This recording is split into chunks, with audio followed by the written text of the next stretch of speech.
CYBATHLON, where skillful pilots team up with new technologies to accomplish stunning things. CYBATHLON macht glücklich. 우리가 포기할 수 있는 일들을 가능하게 만들어줍니다. Wir treten mit und gegeneinander an. Teams from countries around the globe fight to win the competition. Which team will present the smartest technology? And who has the best pilot? CYBATHLON competitions include 8 disciplines. They all call for skill, precision, concentration, and endurance.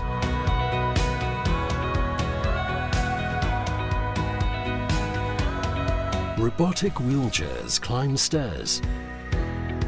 Prosthetic arms feel out and pick up hidden objects. And exoskeletons let paralyzed legs walk again. Intelligent assistive technologies help simplify the everyday lives of people with disabilities.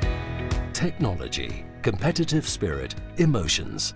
CYBATHLON is all of that.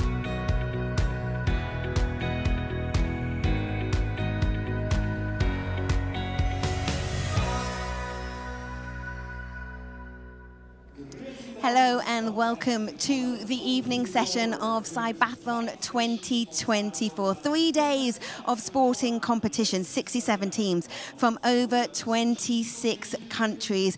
It brings together sport and innovation, and the innovation in particular of technology to advance the lives of those with disabilities. Now, it did originate from ETH Zurich, right in the heart of the city, the Tech University there.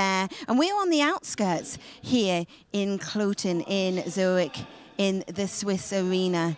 Very different landscape, but so much activities taking place in these 4 walls over the next 3 days. It really is a global event. We have teams coming from all across the world, and they will either be starting here in Kloten or they'll be starting in their local hub wherever they are placed in the world.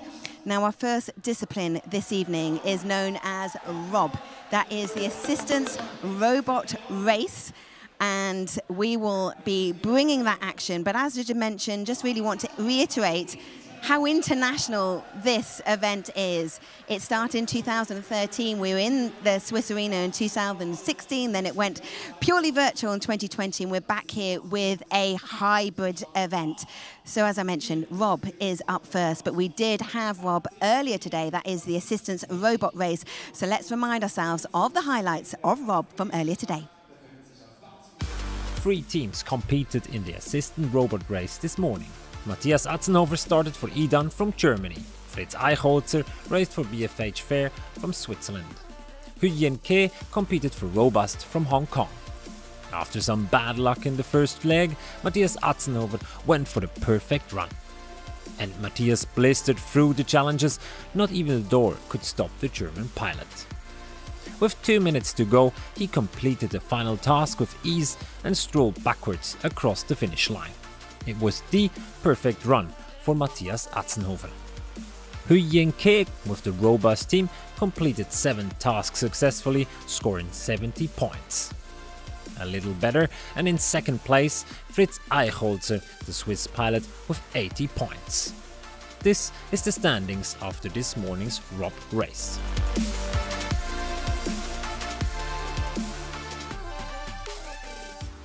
So that was earlier today, and we've got more to enjoy very soon. But I'd now like to welcome to the studio, welcome to my humble abode. It's very hot up here. Bex Williams, who is the voice of CYBATHLON 2024 and her co-commentator for the Rob race, the expert in all things Rob. We are putting you under pressure. Felix Erb, do you like it up here? It's quite pleasant. It's warm. Yeah, it's pretty warm up here, yeah. Thank you for asking. We're enjoying it though. Good, good. Good view. Yeah, the view it is a very good view. Let's start with you, Felix. How did you get into being an expert on robot race? Well, that has been a journey, so I have the possibility to do that part-time of my PhD that I do in medical robotics. And actually I didn't really know anything about CYBATHLON when I started my PhD, and I got asked by my supervisor just to join as a head of discipline, and that's ever since then I've been involved, and it's quite spectacular to see that this actually led to this, to this whole stadium being filled with people, with teams all around the world. It's really unbelievable. Bex, it is spectacular. I think you and I, even though we finished very late this evening, need to sit in the hotel and come up with more superlatives, because we had astonishing, stunning, extraordinary, but until you see it, you can read about it, but when you see it happening in front of you, it's almost slightly disbelieving. I think because when you're seeing it, you're actually feeling it. Yeah. You know, there's an incredible atmosphere in this stadium, and you're witnessing people doing extraordinary things. They might look like daily tasks, and they are everyday tasks, but they are completing them in an extraordinary way, and you feel the emotions, all the training, all the preparation that they've done. That is coming through in every task that they complete. The teams around them, the fans are here as well, and I think, you know, we're on that journey, and you're right. We need to find more superlatives, more incredible words to describe what they're doing out there. Because we're only on Friday. We've got so much more to come. We've got 2 more days to go, and we need more words. I know, but it is true. What you're seeing is this merge, this blend of sporting rivalry, Felix, and competition, and all the emotions that usually come with that and capture your heart anyway. And then you put into the equation that this is technology that's been advanced for the pilot, of course, to help them win, but to inspire what could be healthcare solutions for a much greater ranging public. It's really a visionary approach what CYBATHLON offers to these teams. They can form their network, they can develop a device, they can work inclusively with a pilot and do that for a continuation of a few years, just to bring the device to a state where, it actually can be of use to the overall public. And this is just really great. Yeah, it's such an impact for good. Bex, we're going to let you go. We have created a bit of an obstacle course here in the studio. So we need, just replicating what's on the track. Exactly. We need to keep it fair. It's all about equality. Felix, you're going to stay with me for a little longer. Hope you don't mind. Okay, I leave you. Thank you, Bex. And you'll be hearing Bex's voice, her dulcet tones, very, very soon. But we are putting a spotlight on various pilots. Pilots, if you're new to CYBATHLON, is what we are referring to as these athletes, and they really are extraordinary. And if we look in particular at Etienne Moulon, he is from the Smart Arm robot team. Let's hear from Etienne now. I think I'm not the easiest pilot to work with because I have lots of remarks, of questions also, but still the team I work with is really compliant and welcoming. I've always been very curious about almost every aspect of science, so that's why I studied general engineering. I was hoping that the ideas that I had for my own case would be developed by some other smarter people. It was maybe the frustration that I had to not see these ideas being developed that motivated me to go out there and do it on my own. So I decided to quit my job as a nuclear engineer. Right now I'm more focused on technologies that can change people's life right now or as quick as possible. I will soon be married and I plan on having kids one day. So I have this motivation and this kind of emergency to improve my autonomy in daily life. My accident happened when I was 14 years old, which happened in a very standard and daily life occasion. I was just chilling next to a lake in the Alps where I lived at the time, and I just wanted to go swimming, to go into the cold water. It was a hot summer, and so I just ran on the beach into the water, and when I had water above the knee, I just jumped. I managed to hit the bottom of the lake with my head. I was paralyzed immediately. My family and friends were just amazing during this period. It was a long trip for them to visit me, but almost every day I had a member of my family come and visit me. I was actually a little bit frustrated by the small autonomy I gained during the year that I spent in the rehabilitation center. I hadn't achieved as much as I could. Then with my parents, we did some trips to try different techniques. We bought a lot of tools and materials to do my own rehabilitation. Thanks to this extensive rehabilitation that I did, that today I have a level of autonomy. Outside of working, I actually still do a lot of sports. I'm in a wheelchair rugby team, and I discovered these sports only 2 years ago, but I'm growing fonder of it almost every day. It's an amazing sport. I also do skiing, swimming too. So yeah, as much as I can, I do sports.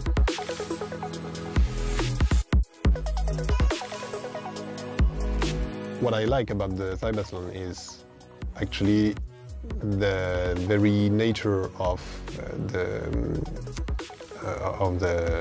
challenges that constitute the race, that are really focused on daily life activities. So it's really in accordance to my own interests and my own motivations as a researcher to make science that actually impacts people's daily life and as fast as possible.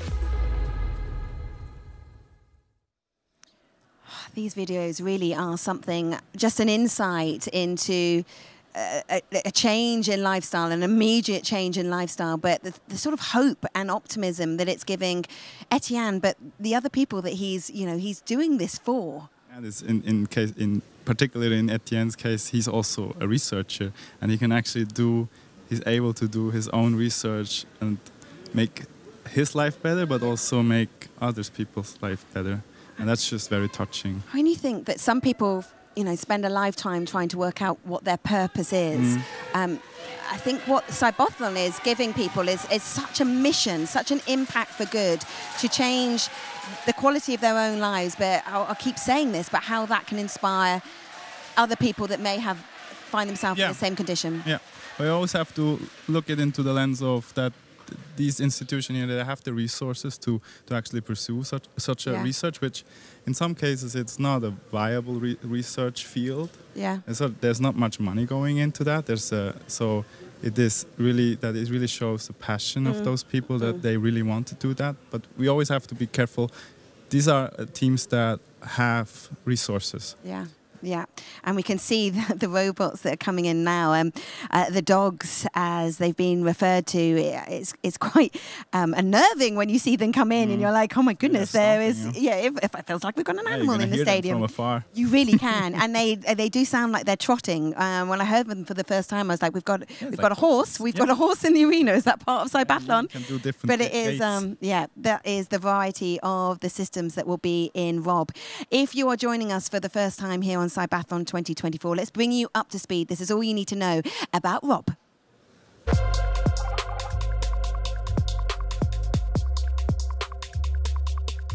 Now, the assistance robot race. The pilots must complete 10 tasks.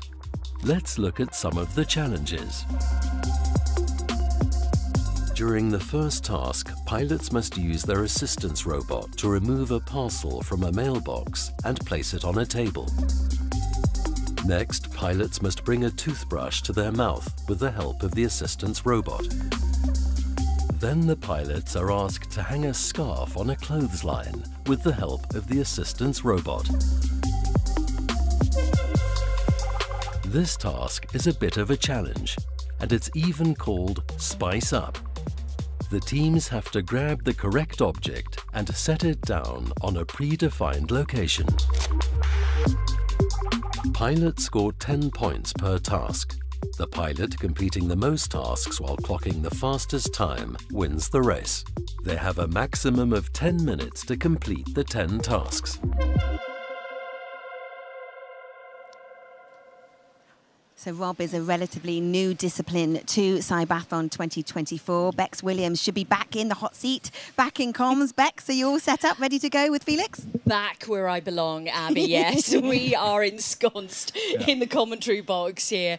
We've seen the pilots come into the arena. There was such a fantastic atmosphere here when they came in. And that's what we're looking forward to seeing now, the crowd getting behind them as they head into the race. So let's take a look at the teams that we're dealing with then in this next qualifying section. So for the assistant robot race, another qualification session here. Let's take a look at the teams that we have then. Smart Arm Rob, RSL and BFH Fair 2 will be competing here. Let's learn a little more about the pilots. Point score in the first round. So let's take a look at the teams lining up on track number 1. He's got a big crowd support here. From France, we welcome Team Smart Arm Rob and pilot Etienne Moulet.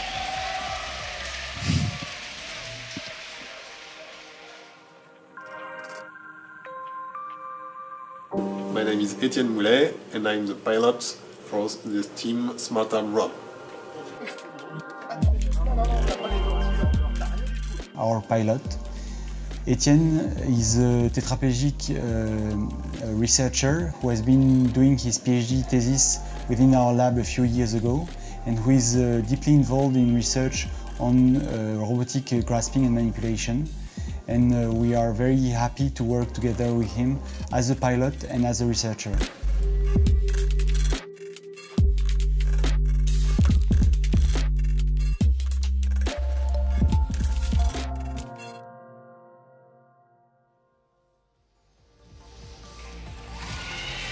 And on track 2, we take a look at the team from Switzerland, aus der Schweiz. Wir sagen herzlich willkommen Team RSL und Pilot Samuel Kunz.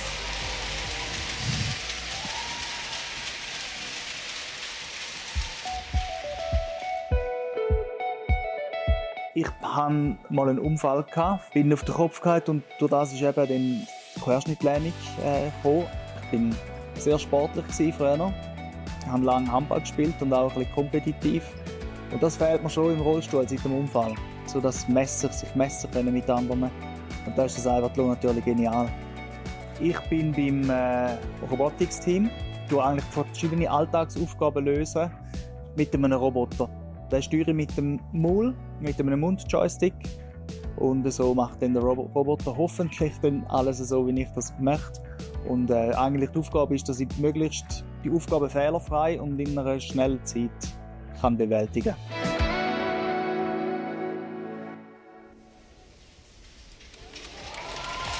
And completing the lineup in this second qualification, it is from Switzerland, Team BFH Fair 2 and pilot Gabriella Pozzi.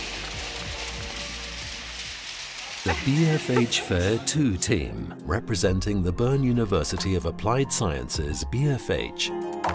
Pilot Gabriella Pozzi is 62 years old and has been a quadriplegic ever since she was injured in a bicycle accident in 2009.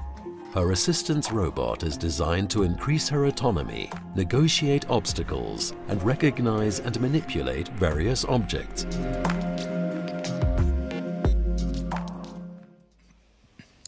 Well, the pilots are certainly popular, I have to say. They've got a great response from the crowd here in the arena.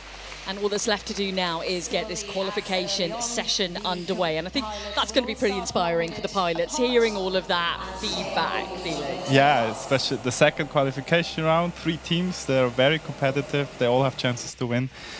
This is going to get very interesting. We've got a couple of minutes until we actually get underway here. So let's talk a little bit about the teams, because we're looking at Samuel Kunz here, who's part of ETH, or certainly the team is part of ETH here.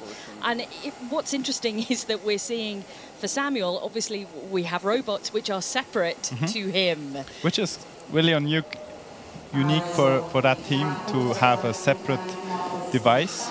Usually the other teams all have a manipulator on the same device as the wheelchair. This has advantages, but it also has disadvantages. You have to control, basically, in now this case, 2 robots at the same time. You have to make sure that both of them don't go. They don't wander off. That can happen. They don't go rogue. Yeah, they don't go rogue. That was the word I was looking for. Their team behind are experts in robotics, and the robot system labs at ETH is really a great institution when it comes to mobile robotics. And yeah, so I wanted to tell you that these robot dogs have names. They have names? Yeah, and I just got told by the team, and I'm free to say that. The blue one is called Dingo. Dingo? And the red one is called Donkey. Apparently that's in a generation of A, B, C, D, and they choose names accordingly to the generation. That is fantastic. Because they do feel like animals. They do feel like... And that's why they refer to a lot like dogs. Dogs, yeah, because, with an arm. With a very helpful arm. Dingo and Donkey then are lining up alongside Samuel here. And yeah, we see Etienne here, who's such a, as he spoke in his video, such a competitive spirit. He's taken up wheelchair rugby as well, you know, so hugely competitive spirit. What you can see graphic-wise on the screen there are the standings from this morning, with Atzenhofer with 100 points. Yeah, that's going to be tough to beat. That is going to be tough to beat, but Felix, I'm really excited to see if anyone can match that score this morning. Of course I am.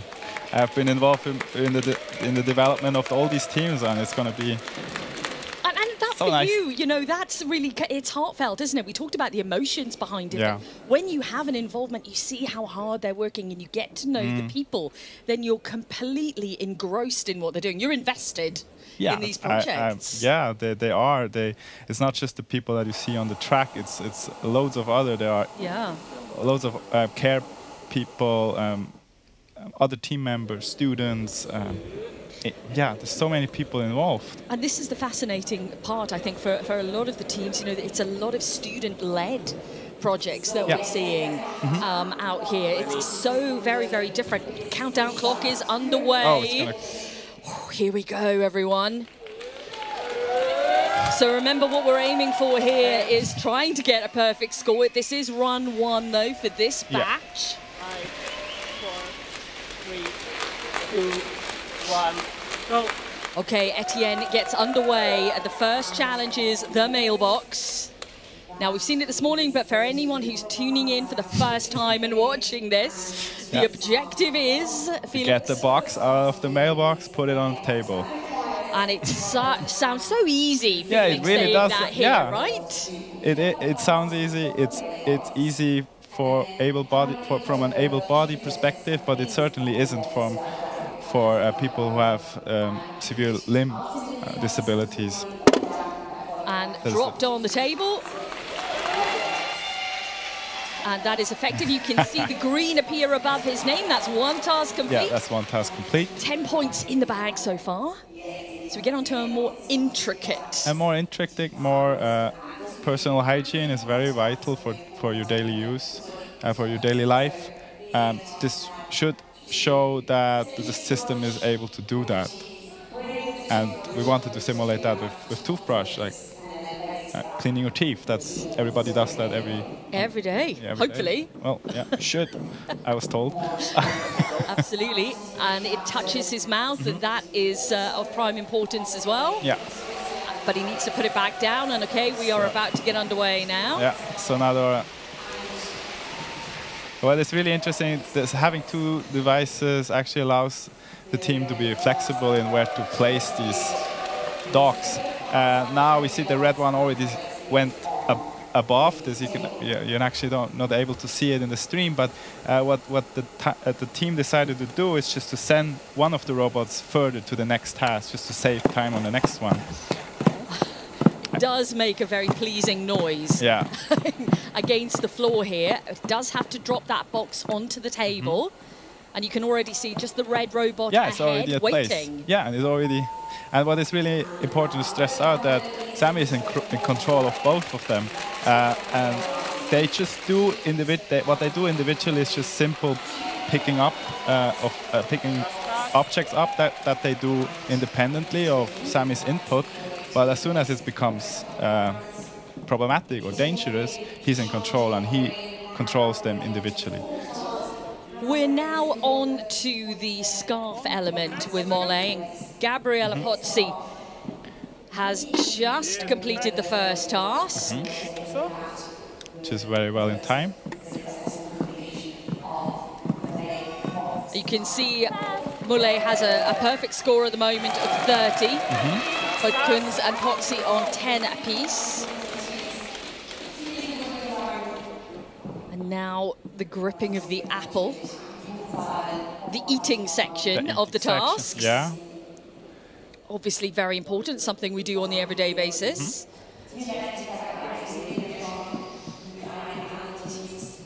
We talked about how delicate this kind of operation needs to be and how the technology is formed that you're able to do this. You're able to bring a motorized piece of equipment close to your face. Yeah, definitely. Without worry. What is really interesting in that system is that you see Etienne's hand hovering above his lap. That actually is picked up by a camera. So he's controlling the robotic arm by having a hovering hand. So he's able to put his hand where he's able to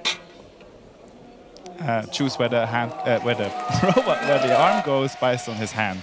Gotcha. Okay. So I have to wait in line because we dictate that in order to solve a task, all of the entities that are within the system need to pass. So now what we see here, they go in a row. I think the crowd really do appreciate seeing these robots as well, because it is spectacularly impressive to watch them do what they're doing. But it's not that the other technology isn't as impressive. It's just that these are separate it may from be due Samuel. to the fact that this is the only team competing with a separate device system. As I said, it has advantages, but it also has disadvantages, especially when it comes to, in this case, clearing the task. But of course, the option to send off a robot to do something remotely, that is really an advantage for, I would argue, for everybody. And the fact that Samuel is able to control them both at the same time as well is, quite mind-blowing. Okay, so I can't remember whether it's Dingo or Donkey now with the blue one. The blue one is Dingo. Dingo, okay. You have to note that down. I do, I have noted it down. He has to now place the scarf over the rail here, not let that drop.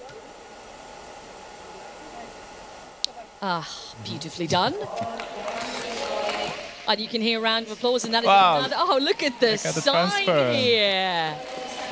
Sammy really does have some serious fans out there. Signature orange hat, yeah. The dog already had that apple ready. Yeah, I saw that, yeah. So he was able to just put himself into position, take it to... that's just incredible. Okay, we're back with Pozzi now. Look at this so far. We just have green. Yeah, it's just green. That just shows how much time these teams have invested into this task. And that I found to be so nice. They really wanted to push this technology as much as they could. Especially the apple. And there we go. And so for Gabriella, she's also using a tablet in front of her to control the arm. If you remember, we had the BFH Fair 2, and they actually used partially the same system, but in Pozzi's case, she's using mostly her hands to control a tablet. We believe now that Muley has skipped a task. Yeah. You can see red. And one. It was the door. It was the door, yeah. Yeah, the door that was skipped. Yeah, as we saw earlier, the door is quite challenging. And it's time consuming. It's also time consuming, yes, that for sure. So we're onto the touch screen right now, which he's successfully done. So he's almost already at the... What I love about Gabriella is her pose and composure. Yeah. You know, she does not get flustered at all. Not at all. She's very focused. She's also getting great instruction from her coach. Yeah, the support team, they're alongside, and you can hear them in the background. Sometimes giving instruction, giving support or giving instruction. Yeah, and especially in the ROP discipline, we chose to have that just to make it stress just to get rid of the stress for the pilots, because the environment is quite. It's quite different from normal. Yeah. Throw in a lot of people, noise, cheering. Muley's struggling here to get that door open, isn't he? Yeah. This is the final task now that he has to complete. Yeah, he just has to open it a little bit and then it falls by itself. Now he's just a little bit more. There it goes. Yeah, see. It's going. Hey. And you can hear the support from the crowd for that. So now he has to pull open the drawer and take out the plate. And what we've noticed with some, not all, but getting a grip on the plate is a little bit tricky. Yeah, because it's so thin. Usually these grippers have a limited grip strength at the end when it's closing, and also friction. Plates are slippery. Yes, even if they're dry. I mean, in this case they are dry, but yeah. But in any situation, you know, we have to factor that in, and this is what we're trying to do here. Okay, let's see if he can get a grip on this plate. Remember, the time limit for this is 10 minutes in total. Yeah. We're up at 8:45 right now. Okay, the plate has been acquired. All he has to do now is put it on the top and then cross over the line to complete. Yeah, just needs to stay. As long as I mean, we talked about this, haven't we? The plate, the fact that it's upside down does not matter. Not matter at all. As long as it is placed on top of the dishwasher, which it is. And it is. Just doing a little. He is second now overall from our qualifying earlier on today as well. A great job by Etienne. Okay, let's take a look back with Sammy now.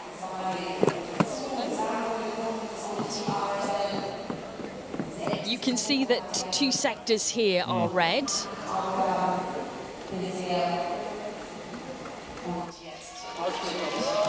Once you finish the race too. Oh, okay. Gabriella may be a little bit upset here. It looks like she's skipped quite a few tasks to the end.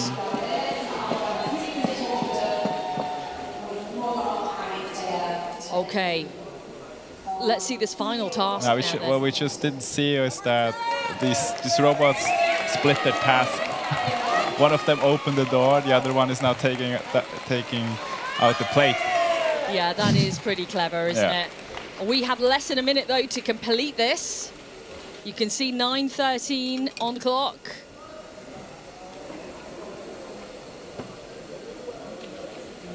So the time is ticking away. He just has to put the plate down. Put it down, you have 30 seconds. It's going to be tight, I think, Felix, here. Very well. Okay, and that is complete then. And you can see the sign again, and we'll get confirmation of the fact that he has picked up those points. And really, very great. The time stops when the last of the robots actually is passing the finish line.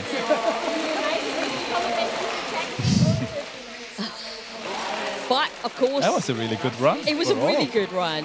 No technical issues. Unfortunately, Pozzi had to skip a few to tasks. skip a few at the end, but we do have another crack at this. There is one more go at qualifying for these pilots. So effectively, it's the test run as we look back at some of the moments from this first qualifying session of the afternoon, and it is the assistance robot race where we're at right now. Some fantastic technology on display here to give users full autonomy, which is so important. Tasks which have been created year on year, but have grown a little bit more challenging year on year. The designers here keeping everything fresh, everyone on their toes, and pushing everybody just that little bit more with each challenge or CYBATHLON event. But a fantastic run for Etienne Mollet there, and a victory dance at the end of it. And yeah, I enjoyed that very much. So that is the first qualifying run done. Then I think we should do that victory dance as well, Felix. That one? Yeah. That's our support for Etienne, Abby. We want to see your victory dance as well. Yeah. I've even added sound to it there. We're modifying it. It's growing. It's a hybrid. It's adapted. Thank you both. Yeah, just incredible scenes down here in the Swiss arena in Zurich, in Cloten in particular. And what you're seeing, just the range of devices, the ranges of robots, and the human emotion and spirit that is going into this. We are going to take a very short break. When we come back, we'll turn our attention just for a moment to FES. That is the Functional Electrical Stimulation bike race. See you in a moment.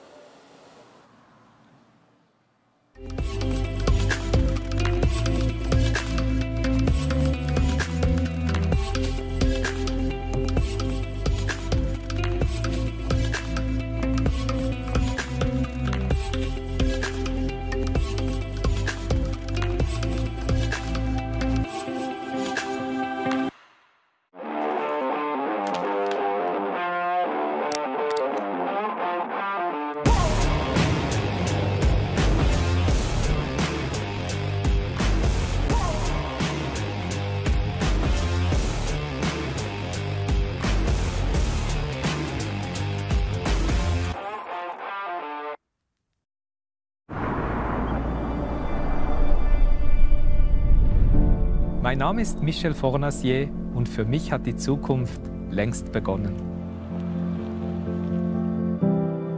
Mir ist es wichtig, dass Technik der Menschheit dient, sie unterstützt, ihnen Hand bietet und den Alltag so erleichtert. Fortschritt ist Lebensqualität, welche man mit gutem Gewissen auch nutzen darf.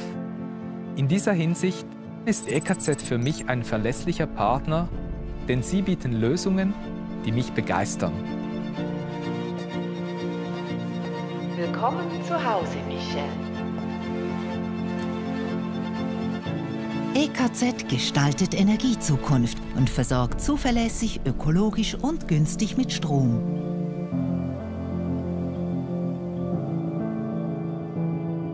EKZ, stolzer Partner des CYBATHLON. Welcome back to the evening session of CYBATHLON 2024. We've already had one Rob race, and they will be going out for their second qualifying run in just a moment's time. Up after that will be FES. That is the Functional Electrical Stimulation bike race, and it's now time to shine a light on one of the pilots, Esteval Lopez from Brazil, from Team EMA. Let's hear from Esteval now.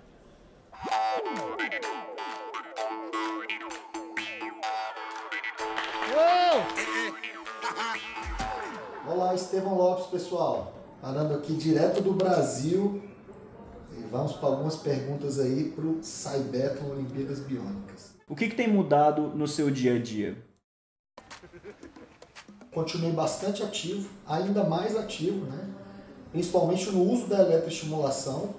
Eu fazia o uso umas 3 vezes, 4 vezes por semana e passei a fazer estímulos elétricos quase todos os dias, semanalmente. O meu envolvimento nas causas das pessoas com deficiência também aumentou, né, tendo mais projetos sociais, me envolvendo em mais frentes nas causas e nas ajudas das pessoas com deficiência.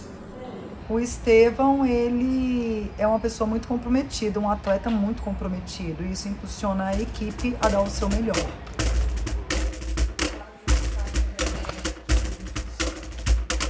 E o que tem melhorado desde a sua última participação no CYBATHLON? Houveram grandes mudanças e grandes melhorias. A principal é em relação a incentivos. Nós tivemos muito mais apoio do governo, muito mais incentivos relacionados ao projeto. Né? A equipe está muito mais profissional. E aí vamos falar da parte tecnológica. Né? Hoje nós temos uma bicicleta, tecnologicamente falando, muito mais avançada. A parte muscular, né? Vamos dizer assim, a gente está vindo com a novidade que é o uso do isquio, que a gente não usou nem em 2016 e nem em 2020. E agora, além do quadríceps, a gente também vai estar usando o isquio como auxílio nessa pedalada nova aí. Então, são várias evoluções aí, pessoal. No que o Estevão é muito bom? Em pedalar.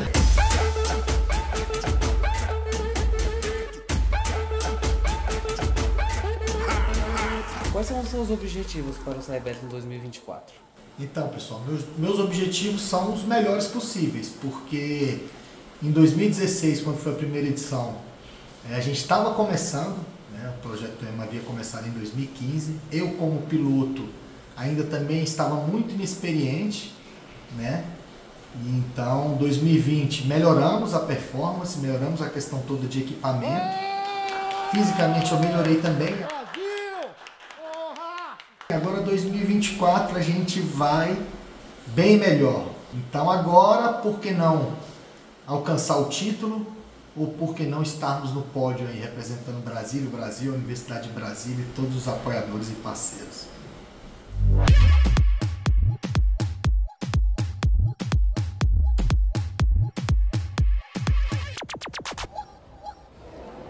So that is the continuation of Estevão. He'll be warming up now, and the Brazilian will be competing in about 15 minutes' time.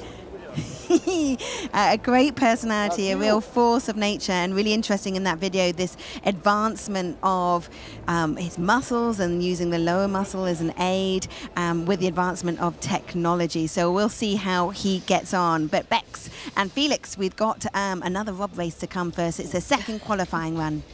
Yes, it is. So it's the opportunity now, Felix, for them to hone the skills, really identify the areas where it didn't go quite as well on the first run, and make sure it goes as perfectly as possible. Definitely. No pressure, guys. No pressure. No, for sure. But I see the people actually working on the device to the last minute, to the last second. But yeah. Yeah, I know. We're ready to go. We can see them all lined up on the track, so they are almost ready to get underway. And again, buoyed by the support of the people here in the stadium. You know, teams behind the scenes, friends and family, people who are coming to take a look at what CYBATHLON is all about here. And we've been certainly appreciating the feedback that they've been giving the pilots out there. Yeah, but this is the last chance now, isn't it, for these teams to actually get into the final, to qualify. So, yeah, we'll take a look and see how much more they can improve. For Etienne, it was almost a perfect run through, but he did avoid the door. Yeah, I'm curious to see if they're going to attempt this time. 1 minute. Because I've seen them training on it, so maybe it's also, again,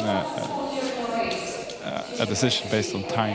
Yeah, maybe they thought, okay, if it takes us a certain time to get to this point, we bypass that door and we just carry on.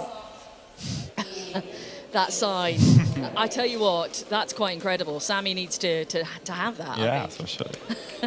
That would be great to see at his home. Okay, for Gabriella, she did elect to miss a few of the final tasks. So hopefully this time around she's going to have a bit of a go at them and see if she can complete them. But we talked about this, haven't we? I've spoken about it with every expert that's come in today, and it's been like a revolving door of different people coming in. But there's different pressures when you do get into now this environment where it is go time. 4. Here we go. 2, 1, go. Okay, and on to the first task then, which, if you've been following us, you know by now, is the mailbox. So Etienne lining up here to get the grab, and he's got it. Yeah. But I suppose the danger is that, you know, if if you don't kind of open the claw wide enough that you're going to push the box further into the mailbox. Then it's probably because the mailbox doesn't just represent a daily task. It also represents a confined space for a grip for a robotic arm to go into, and that was designed to make it tough. Yes, definitely. All the tasks have been designed to be quite the challenge. And then we see the more intricate, as we mentioned earlier, challenge of picking up that toothbrush, not dropping it, and bringing it as close to the face as it would need be with the toothbrush. Definitely. Oh. Let's see. Okay. Now, as we can see, just as a tactic that he used earlier on, one of the dogs for Sammy is moving ahead already to the next task while he tackles the first. We're getting a little bit of a look at the equipment that he's using here, Felix.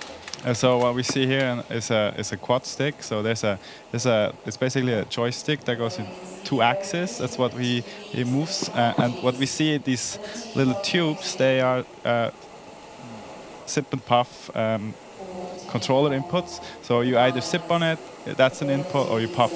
So this is how he cycles through modes within his system. And so you either sip. It's very tailor-made to Sammy. Yeah, absolutely. Because that's the device he uses in his daily life.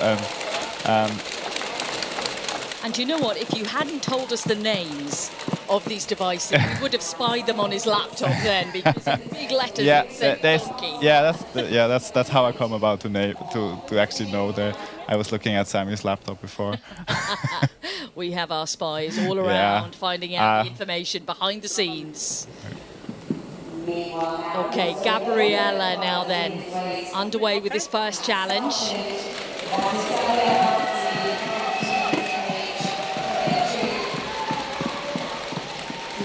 It's always a good first task from her, isn't it? She's quite speedy at the beginning, certainly in completing these tasks. Let's see how she measures up as we move on. We're back with Etienne now, Smart AmRob team. Let's take a look at this. You can see a split time, a countdown next to his name. And that's the countdown to what was the best time up to this point right now. So this second run from him is very, very good indeed. Yeah. He needs to make sure that apple goes back down. It is. Yeah. So on that task, overall today, the fastest so far. Okay. Come to the crowd. Which is mimicking a dynamic environment of people moving around you, objects moving, which is what's replicated there. Yeah. That's also a very pragmatic choice to have the bottle laying. You don't have to place it upright. No, you can just place it down, but I suppose you kind of... Yeah, it shouldn't... The risk effect of it rolling. That's a risk you have to take. But once he's cleared that task, even if it does decide to roll, that's fine. Yes. Okay, so we move on to spice up now. Replicating what is a kitchen scenario. Yeah. There are different elements here because you are taking different objects and placing them at different levels. So there's a random choice on what object to pick, and it basically simulates. You go to the table, you pick something up, you bring it to the table, you forget something.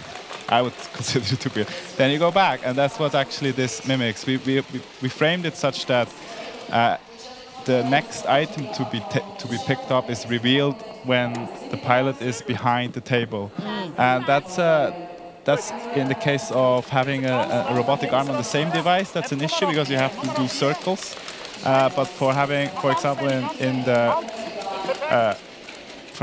in Sammy's case, they don't have to do that. He can stay behind the line and have the robots do this task. Him. So Gabriella has successfully picked up the scarf. She now has to get it over the rack, not drop the item, make sure that it folds over. What? That might be a bit long. That's gonna droop. No, it's gonna. No, it's okay. It's okay.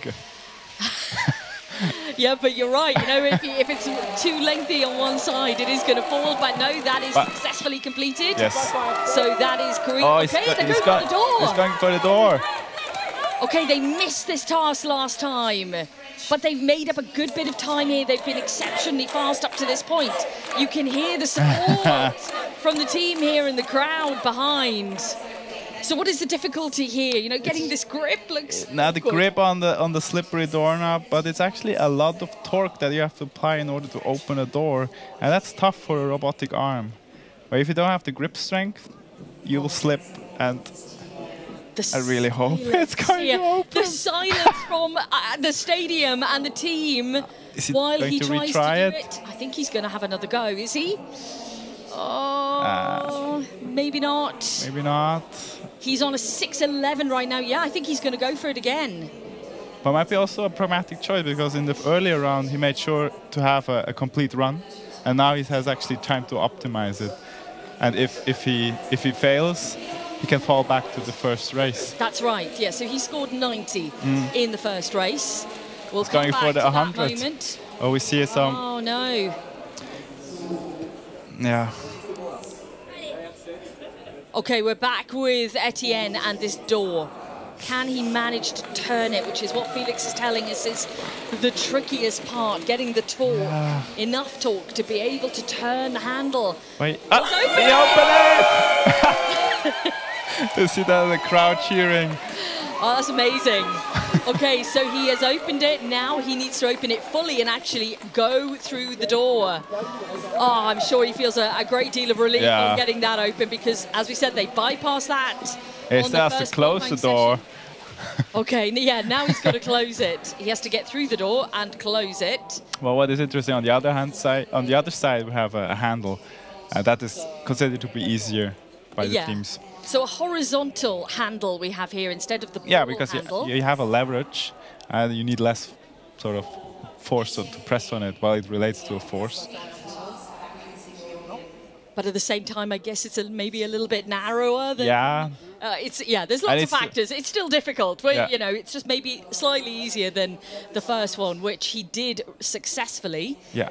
He's coming up, though, to 7 minutes 50 here in terms of time. He has still 2 tasks to go. Yeah. Okay, he's lining up the arm here. Smart. Oh, that's a very using the good swing. way of doing it. Yeah, so... but it can work against you also, as we're seeing here. If it's not enough swing. Oh. Okay, let's see if he can do it, if he can manage to do it this time. This is so we are against the clock now. 8 minutes 20 with Etienne, and he still has not closed this door. Yeah, it's going to get tight. 2 more tasks to go here. Come on, Etienne. It's such a delicate move. Oh, yes! No, it's not closed. It has to be closed. I hear a click. I heard a click, at least I thought I did. No. I think we're hearing things, Felix. He chose to go, No, he's going to go for it again. Go for it. He is focused. He is. Because if it's enough to get him into the final, what he does, he has to go through it again, doesn't he? So. Yeah, he's going for the... Yeah! He's closed it. That's up to 80. He's got less than a minute to do 2, but he has closed the door. He stayed focused. That must have been so nerve-wracking. It must have been. It was for us here. I can't imagine what it was like to Etienne, but he doesn't look as if there's any dramas, and he's completely and effectively completed touchscreen. So that is 90 on the board. We just have, though, seconds in hand here to do this final task, which, with the time remaining, is not going to be possible, I don't believe. No, we just have less than 20 seconds to go. He's still giving it a go, though.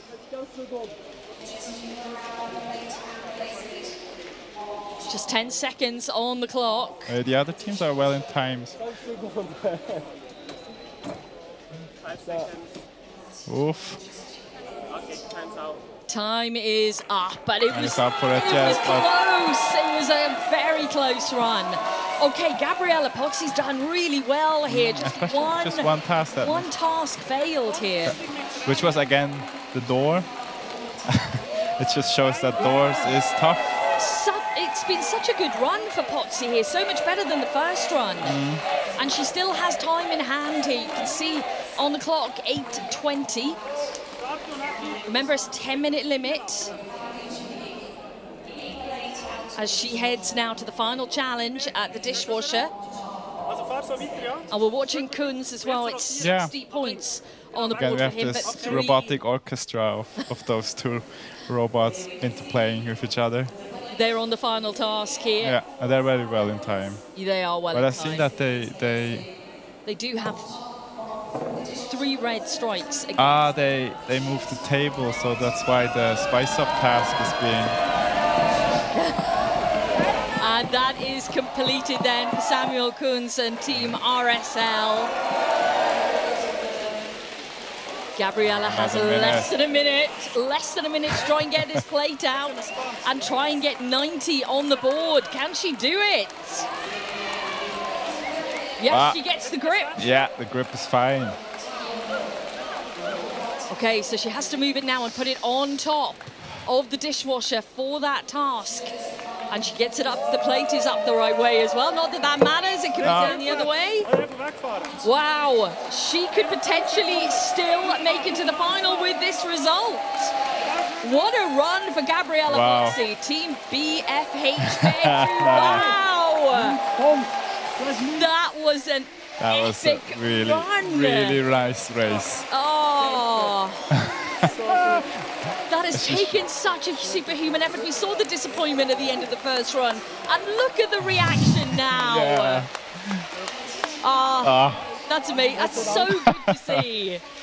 So good to see. 90 points on the board for Gabriella Pozzi. Yeah, I think we all felt that. Yeah, we all felt that really. Wow. Amazing runs. Let's take a look back at some of the highlights here then from quite an emotional second qualifying session within the group that we're watching right now. Really difficult tasks for our pilots to tackle, but they've done it with speed and precision and a huge amount of focus. Always great to see this kind of technology as well, Felix. I think we're all fascinated by the dogs, Dingo and Donkey. Gabriella Pozzi, though, has to be, for me, you know, kind of the silent assassin out there, really. She was moving through the tasks at such a rapid rate with great success. Amazing stuff. And that is what we see then. At the end of it, the Mexican wave and absolute delight from the pilots and relief. Okay, I think we're going to be taking a little look at some leaderboards in a moment and find out where we stand exactly with the qualifying then. Matthias Atzenhofer, who was competing earlier on, that perfect score still standing at the top. That's standing, right. Yeah, then Etienne Moulet and Gabriella Pozzi right now. Fantastic runs. Whew. Okay, well, Felix and I catch our breath and get into a zen state here. We'll try that. Shall we try? Let's cross over to Abby. Bex, thank you. I'm still holding my breath as well, but we are joined by Etienne. And Etienne, I really want to get a view on your 2 runs. Etienne, you've got like the whole of France supporting you. Almost the whole of France, yeah. And they gave you so much support on both of your runs. Talk us through your 2 runs, because it's quite a different strategy in both. Absolutely. For the first run, I just wanted to be safe and secure my qualification for the finals. For the second run, I tried new things. The door task, I didn't train before coming here, so I came up with a strategy like 2 hours ago and just wanted to try it. It came that close, but maybe I'll be ready for the finals. Yeah. I think everyone was willing you on to open and close that door. The dedication and the focus that you have, do you think you will be able to learn and work with the team to see what you may be able to do? Because if we looked at that leaderboard, Mateus is 100%, so that would be what you need to work on come the final. Absolutely, yeah. I need to be to secure the 90 points first, and it's quite possible that I will need to get to the 100 points to win. So, yeah, I think tomorrow I'll be having some risky runs too. Well, Etienne, it's been a pleasure seeing you in action. It's been a pleasure hearing all of your support. I'll let you go and enjoy this moment with your team, and we'll see you back for the final. We will now turn our attention to the FES race. They are warming up to the side of us, actually just behind us here, and we saw a video on Esteval, and you can just see him getting ready for the FES race. We had a FES race, and that stands for Functional Electrical Stimulation Bike Race, and we heard it earlier today. Let's see the highlights from this morning. 4 teams took part in the first leg of the Functional Electrical Stimulation Bike Race this morning. The pilots tried to complete a virtual course of 1,960 meters. Andrea Gatti from Polymy 2 was the first to start. He was followed by Nikolaus Telian from Vienna FES and Csaba Zamorzsi from Hungary. Suan Kim had no chance. She had to give up after 800 meters. Csaba Zamorzsi and Nikolaus Telian were also unable to keep up with the pace of this morning's first leg winner, Andrea Gatti. Gatti scored 90 points and was in the lead until Peter van Berk came around. The Dutchman drove like his compatriot Max Verstappen in the Formula 1 and scored 100 points in 6 minutes and 12 seconds. And just when the Dutch thought they had won, Hansa Blim from Biegen 1 in South Korea set the fastest time yet and celebrated his achievement accordingly with a cowboy hat.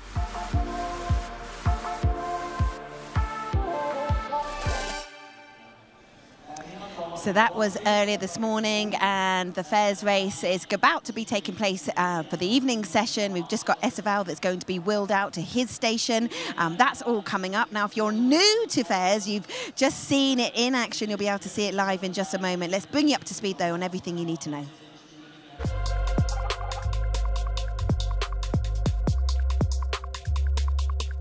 The next CYBATHLON discipline today, the Functional Electrical Stimulation Bike Race. Cycling despite complete paraplegia. Functional electrical stimulation makes it possible. By placing electrodes on the skin, currents are applied to the muscles, making them contract. The paralyzed legs start pedaling. Pilots cover a virtual 1,960-meter course. The pilot is using a throttle, is kind of a throttle that can be used in the motorbikes, but instead of to increase the engine performance, they are increasing the intensity of these electrical muscles. So if you send electrical signals with high intensity, they will get tired and they cannot finish it. So the pilots, they have to have a strategy to play with these electrical signals. Whoever crosses the 1,960 meters first or completes the longest distance within 8 minutes wins the race.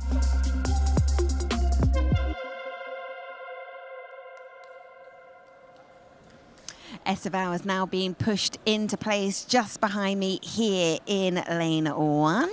And the FES race is almost about to get underway. And we have a new expert that is now joining Bex Williams. A very good evening to Young-Kuk Kim. And yeah, a huge good evening to Young, who's back again for us for the FES race. What he doesn't know about this isn't worth knowing, quite frankly. He knows everything there is, and he'll be giving us his expert insight as we watch the races unfold in front of us for this next qualifying session. Looking forward to it, Young? Yeah, this is the last qualifying session as well, so it would be quite interesting to see who actually qualifies for the final tomorrow. Oof, it will be. Let's find out then who our pilots are, what teams they're coming from around the globe for us. And it truly is a global affair because we have 2 Brazilian teams here as well as a Swiss team on board, which is fantastic to see. We mentioned before that it is incredibly global, and we're seeing that stretch right now. Okay, let's find out a little bit about the pilots. On station number 1, we welcome all the way from Brazil, Team EMA and Esteval Carvalho Lopes. Sou multiatleta paralímpico e com muito orgulho sou o piloto da equipe Project EMA.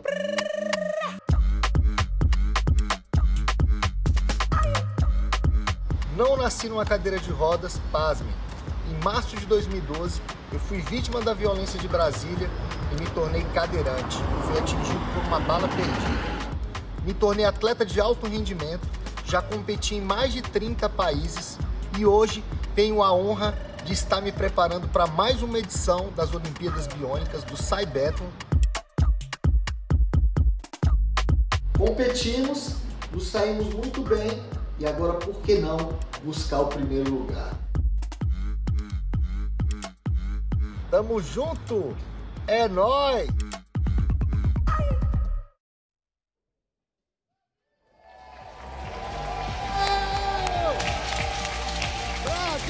Over on track 2, we've got another Swiss team, ein weiteres Schweizer team. We say welcome BFH, CYBATHLON and their French pilot Julien Jouffroy.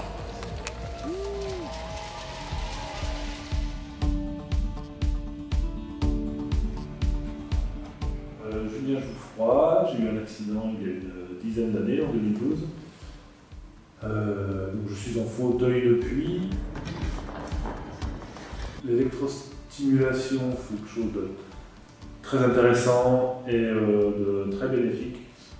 Elevated heart rate, elevated breathing, you get forces acting on the bones, so it's good for reconditioning the muscles, for re-strengthening the bones, and for improving overall fitness.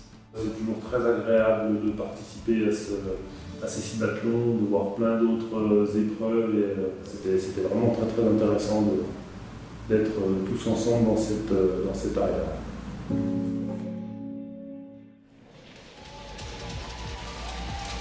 And completing the lineup in this FES qualification round, another team from Brazil. We say welcome Freewheels BR and pilot Jonatas Moreira.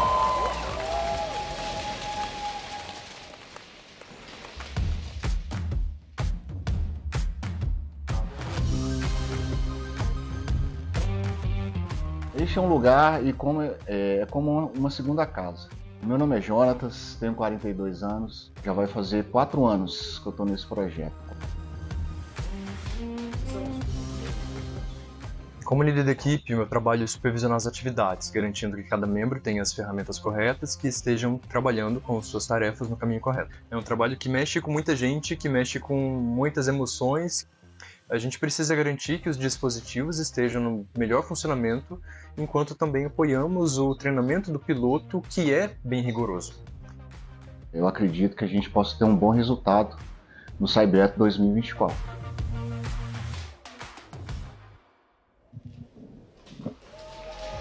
So there are our pilots who are ready to go for the FES race, the final qualifying for this discipline, which I'm sure is going to be very, very exciting. Again, we have obviously a time limit here. They do have to cover 1,960 meters, and they then get 10 points per 200 meters covered on this route. And Young, we've seen now with previous runs, it is an exhausting thing for them to go out there and do. And I know if you were with us for the coverage this morning, you would have heard it, but there's a lot of new people who have come into the stream now. And if you're not familiar with what is going on here, Young, it is up to you, our expert, to take us through it exactly. We've had an explainer, but you know, we're seeing obviously the bikes themselves, and they are very different bikes, the three that we see, but also the stimulus then that is on the legs. How are the muscles exactly being stimulated? So you can't really see it on here, but you see actually the white patches that is attached to the leg muscles.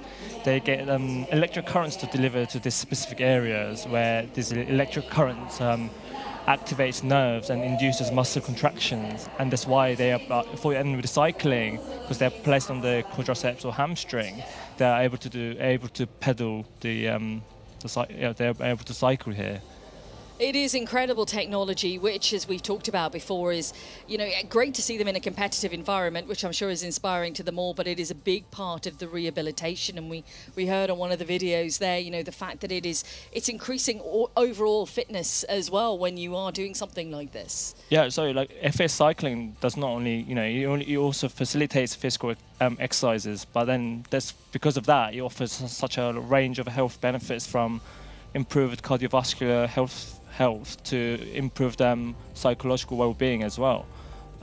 So we often just look at the physical capability, but it also really helps them go through these stages mentally as well. Now we're seeing a little bit of a difference here because we're not far away from getting underway on this race, but for some of the pilots that we've seen, their legs have already been very much in motion for maybe a minute or so or longer before a race, but for our Brazilian pilots, they're only just starting to get going.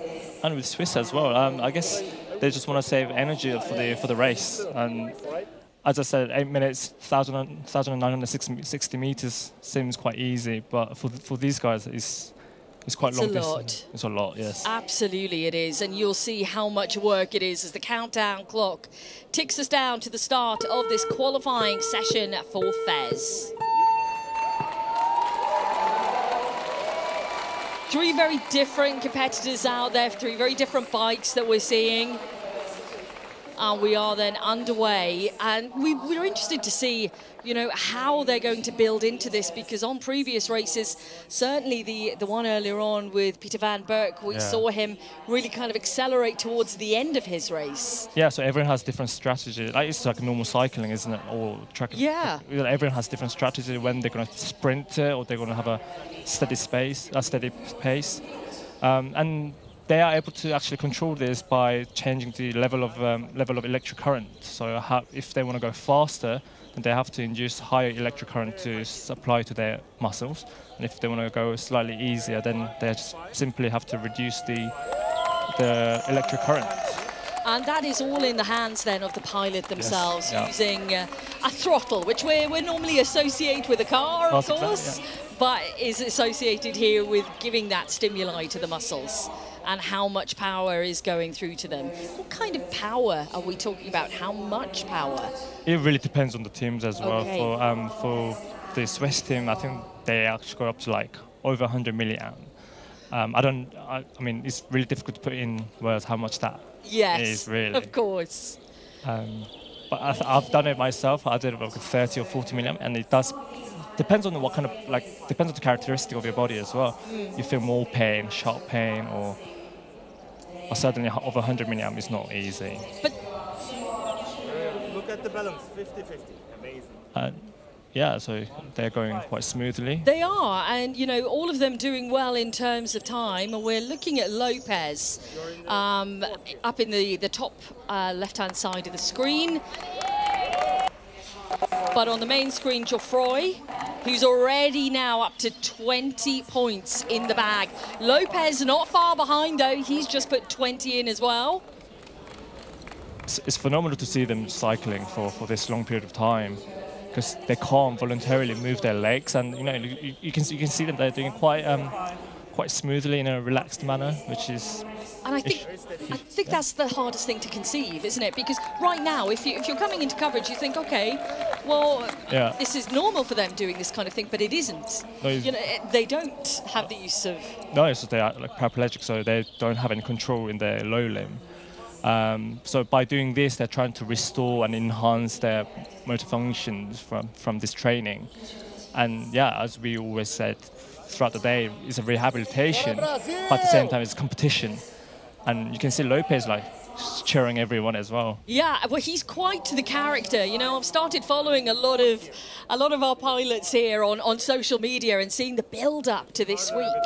And he really is quite the character. As he showed us, you know, in his video we talked about earlier, you know, courage of strength.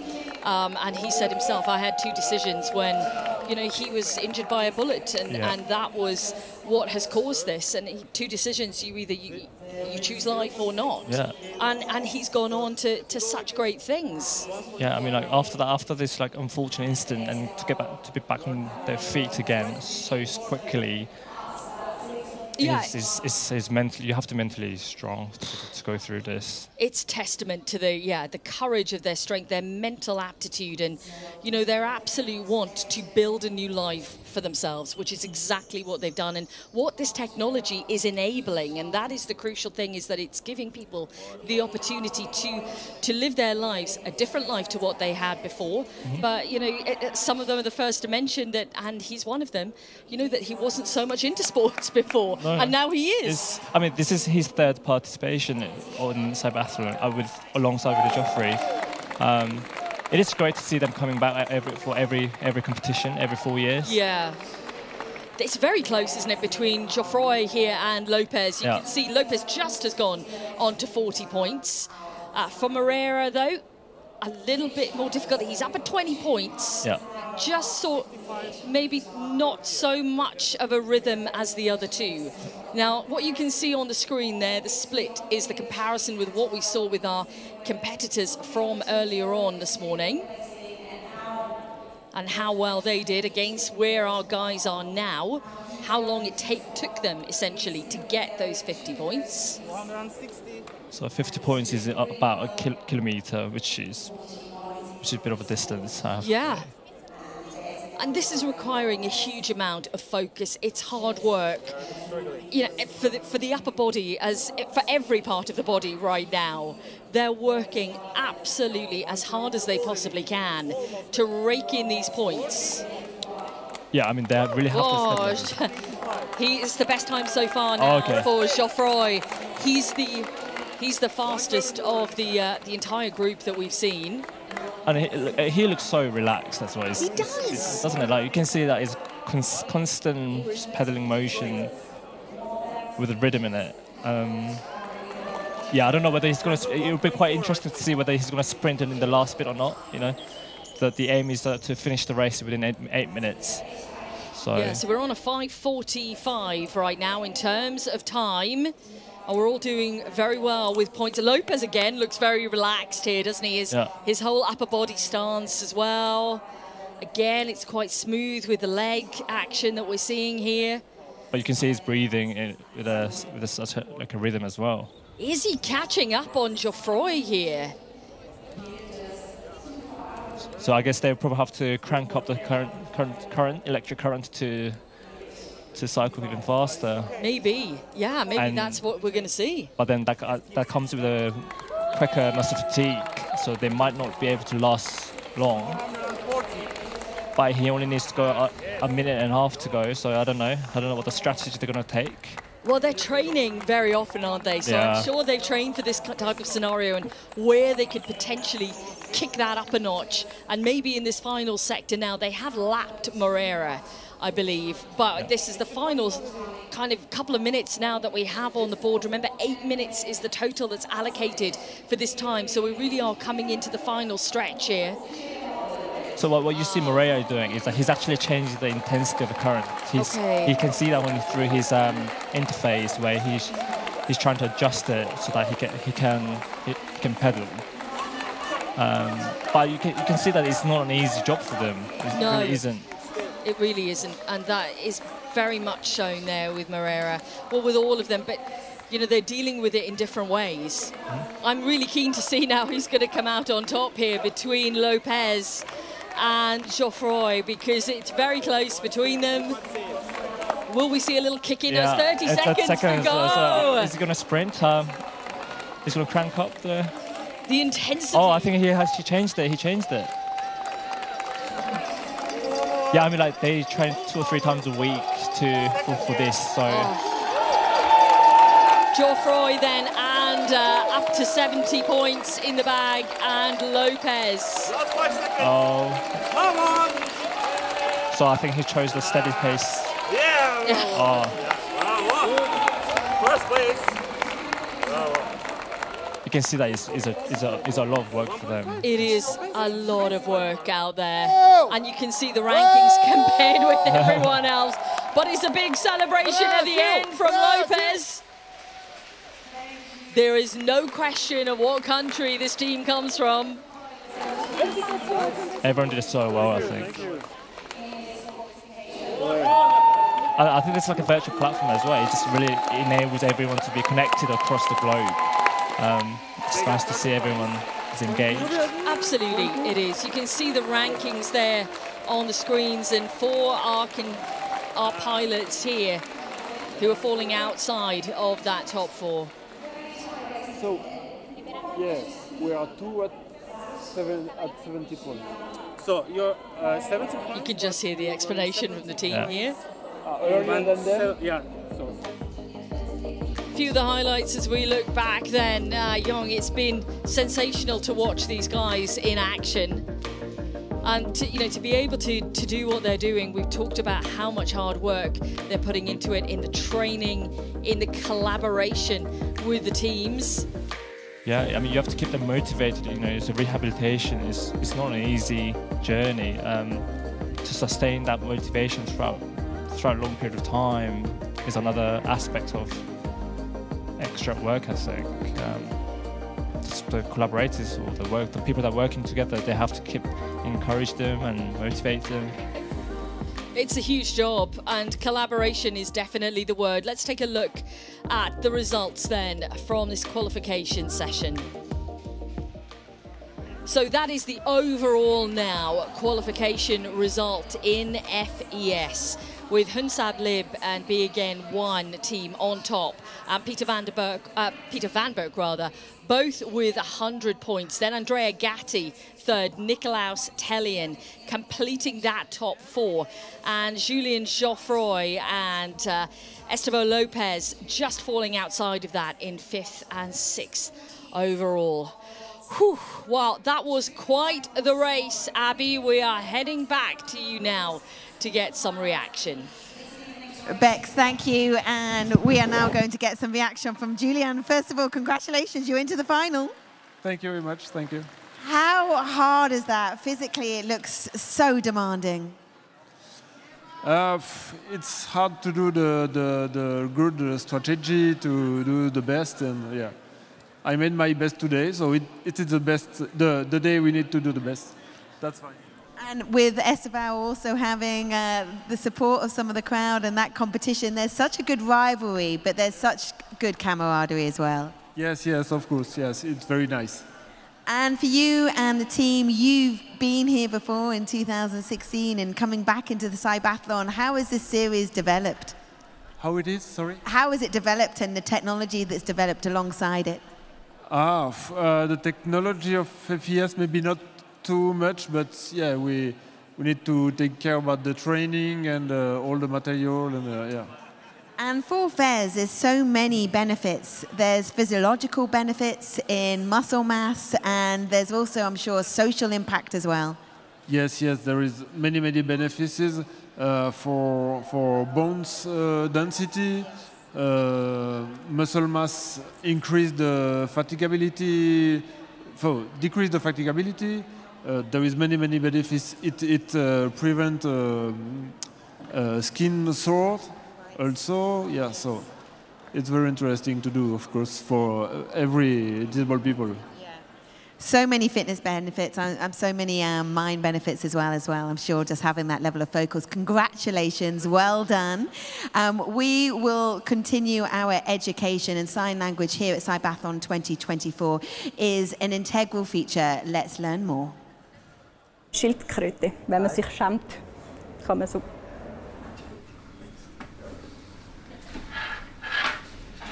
The two students in class, they practice using a role play.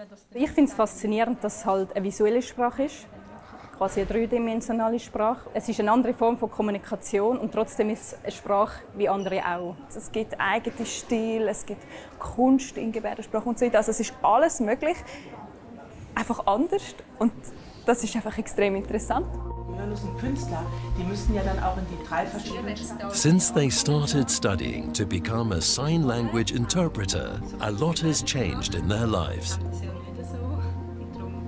Also ich will schon sagen, dass es sehr meinen Alltag bestimmt, dass ich auch daheim interessiert bin an Sendungen, die auf Gebärdensprache übersetzt werden, dass ich Sendungen anschaue, dass ich Veranstaltungen besuche, also auch im freiwilligen Rahmen, im privaten Rahmen gehe ich schauen, was läuft, was bewegt Gehörlose, also dass man auch in der Kultur halt wirklich mit dabei ist. Ich merke, seit ich angefangen habe zu studieren, höre ich den Leuten zu und versuche immer mehr so, was ist eigentlich deine Kernaussage, so rauszufiltern.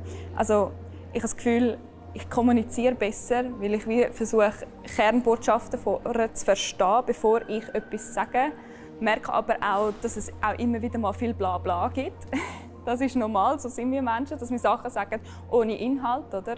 Er hat dann aber doch nichts gesagt. Aufmerksamkeit gebracht, das muss man sagen. Ja, das stimmt, ja. Aber ich glaube, er würde auch günstiger wäre. Sign language is very diverse and demanding. Es gibt verschiedene Dialekte, die einen verwenden verschiedene Wörter und so weiter. Also Sprache ist Kultur, ist Identität und das ist in der Gebärdensprache nicht anders. Die unterschiedlichen Charaktere können zu verstehen und zu übersetzen, das ist eine Herausforderung. Kinder und gehörlose Kinder in Kontakt kommen. Ich will das machen. Ich will am liebsten jetzt schon rausgehen, arbeiten. Und ja, das Herzblut ist da. Also, dass ich weiss, hey, in einem Jahr bin ich Gebärdensprachdolmetscherin, mit dem kann ich mich identifizieren. In unserer Klasse hat niemand familiären Hintergrund. Wir sind alle da, weil wir das einen faszinierenden Job finden, eine faszinierende Sprache.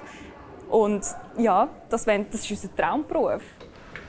Lecturer Michelle Berger has been fighting for more inclusion for deaf people for years. Covid hat sehr viel ausgelöst, wo auch Gebärdensprache und Verdolmetschungen im Fernsehen auf dem SRF 1 zu sehen waren. Und das hat sehr viel Aufmerksamkeit bewirkt. Und die Leute sind ein bisschen bewusster geworden. Und das hat schon sicher einen Schub gegeben. Aber wir sind noch lange nicht dort, wo wir müssten sein.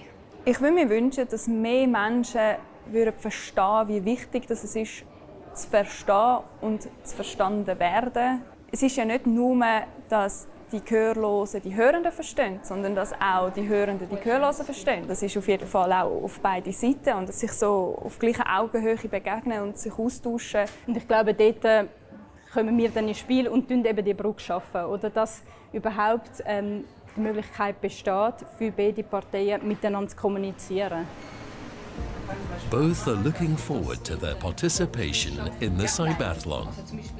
Ihr lebt Inklusion vor oder ihr versucht neue Ansätze zu liefern, wie Inklusion kann funktionieren. Ich habe das Gefühl, im CYBATHLON wird die Vision Inklusion neu gedacht und es werden neue Inputs geliefert und neue Ideen gezeigt und diskutiert. Ich glaube, herausfordernd wird der Wortschatz, dass man sich gut vorbereitet.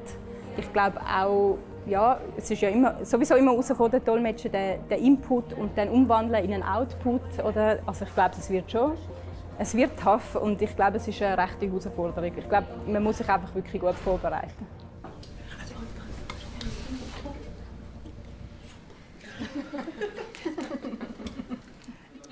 And we are now joined by Agatha Cooper. Agatha, these are long days for everyone, for the athletes, but also yourself, because you've been involved in all the morning sessions as well. Yeah, I've started at 11 a.m. Yeah, I'm a trainee from sign language, Swiss German sign language, and yeah, so it started at 11, and that's the second session. Yeah. Till 10 p.m. Yeah. And how is it, especially as a trainee, to come in on a global sporting event? It's overfloating. It's challenges everywhere. It's for myself. It's a challenge, but also you have the impressions here in the arena and seeing new things you've never seen before. So yeah, it's exciting and challenging and learning so much. Yeah. What are you learning? Because I know we can't do it alone, and you have your colleague Celine as well helping you. But how much are you sort of being a sponge to all of this learning here? I think there is learning on so much levels. Yeah. Like, of course, the sign language. How can I interpret? How can I use the language? But also how do I deal with the camera and also with the people walking around, so spontaneous deciding or something. So much little things to learn, I think. But I think that tomorrow or 2 days after I will be able to know, okay, how was it, what was there. So now it's too much impressions to... Yeah. At the moment, you've just got to be in it, right? And you are actually sign language for the leg prosthesis race, is that correct? Will you be doing the leg race? Like we're always changing like 15 minutes. So I had different races, the leg prosthesis, but also the electrical bike. Yeah, electrical bike. I can only sign it. I can't say it. Yeah. Well, sign it for us. Can you say that it is the leg prosthesis race is coming up next in your sign language?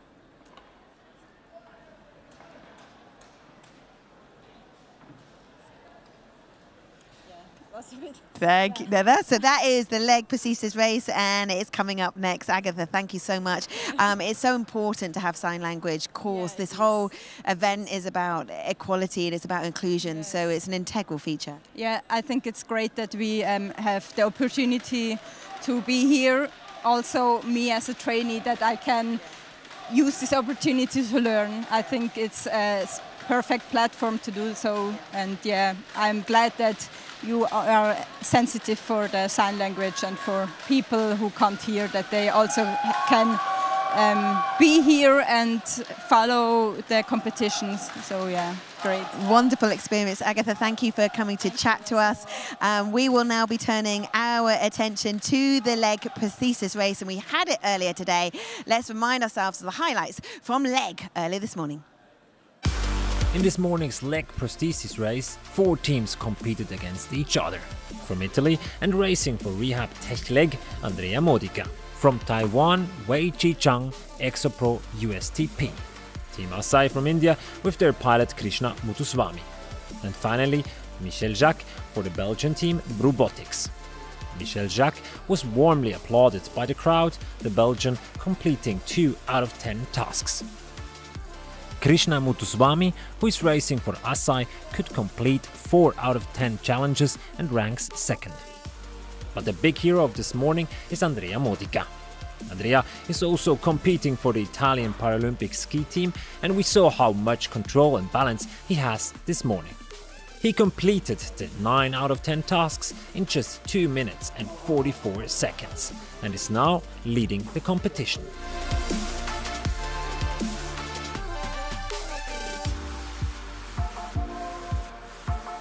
This morning, and we've got more to enjoy now. As that was going on, they've been setting up all of the tasks, 10 tasks, 10 points for each task. And to bring you up to speed now, this is everything that you need to know about the leg prosthesis race.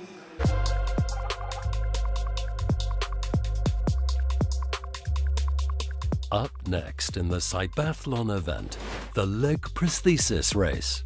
The teams will be required to complete a total of 10 tasks. Any blue area must only be touched with the prosthetic leg.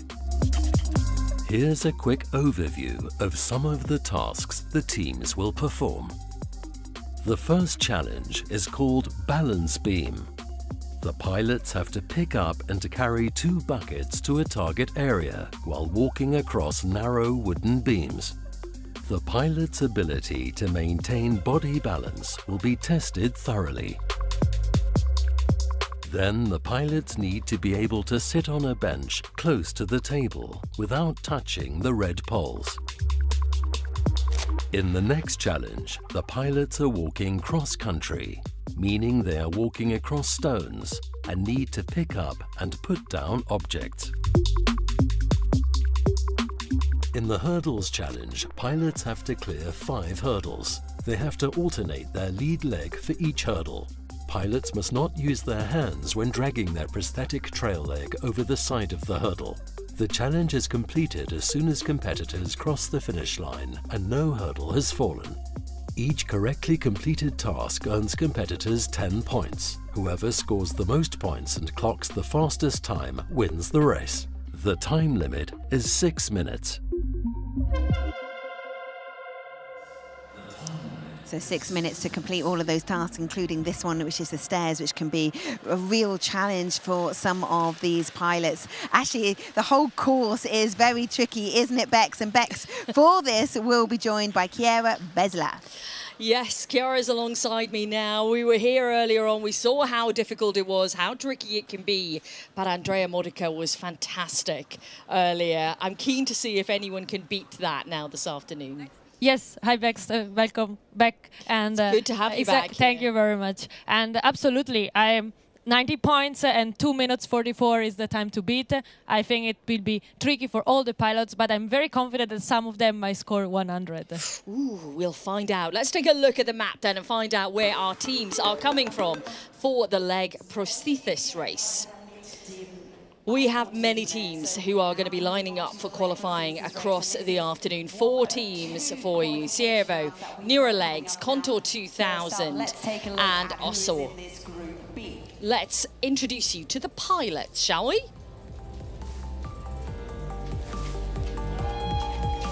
We welcome all the way from Chile, Team CYBATHLON and their pilot Diego Ayala Blas.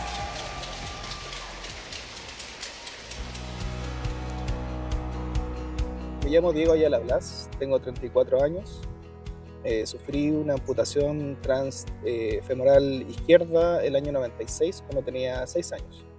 Muchos de los amputados, los discapacitados en Chile no estudian, muchos que no logran educación superior, hay muchos que solamente completan la enseñanza media, tampoco consiguen trabajo. Se hace bastante complejo ese tema. Yo creo que solucionando una de las cosas que está a disposición nuestra, que es poder entregar una prótesis de mayor funcionalidad a nuestros pacientes, a nuestros compañeros que están en esta situación. Diego, desde que se incorporó en el equipo, ha sido una tremenda inspiración para nosotros. Queremos que en Chile ya no hayan más limitaciones. Somos el equipo CYBATHLON.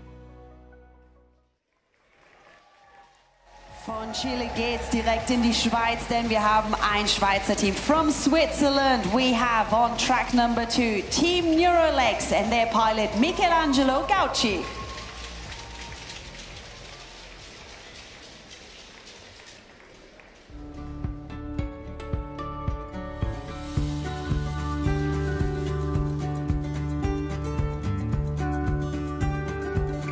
Sport machen macht eigentlich immer Freude. Wenn man mal drin ist, tut der Körper Endorphine freisetzen. Und ja, es macht einfach glücklich, sich zu bewegen. For lower leg amputees, conventional prostheses do not convey any sensory information about the interaction between the prosthetic foot and the ground. So we developed this system that is able to provide real-time sensory feedback.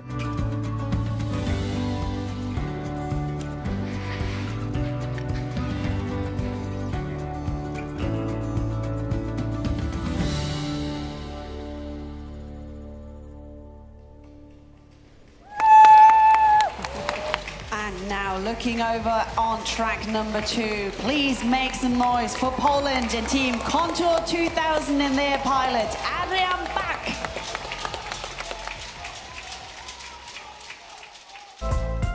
The Team Contour 2000 is from Poland. The team made a prosthetic knee using 3D printing, which is cheaper and more accessible.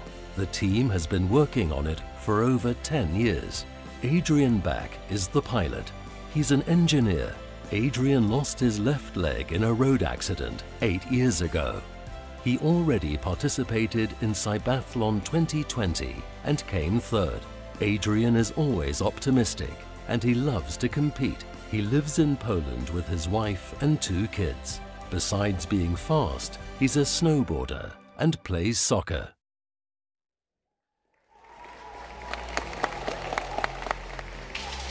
And completing this qualification round B, we welcome from Iceland, Team CYBATHLON and their US pilot, Griffin Fitzgerald. CYBATHLON is based in Reykjavik, Iceland. They developed the Power Knee, a motor-powered microprocessor knee that delivers active flexion and extension. When I used the Power Knee, it was the first time in 19 years I felt like I had my knee back, and that means everything. This Power Knee helps me. It reads my body, it reads my movement. It's amazing. It's just purely amazing. There we go, that's our pilot lineup then for this qualification session, and the crowd have really got behind everyone. It's a great atmosphere here as we head into the evening at CYBATHLON. Well, we're ready to go, aren't we? We are almost ready to go. Chiara, my expert, is alongside me. We saw with Adrian Bach, who we're looking at here, when we were rehearsing, when he was training, he was on supreme form. So this is going to be a good qualification session. I think we're going to see a good array of talent. Yes, for sure. This will be very good qualification session, because actually we have the team Neurolex that classified second in 2020, and then the team Contour, which arrived third. So I guess we will see a very big competition today. And as you said, Contour was really good in the rehearsal, and I'm expecting quite the same performance also today. Yeah, certainly. Fiercely competitive, all of them, and you can see that. We'll talk about the slight differences or the differences in technology that they are using with their prosthesis as soon as we get underway. But just a reminder that we have 10 tasks for our pilots to complete, and the time limit here is 6 minutes. So it's not long at all to be able to complete the task. We're not far away from getting started. We'll have a countdown shortly to get us underway. Okay, there you go. You can see on the clock there, that is the countdown to getting started. And we start with our Chilean competitor, Diego Ayala Blas. 10 seconds to go before we get underway with the qualifying session. And the Chilean supporters and team are there.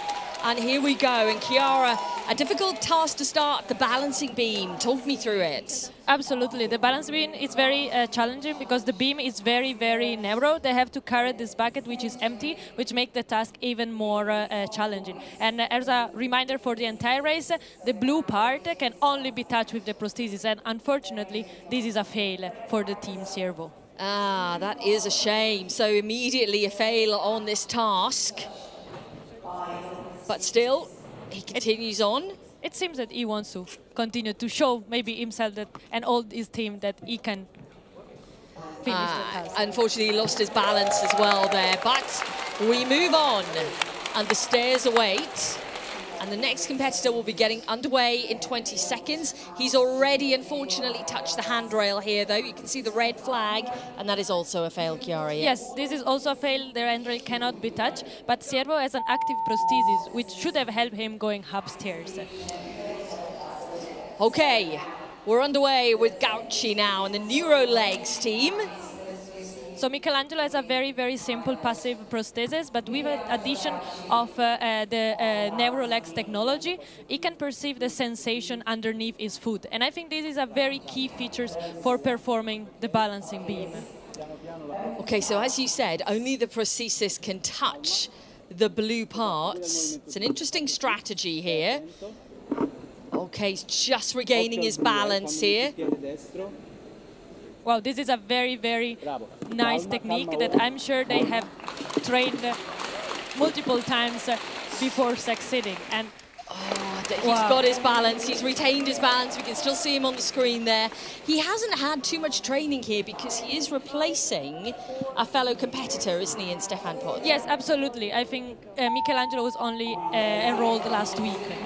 So, given he's just had a week to get himself ready for this, it's quite incredible to see. But back straight away, underway with confidence. Yeah, this I would like to say that is one of the simplest technology actually that we have here at CYBATHLON, competing between the 12 teams. The main aim of this team is really to create a prosthesis which is affordable for a middle and lower income country. And this prosthesis seems to really work incredibly good for almost all the tasks. Oh, no! It's a fail on that opening task then for Bach. He just unfortunately lost balance on that beam and put his foot on the floor.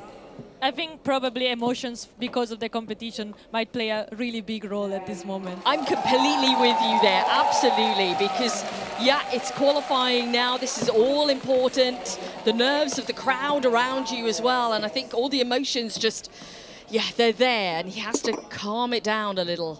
But yes, he's doing well here. Yes, and bringing the cup that is very wiggly but cannot fall, that is also for sure very difficult, and adding even more difficulty to the task. And we do have a green pass on that. No.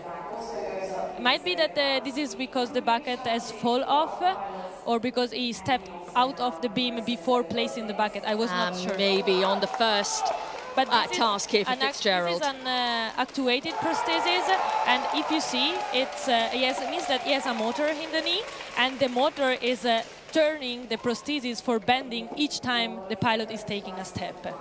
So for sure, for the step, this is a very big advantage. He's doing really well here, but I'm so worried about his arm out to the side. Don't touch the rail. That's Griffin Fitzgerald, who's representing Osseobionics. Okay, oh, it seems that Cervo, yes, it's almost at the end, is performing the second last task. And for this task, you need a lot of balance. You need the ankle control because, yeah, you have to really feel the ground underneath. But of course, like with the prosthesis, this is even more challenging. Okay, and we're on what is described as the cross-country element here because of the uneven ground. Back with Contour 2000. It really seemed that he didn't have any problem for doing the bench, even with, I think it was a really, really difficult task. And the wobbly stone as well.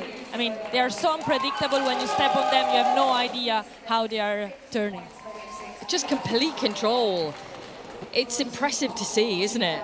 I think he's, you know, maybe those nerves that were there at the start on the balance beam have gone now. He's relaxed into it and he's really showing us what he can do. So you can see all of the green just above his name on the graphics. That's all the tasks that he has completed so far to put 60 points in the bag. Yes, I think the Contour team really put a lot of motivation and a lot of also training in the competition. A nice fact that I can tell you is that they actually built all the 10 tracks underneath a Catholic church in Poland. And I find this amazing because they really rebuild the tracks just to train for the competition. Rebuilt them exactly as they are. I mean, that's incredible that they've gone to that length, to that effort, and they've been training relentlessly for this. Okay. This challenge has been failed. It seems that he didn't alternate. So every time he's doing a step with the non-prosthetic leg, then he has to take a step with the prosthetic leg. And I think in this time he moved the non-prosthetic leg twice. So the final hurdles before he can complete the task. And it's green, and it's 80 points. 3 minutes and 2 seconds for Adrian Bach and the Contour 2000 team. That puts him into second position overall in qualifying. Absolutely. This is a really, really good performance. I'm sure he will also try to push even more for the second attempt because I think he knows that he can do even better. And the candle is placed down on the ground. Griffin Fitzgerald moving forward to the cross-country sector. We're back now with Michelangelo Gauci. He's using a completely different technique because unfortunately he's a passive prosthesis, so he cannot bend, he only can adapt his knee. And here, since we put the red poles, there is no space for adapting the knee. So he's actually bending on his knee because the blue parts has to be touched with the prosthesis. It's a good way of getting around the program. Yes, I think this team, they are really trying to do everything in order to pass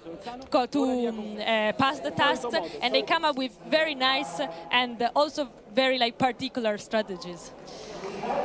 Okay, we're back with then our Icelandic team.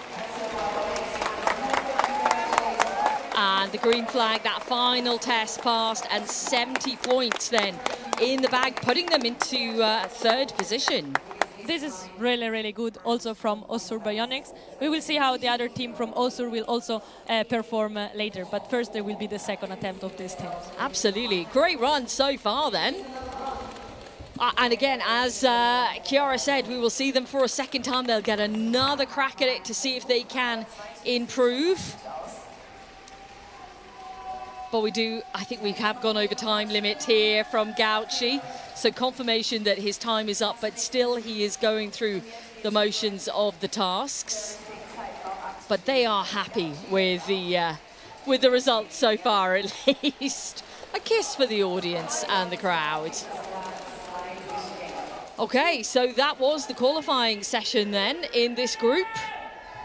Let's take a little look back then as we built it all up. great to see so many different countries represented here. I mean, Chile, we've seen Brazil in different disciplines. It's truly a global affair, Chiara. Absolutely, and now that you mentioned Chile, I think this is a very, very nice project because they are a group of students from Chile, and as we saw before in the camera, they came here, a bunch of really enthusiastic students. I think there are 15, 16 students that came from Chile to support their pilots and to show also what they can, what they are doing and the amazing technology that they are developing. Very, very good words indeed. And it is so fantastic to see the support of everyone around these teams, these pilots. Let's take a look at the results, shall we? The rankings that we have here so far, at least, with Andrea Modica, with still that 90 points on the board. And Bach was just behind. You can see there in team representative order for us. Well, it was a great first qualifying for them. Let's then head out now to Abby.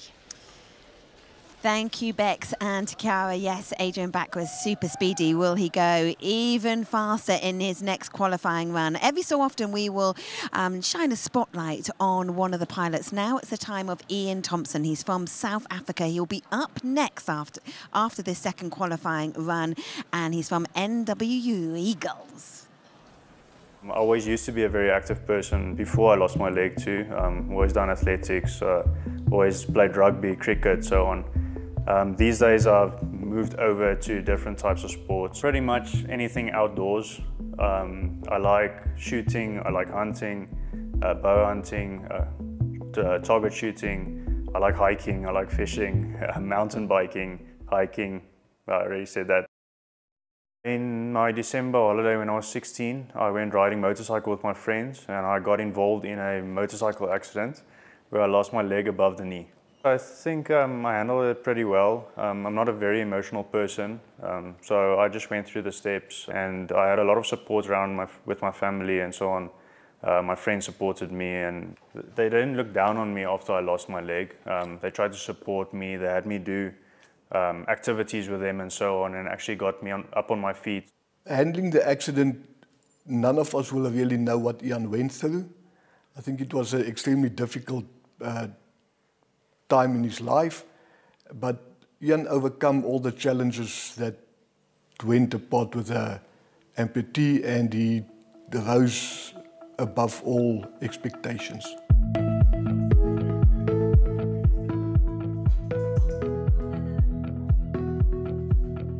I definitely married the most handsome guy that I know. When he makes a decision, he's always persistent and he follows through. He never gives up, ever. My wife supports me pretty much in everything I do. I met her a year after my accident, and since then she's just been pushing me to follow my dreams.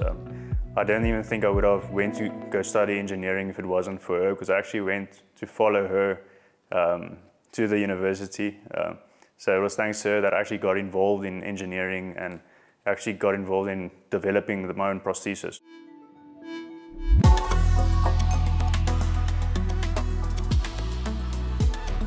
So the first thing I love about it is it brings together like-minded people from all around the world. It's a great place for us to do networking and talk about our technologies, and secondly, really challenges the technology instead of just the physical capability of the pilots.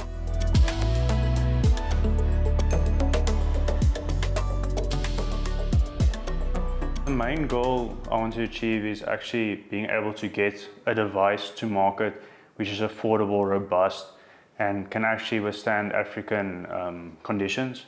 When you go to the big cities and so on, there is inclusion, but when you go into the more rural areas is where we have the most problems. The rural areas aren't set up for anyone with disabilities, so that's where our main focus lies with our designs.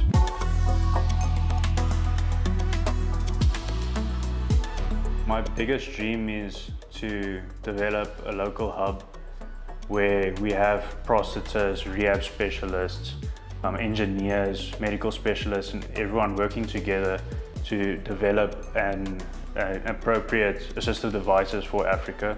And I would really love to start something that would reach out and can help more people.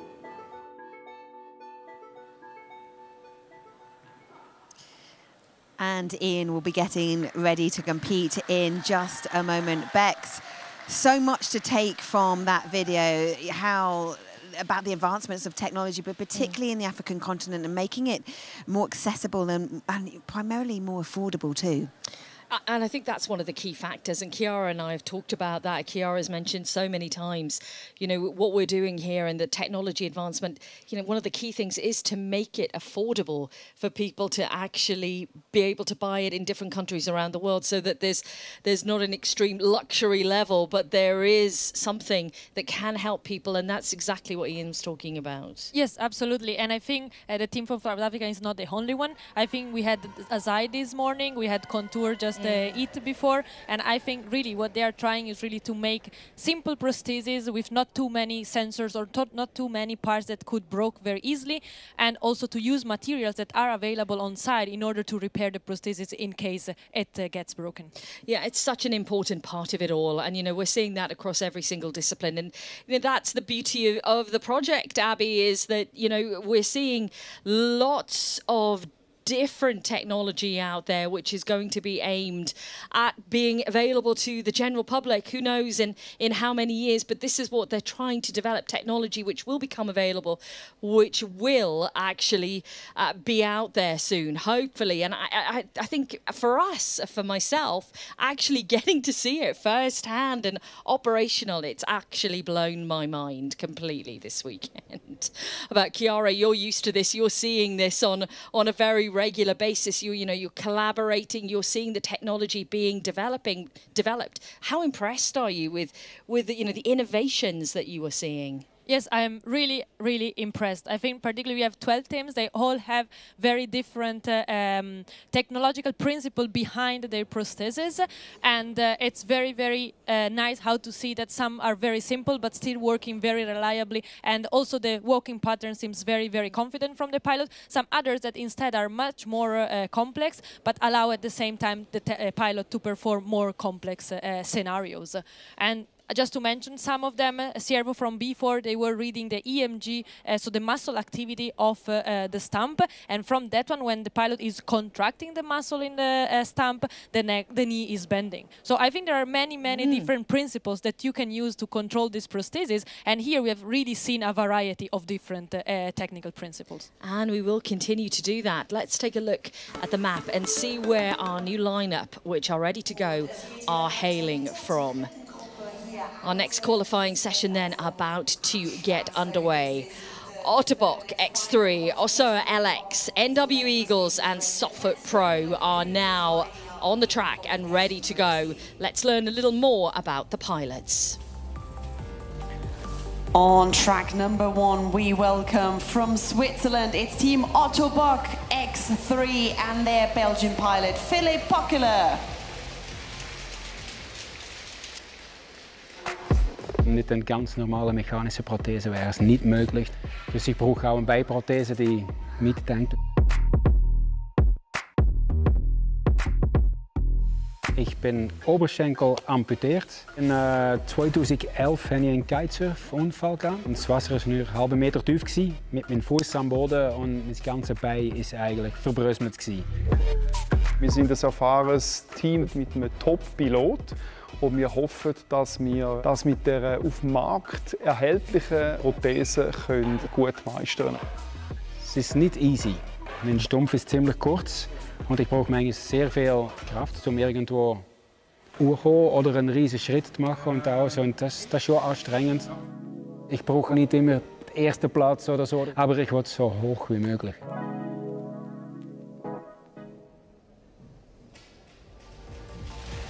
And over on track number 2, our second Icelandic team, we welcome Team Osoa LX and their American pilot, Faris Amra. Team Osoa LX from Reykjavik, Iceland, is a leading global provider of innovative mobility solutions. The company was founded in 1971 by Icelandic orthopedic technician and amputee Össur Christensen, who developed the groundbreaking IROS silicone liners. Össur focuses on improving people's mobility by providing prostheses orthoses and supports, as well as accompanying patient care.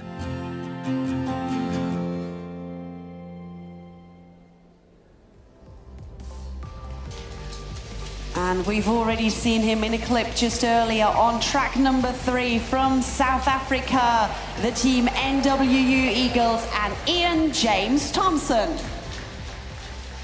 We were a lot of passionate people that really wanted this to work. I got involved in the team after losing my leg in a motorcycle accident, and that kind of inspired me to get cheaper prosthetics on the market and work to get local, manufacturable and maintainable products. This project is really resonating with everyone to give you a space where you can help someone, make an impact. The current device we're working on now is called the Talon. It's a microprocessor-controlled knee, which allows for variable gait speeds and dampening downstairs and slopes and so on. We have all these passionate people, we have the potential, we have the talent. The NWU gave us everything we needed to get to where we are today.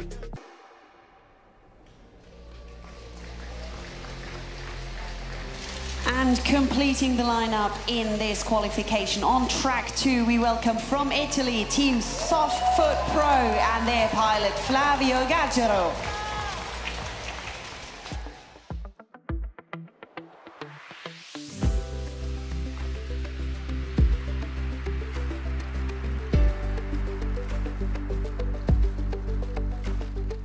We started this path of development of these technologies some years ago, and today we have the opportunity to collaborate with Flavio, that is our pilot in the competition of the CYBATHLON.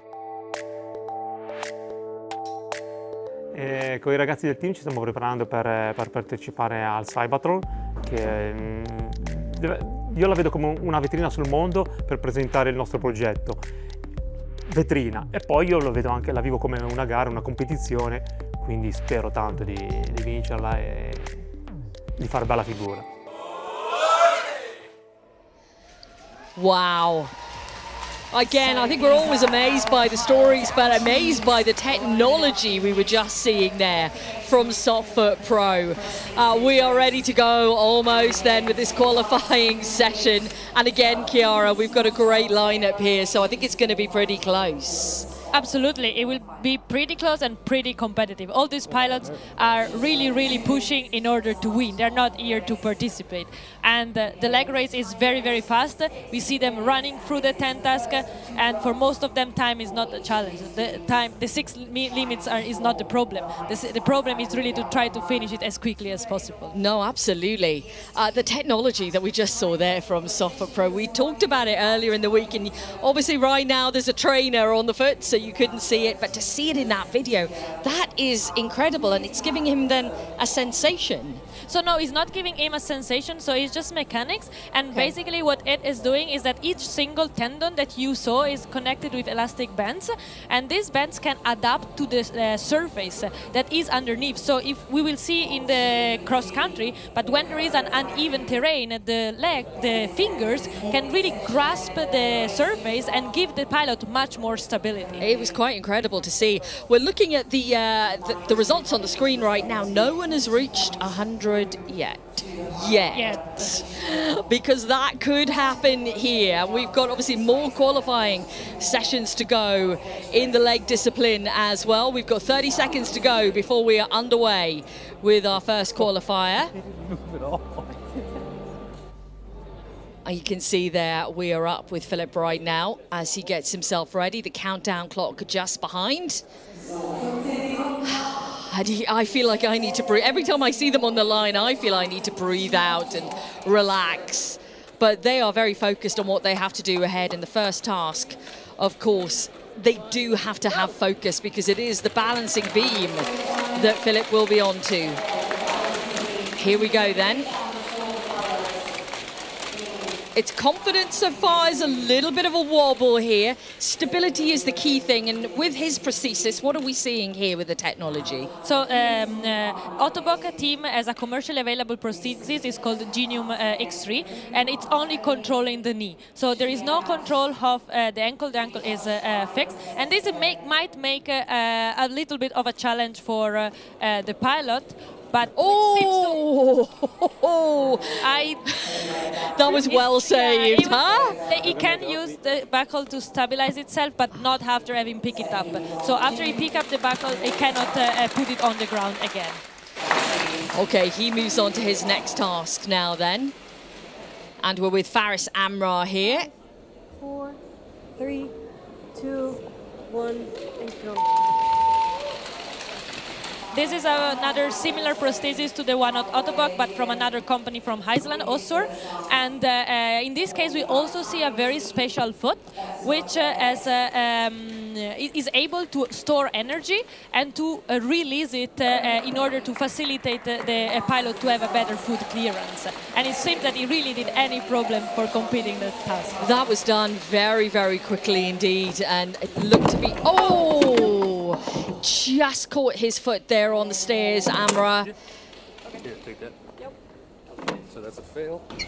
Okay, so he will have to bypass that now. So I think he can still continue complete the task. I hope that is not too much emotionally involved. Yeah, that's the thing. When something like that happens, it can knock you back a little bit. But right now he's in a qualifying session. He has to try and continue on through and not focus too much on what's just gone wrong. Oh, as we see a stumble here from Philip. Again, well held. You know, the stability and trying to find back that balance, yes, it's not easy. And try to keep the cup on the plate. That was the most challenges because the cup is very, very wobbly. And we had to actually add it just because to add more complexity to the task. Yes, as we've mentioned quite a few times, you've done a very good job, all of you here, to make the tasks just a little bit more challenging. Yes, we added cognitive, we were try to challenge also the cognition, try to remove the focus from the leg in order so that they could really focus on something and the movement of the leg should be more natural. Okay, we're with Ian Thompson now then. Unfortunately, I saw that in the previous task the cup fell from the tray, so that unfortunately was a task fail. Okay, let's see if he can successfully negotiate this. Cup is on the table, so we have to go back now and collect the other cup that is there. This task is really difficult because the leg has to be placed exactly inside the crates without touching them. And so you need a very, very, very precise control of your foot. And we've talked about this, he's kind of starting to move backwards there, which you mentioned before is exceptionally difficult. Okay. Yes, I really have no idea how they're doing it. Oh wow, he decided to really, really challenge his balance by really, really moving forward. So we're with Flavio right now from Softfoot Pro, but back with Faris Amra, who is really moving on at pace here. Here we see something very interesting. That for blocking his knee, is really pushing it with the hip. Then he can block it in 90 degrees, and this helps him in overcoming very high obstacles. So 60 points scored then by Amra. This is the first qualifying session for them.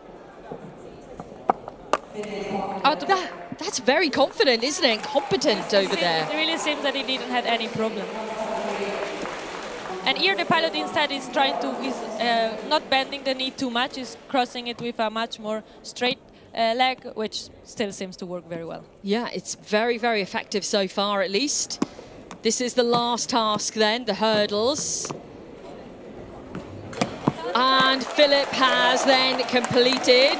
He is into the top 4, in 3rd position right now, on 70 points. Okay, we're back with Ian. So also the technology of the NWE Eagles is very, very interesting.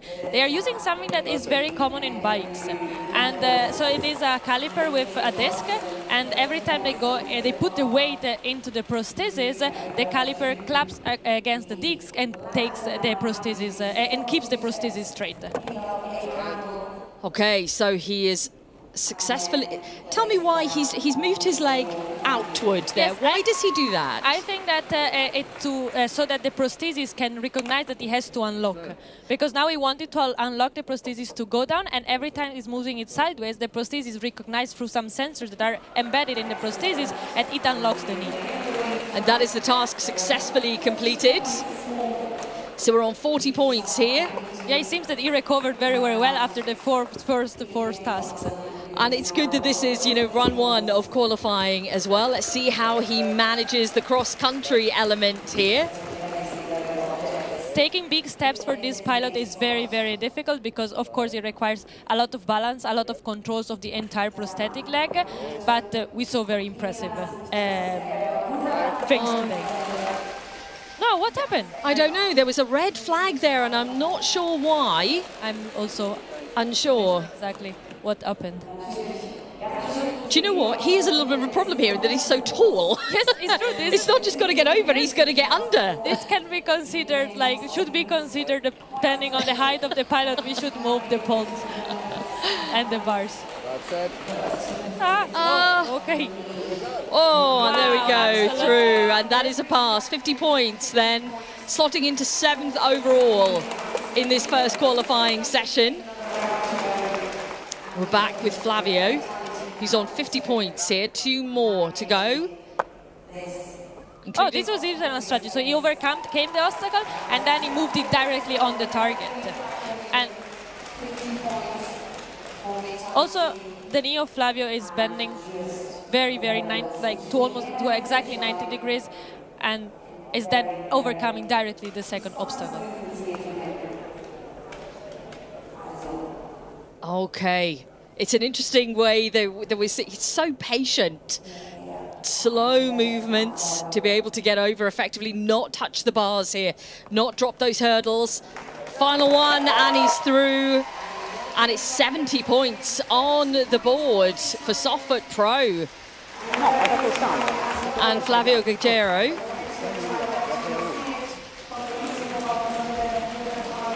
So the same as Philip with the 70 points haul. So there you go. Qualification-wise, then Modica still out front, then back, then Gaggero, and then Pokele, who has completed 4th. But another go at it.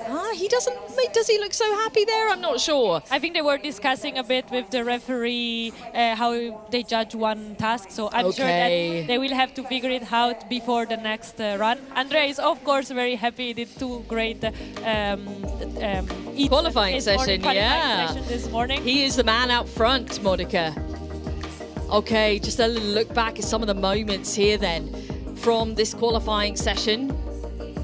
Here we see the feet from Soft Pro adapting to the surface and keeping the balance. So beautiful across there, probably the best we've seen.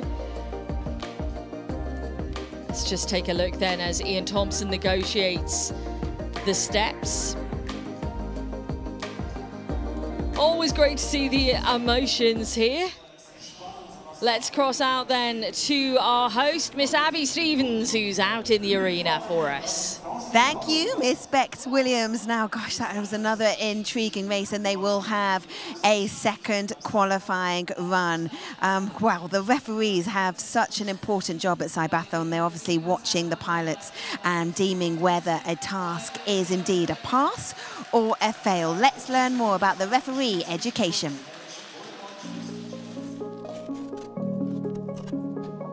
Final preparations before training starts. At the moment we're still finishing, packing up all the material.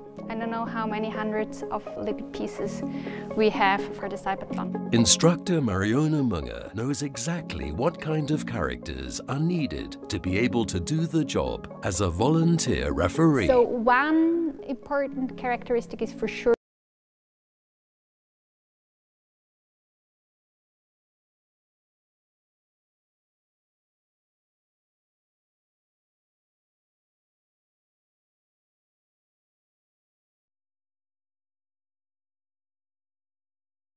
wanted to be a referee because I heard it through my work that CYBATHLON was happening, and I find that I really like the concept of the conference. And yeah, now when I saw that I could participate as a volunteer, I wanted to be part of it. In today's course, volunteer referees will be trained in the disciplines Vision Assistance Race and Exoskeleton Race. Aber wenn es ein bisschen, also kann man schon eine Toleranz dann haben, oder? Das, was ihr gesehen habt und was ihr von den Regeln her wisst, das zeigt ihr so an. I think for me the hardest would be on the competition day to be like very exact, because I mean there will be many people and everybody will be excited, right? And everybody wants to do their best, so of course you feel the stress from others, right? Die Regeln sind klar, die Teams konnten die Regeln auch lesen. Okay. Auch wenn es keinen Einfluss hat auf deine Aufgaben. Ja. Ja, okay, gut. Ja, das ist teilweise hart. Auf die Boxen stehen. Sie dürfen wie nicht einfach nur so machen. Each task is discussed and demonstrated in detail, but questions keep coming up. The rules are precisely defined. Sie können alles richtig gemacht haben und dann kommen Sie am Schluss noch hier dran. Und dann ist es ein Fail. Den Tisch dürfen Sie nicht auch berühren, doch schon, oder? Berühren schon, aber nicht verschieben, genau. The challenge is to like how much information is helping and what is too much. So what is relevant and maybe helps to understand the rule and what is just additional information that it's more confusing. Wenn Sie die rote Flüssigkeit berühren, ist es ein Task Fail und dann müssen Sie noch das Glas auffüllen. Wenn etwas zu Boden fällt, was nicht an den Boden muss, ist Fail. Und wann sagen wir, wann der Task ist Pass? I ask all situations and how strict we have to be, because I think it's better to follow strictly, because then for everybody it's fair, right? So if I just feel like, oh no, but I wanted them to succeed, they had so much energy in it, that would not be okay, of course. Also da könnte die Person fragen, ist es genug? Und dann würden wir Ja oder Nein sagen. Ja. Ah ja, okay. Die Teams sagen teilweise auch, es sind so komplizierte Regeln, aber es sind dann auch oft die Teams, die dann kommen und fragen, ja, geht denn das? Und dann machen wir nochmals eine extra Regel. It's so a tedious work. You have those tasks, they seem simple, and then you have to add so many rules to just see that no one is cheating. Alles, was nicht verboten ist im Regelwerk, ist erlaubt. Wir haben da versucht, die Regeln immer wieder auszubessern, aber die Teams sind sehr gut im Schlupflöcher zu finden. Das heißt, die lesen die Regeln auch sehr genau. Das wäre dann ein Fehlstart. Gut. Dann fällt dir den Löffel am Boden. Task Fail. Das heißt, wenn ihr dann nur so macht, schwierig, immer gestreckter Arm. Maybe I overplayed a bit on purpose, because then I hope that they lift their arms at least until here. Yes. Now that I've been with this training, I feel like to reassure us, I think we're a team and we will manage to find a solution so that everything is done fairly. It needs some confidence, and it's tricky for the referees, and the impact that you have to the project and to the races is of course higher than in other volunteer jobs. But I'm very positive. I guess that they're gonna grow into their role. The training continues for a long time so that both teams and the referees themselves are satisfied at the competition. And I am now joined by Sebastian Kaller, who is the head of the referees. And it's, you know what, it's an extraordinary job to undertake. And actually in that video, what was really interesting is having to choose the right personality as well, that someone that doesn't get too emotionally involved. Yeah, that is quite a difficult job. So you have to stay calm under pressure. But it's also a lot of fun. I mean, seeing the pilots, seeing the emotions and the whole CYBATHLON, I think it's also a very amazing experience for you. How did you get involved in it?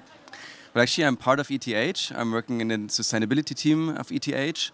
And for us, sustainability does not only have the environmental perspective, but we also say social aspects are very important. So we also think about inclusion.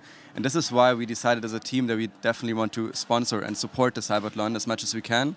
So half of our team is actually involved in the CYBATHLON, and we're doing our best to make this event as exciting as it can be. And it's so exciting, but sustainability is right up there as well. The fact that you can have these local hubs and people can compete in Seoul too, so that it has this hybrid affair too. That's definitely a very good reason, yes. So what has been the challenge so far? We're coming to the end almost. We've still got some leg prosthesis race and the arm prosthesis race to go here. But what has been the challenge so far? So for me personally, the main challenges that we have, apart from some... is keeping that laptop dry. One of the main challenges is keeping the laptop dry. No, it's like this time we have 8 disciplines. We have 6 track disciplines with 10 tasks each. So it's not getting mixed up in your head with all the rules. We have 200 pages of rule books. So just, as I said, staying calm, thinking about the rules and sticking to them, and then making a fair competition that's exciting for everybody. I can echo that. I've never studied so much ahead of an event and wanting to get it right because so much has gone into it and there's so much impact and benefits and the referees have got such a vital job. I'm thinking about the robot race, and again I would be a terrible referee because I was so emotionally invested for, you know, like Etienne trying to open the door, or Gabriella Pozzi, who was so sad after her first run and it didn't go well, and then elation in the second run, and just to make sure that you're continuing to be strict as a referee to ensure there's fairness. Yeah. Of course, it's not always easy if you see the pilots really fighting for it and they want to make points, of course. But you have to be strict because that's in the end it's going to be fair, right? If you're not strict if one referee is not fair, then it's unfair to the others. That would make it a bit better, just to make sure there isn't even competition. That might bring me back in. Sebastian, thank you. We'll let you dry the laptop. And then, and thank you very much. Enjoy the rest of the competition. We have the other qualifying runs now are the leg prosthesis. And can certain pilots move up that leaderboard and get into the final? That is the big question, Abby, and that is what we're about to answer. And can I just add that I would be an utterly useless referee because I'm so emotionally invested. It just wouldn't happen. I'd be like, okay, it's fine. Go on, carry on. Okay, that is our leader at the top there. That is Andrea Modica, who is leading the qualifying for the leg prosthesis race so far. It's been an incredible set of qualifying that Chiara Basler and I, my expert here, have watched, and I'm sure this will continue on. And now for these guys, it is going to be the second attempt and the final attempt. Yes, the final before the finals. Yeah, the final before the final. Finals, and let's see if we can get the 100. Let's see. We are missing the perfect score here as we watch our Chilean competitor, Ayala Blas, make his way on the balancing beam. It's a cautious start. It's a measured start here. Oh, I love the tension. You go out to the team and they are just, everything is crossed for him. Unfortunately, he placed also the healthy leg on the blue part, and this is not allowed, and therefore the referee assigned it as a task fail. That's 2 task fails now because he's bypassed the stairs. So the tactic here then put one leg in and stretch to get the cup. He probably wants to place the prosthesis exactly where the cup was, yeah. Yeah, you're exactly right, Chiara.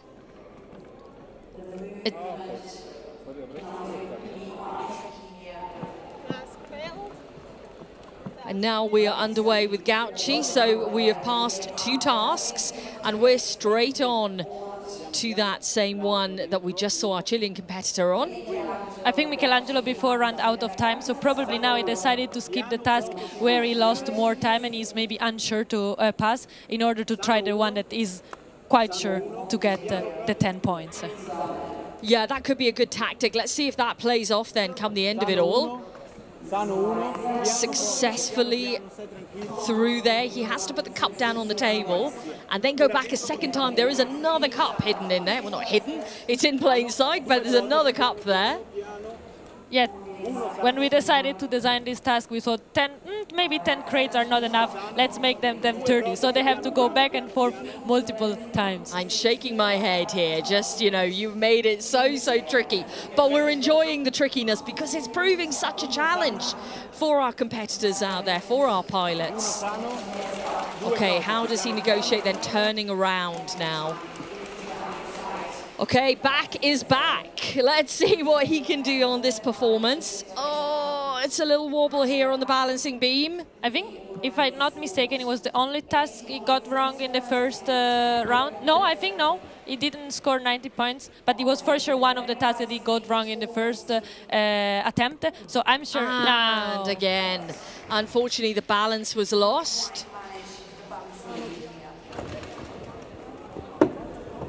I mean, when we were watching him in the training sessions, we saw him really do that expertly. It's just not worked here this time around.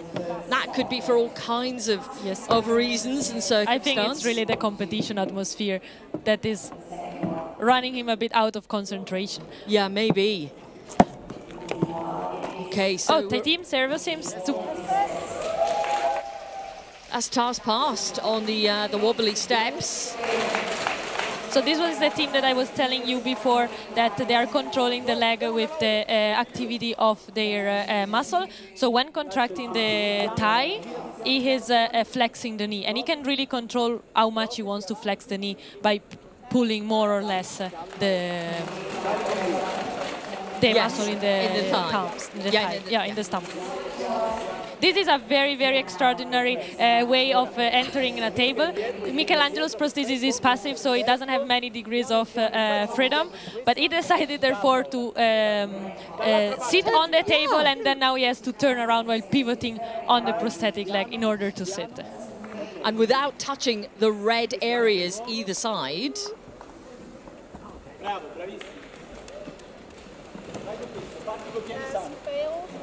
He didn't sit down. He didn't sit down, no. No, I'm sure this was only due to the pressure of the competition, because sitting down at that point was really the easy part. Which is so unusual and such a shame, because he was on a good scoring run. He had 20 points in the bag. It really seems that the passive prosthesis of Contour 2000 didn't give the pilot any problem for sitting in the bench, and I'm always so impressed. Let's see how he does on the wobbly steps. He's a little pivot there, and he is through, and it's another pass. So we're up to 50 points here with Contour 2000 already. And here we see how he's bending the knee. He's bending the knee by touching it against the high step in front. Because being a passive prosthesis, he doesn't have any motor that allows him to bend the knee. Okay, we're with Osteobionics now, and Griffin Fitzgerald.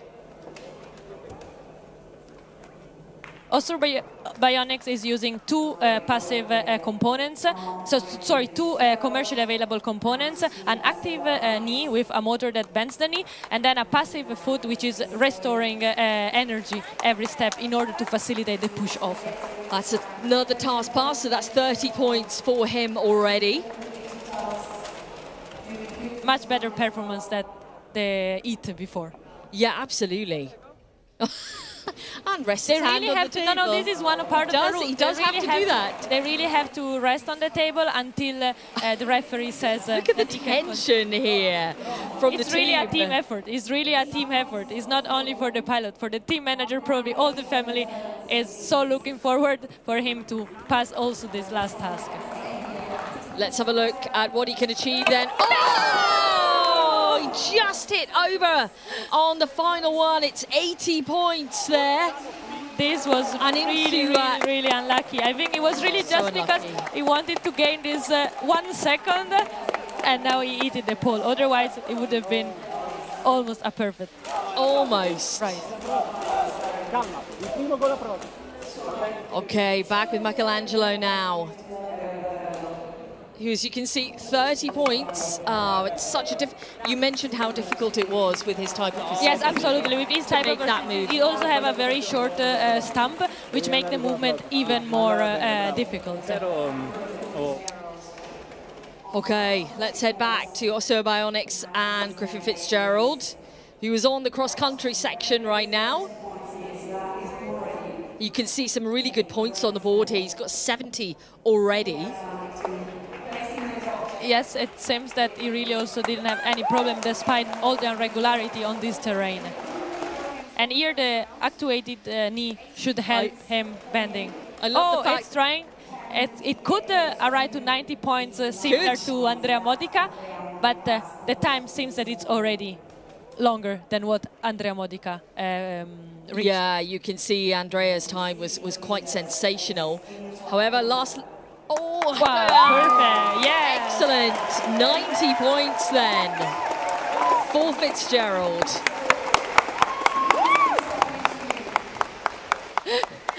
I just love the reactions, the high fives, the celebrations at the end of it. That was a really great run.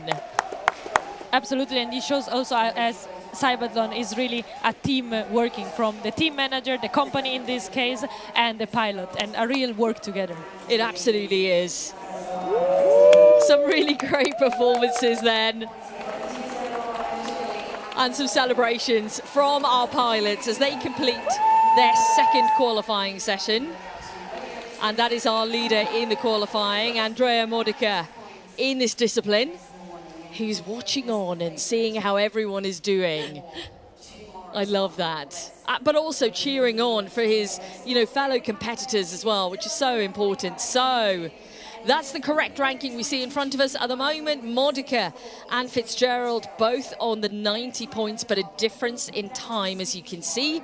Contour 2000, third with Softfoot Pro, fourth. Four, of course, qualify for the finals. Let's take a little look back at some of the moments then for this qualifying session. Chiara, every time I'm watching it, I'm blown away by the capability of what these pilots can do, what the technology can do, and how it's lending to giving people such great opportunities in the future to have just complete autonomy over themselves. Yes, absolutely. In the leg race, we have a very good mix of companies which come with their commercially available device, which are ready to be purchased in the market, but also many research teams from university that are still developing them, trying to find even more affordable or even simpler solution to still be so that they can really be used in everyday life. Okay, let's head out then onto the arena floor. I believe Abby has got Mr. Griffin Fitzgerald with her.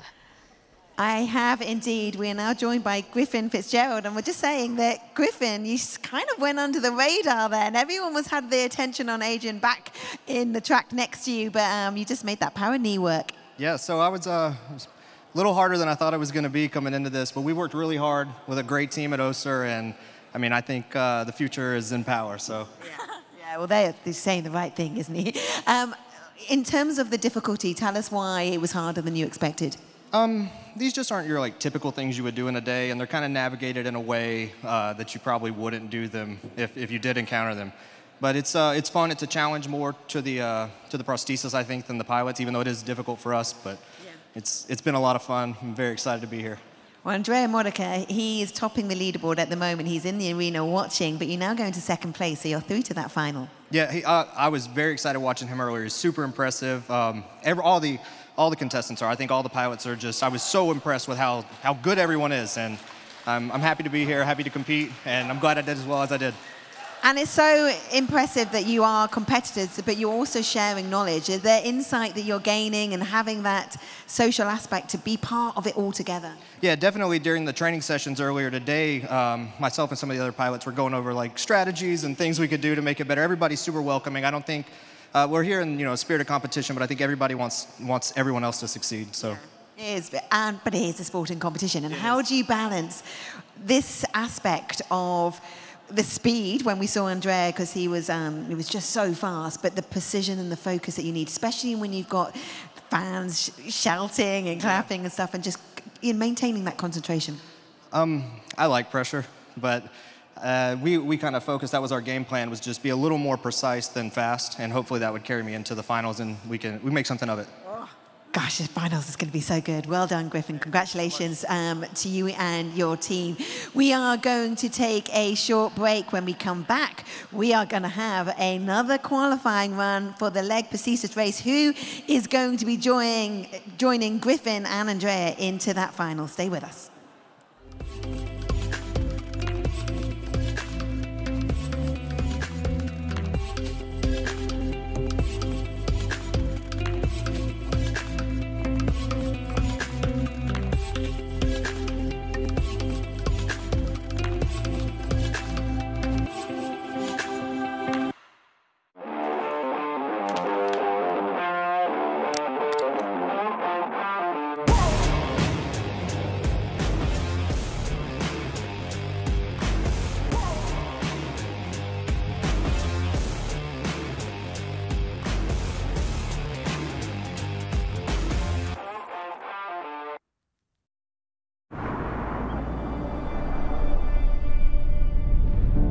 Mein Name ist Michel Fornasier und für mich hat die Zukunft längst begonnen.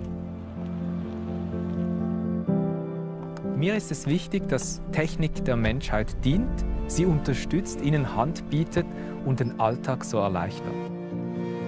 Fortschritt ist Lebensqualität, welche man mit gutem Gewissen auch nutzen darf. In dieser Hinsicht ist EKZ für mich ein verlässlicher Partner, denn sie bieten Lösungen, die mich begeistern. Willkommen zu Hause, Michel. EKZ gestaltet Energiezukunft und versorgt zuverlässig, ökologisch und günstig mit Strom.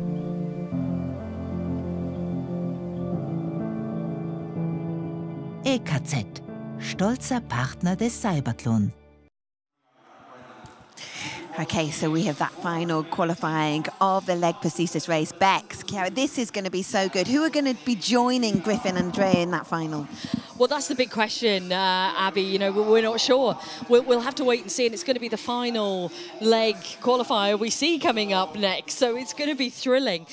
Both Chiara and I are just constantly smiling, it seems, at the moment. You know, we're watching Andrea Modica here, and there's back.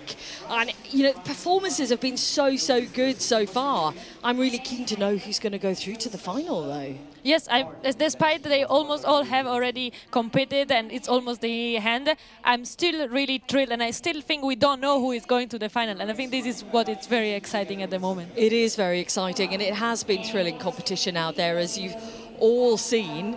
And we're ready, almost ready, to have a little bit more of that competition thrown at us again.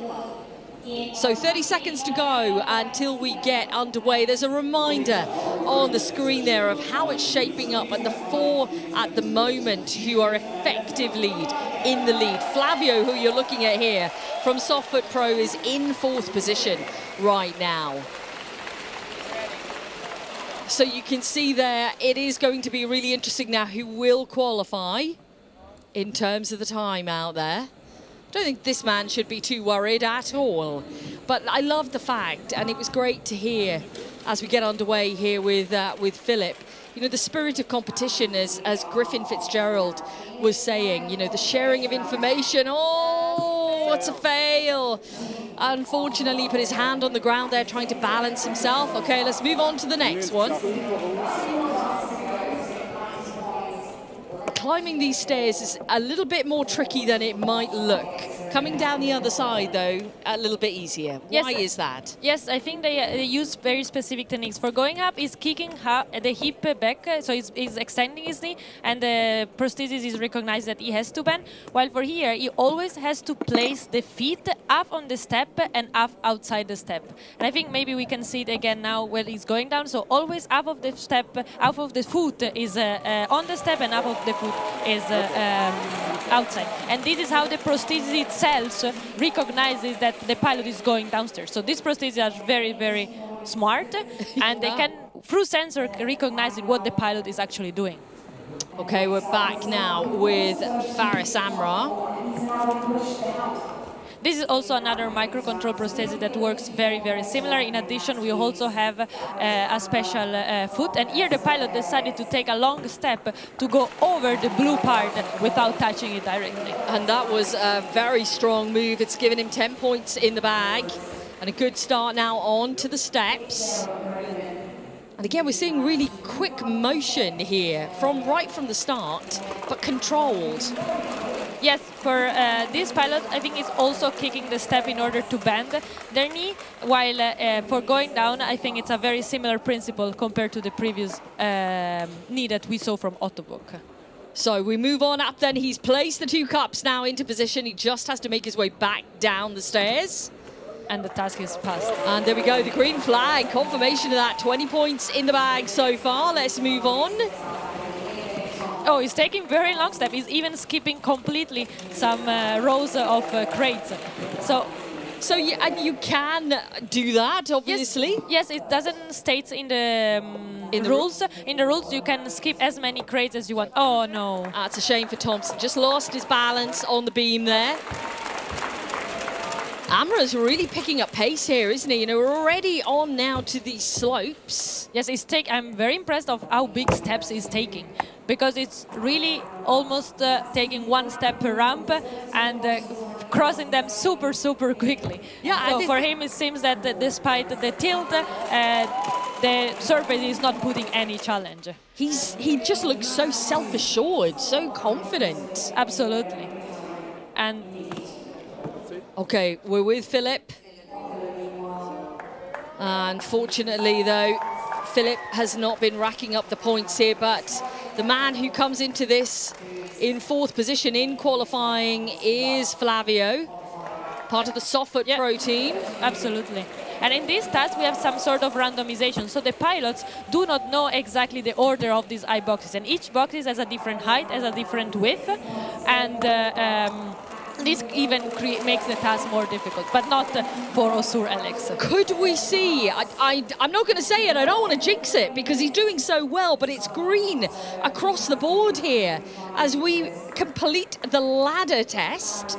Let's not say too loud, but I would say that some of the most difficult tasks he already went through.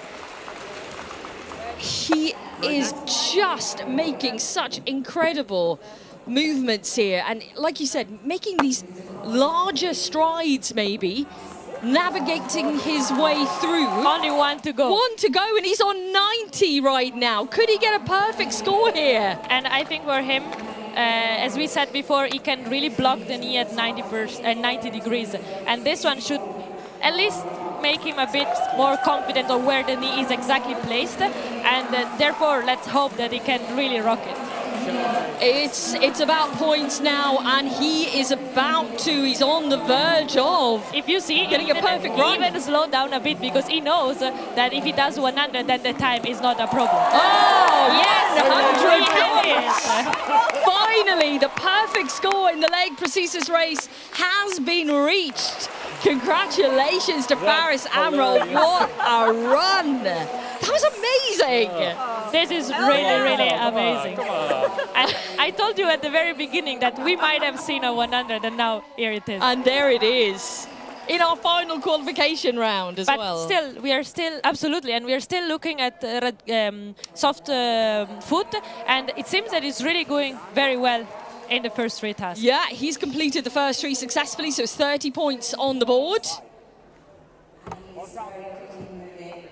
Now we can focus maybe a bit more on his foot, which is the really peculiarity of this prosthesis.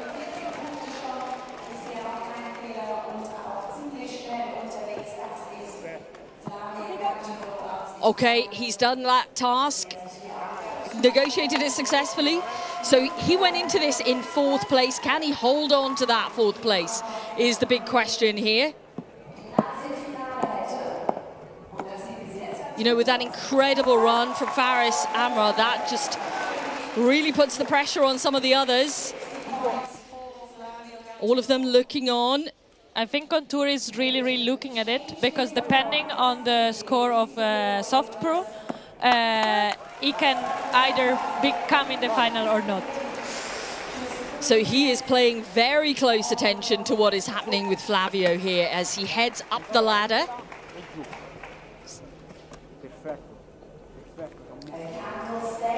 So he's completed now. That will put him on 80 points. He gets up to 90, then that changes things. In terms of who we're seeing on the screen right now, that's our Polish competitor, Adrian Back. Yes, it's really a competition between these two guys now. Who is going to get more points for the final? So completely amazing. And that is Back potentially, I believe, out now with the score that Flavio has put on the board here. Let's see if he can make another perfect score. Could we have it's two? It's incredible that we have two in the very, very last qualification session. But I would say that also shows the great, great abilities of this pilot. We will have 4 pilots with all above 90 points. Oh, sensational! Wow. That is just amazing to see that. That is another full house of points, which puts him up into 2nd position. Ooh. So look at that.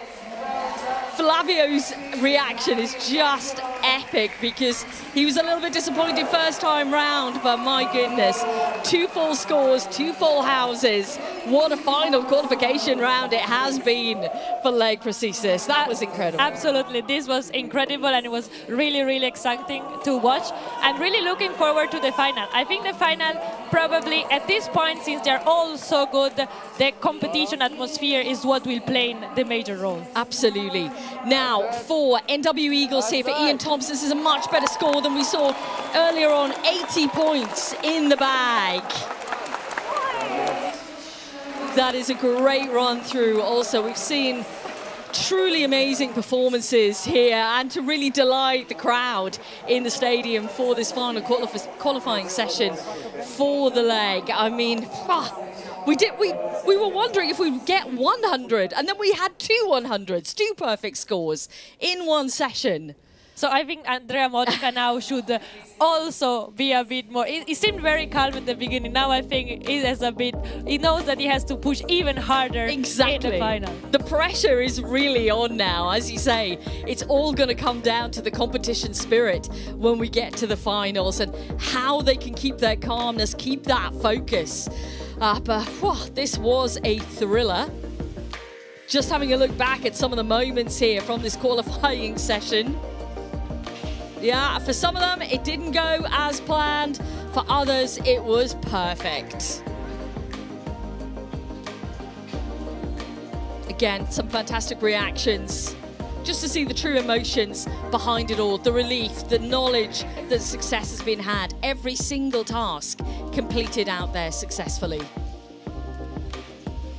Let's take a look at the results then and who was qualified then for the final in leg prosthesis. And it is Faris Amrar, Flavio Cleguero, Andrea Modica and Griffin Fitzgerald.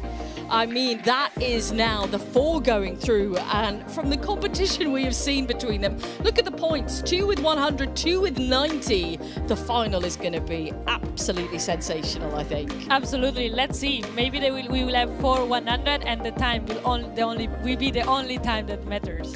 Absolutely it will. Okay, let's head out to what is a very atmospheric arena floor right now and catch up with Abby. Bex, thank you. Faris and I were looking at that leaderboard, both third teams through, but wow, you left it to your 2nd qualifying one to go to the top of the leaderboard.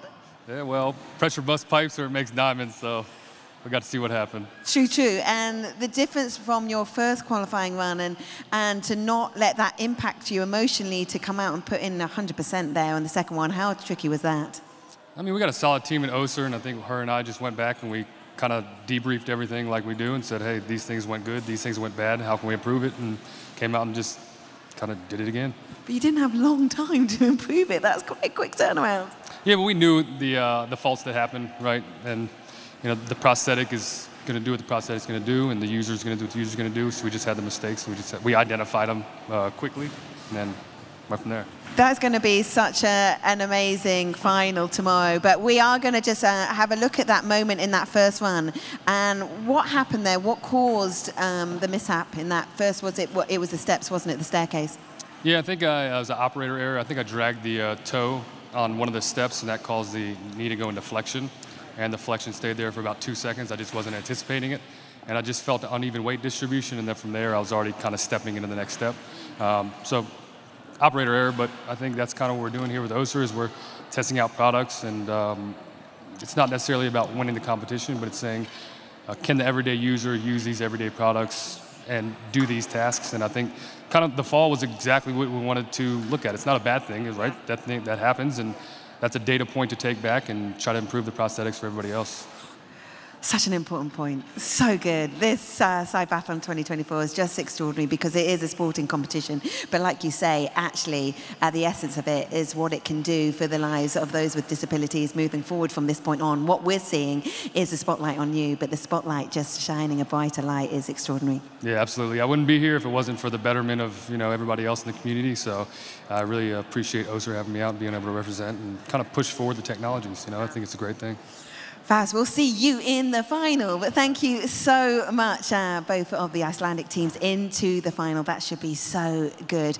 We have one more discipline remaining for you all here in the Swiss arena, and it is the Arm Prosthesis race. And we had it earlier today as well, so let's remind ourselves of the highlights from that.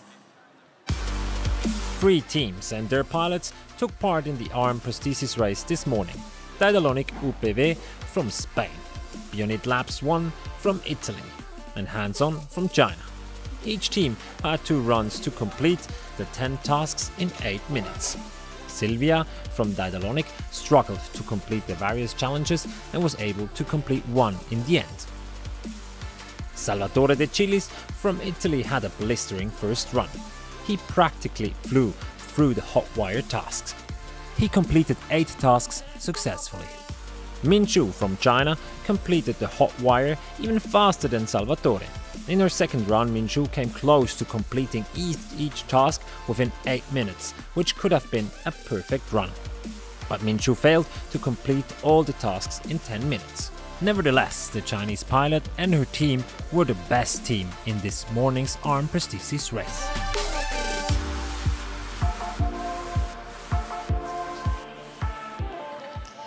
And they are now turning the arena around for the Arm Prosthesis race. While they're doing that, let's shine a spotlight on another pilot. This time, it's an extraordinary woman. Her name is Chiara Stucci.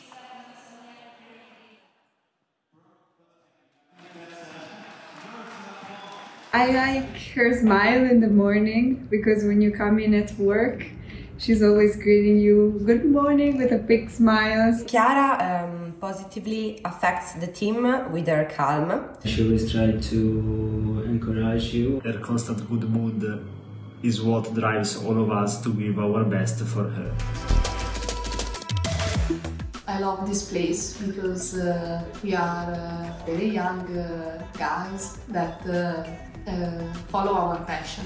We are not only colleagues, we are especially friends. It's really fun. We are not bored at all here. It was not planned at all to make hands, to make prosthesis, but it was really natural for me to follow this direction. My family was and is actually really important to me. When I was little, I couldn't understand my disability. I had a question about myself, maybe a few moments that were not very happy. Sometimes I was confused, sometimes I was angry, and I was really hyperactive child, so they really support me.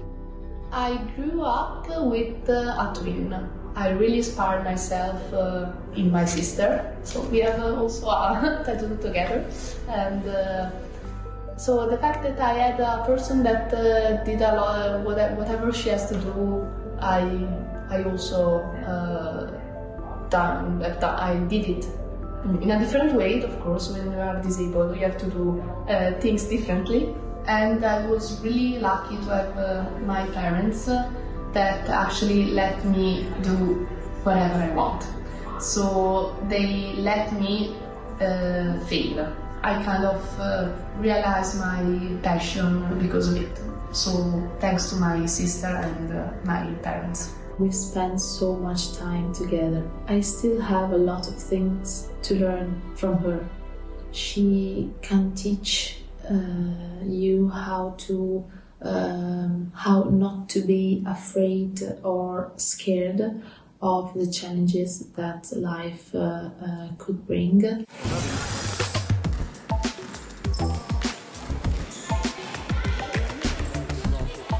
It's 18 years that I play basketball.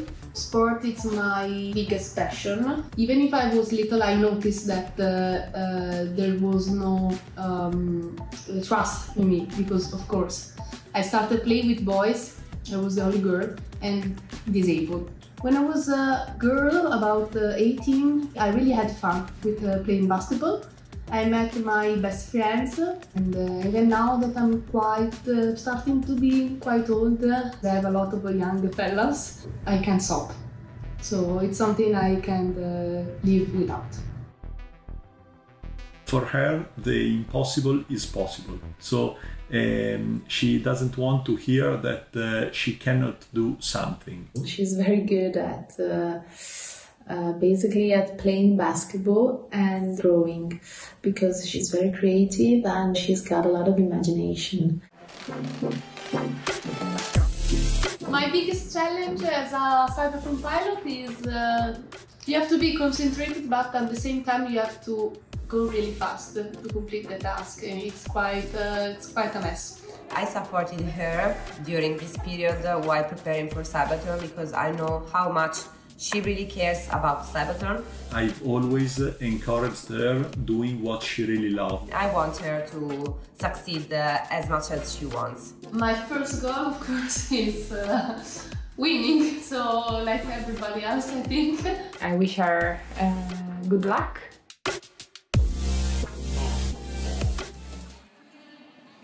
And Chiara is going to be competing in the Arm Prosthesis race that's coming up next, as she will be in track 1. So that's just to my left here. So you'll be able to see her live in action. What a powerful and very cool woman. Bex Williams, you're now joined by Adrian Esser. Evening, Adrian. And Adrian, you know more about Chiara. Yes, so you know, she told us she's very competitive, and I think we're going to see her basketball spirit come through tonight. I think what was really, you know, the passion behind what she's done, and what a fantastic ambassador she is to show that, you know, how, you know, she has created a life for herself which has so many different facets. Adrian, nothing has stopped her. Yes, and it's great to see when especially competitive types that have experience in, I would say, almost semi-professional sports, bring that to CYBATHLON. And so we really see the technologies pushed to the limits because these pilots are going to get everything they can out of them in order to win. Yeah, and you know, that's the target here. But seeing these beautiful videos, and it's so fantastic that we've been able to see each and almost every pilot so far and hear their stories, hear their testimonies. And, you know, we talk about the competitive spirit, but you can see all the people behind them as well, talking about, you know, what kind of character they are. And we've seen how creative she is. There's so many different facets, as I said, and it is fantastic to see and get a glimpse into their lives. It's the behind the scenes that we are seeing here. Yes, their lives, how they got here, how they came to CYBATHLON, and to see the support that they have from their friends, from their family and their colleagues is truly incredible. It is incredible. Abby, I know you're feeling it too. You know, we're really enjoying seeing everything that is possible to see from these pilots. We could watch for hours and we could be here a week. Honestly, we could. I think we're both really enjoying the experience so far. Yeah, Bex, it's wonderful. And like you say, those behind-the-scenes stories, those compelling human stories that just bring this all to life. We have had the Arm Prosthesis race happen earlier today. You've seen some of the highlights. You may be joining us for the first time. So let's tell you all you need to know about Arm.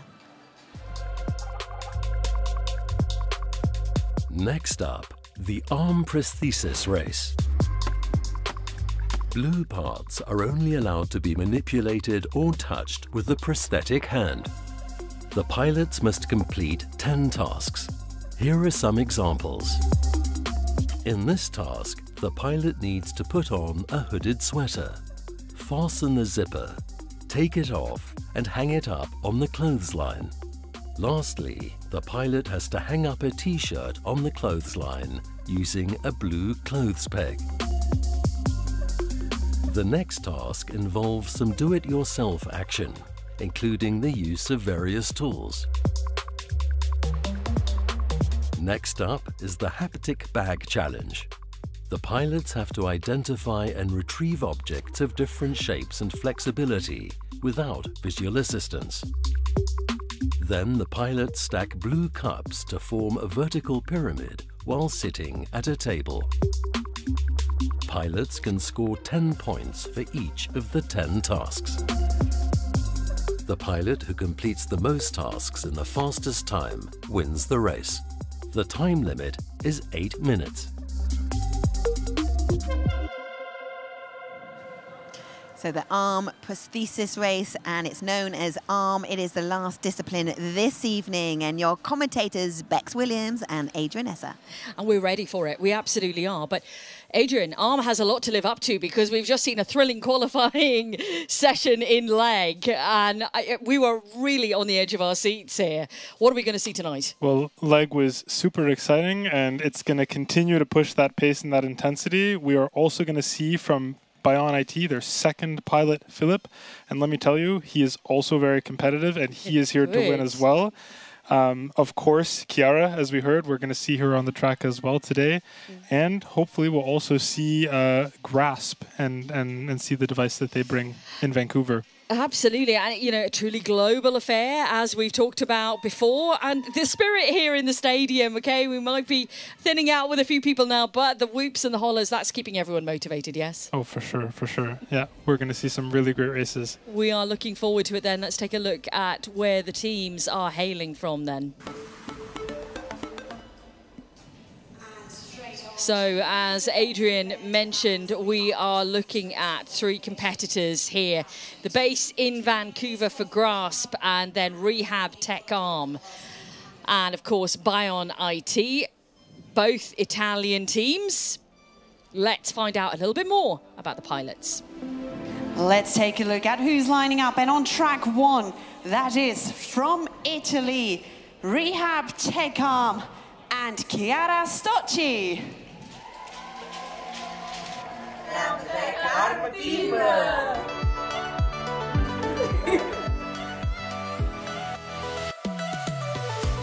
participate with our new hand, new prosthesis, that is harness multisense, which features improved functionalities, such as an actively controllable 2 degrees of freedom prosthetic wrist, a machine learning-based Mayo control algorithm, which permits our drivers to simultaneously control 3 degrees of freedom, a fully embedded tactile sensing within the same anthropomorphic shape of harness. And we develop a sort of haptic feedback that allows me to feel the touch during the game. Well, I'm a competitive girl, so let's see what will happen.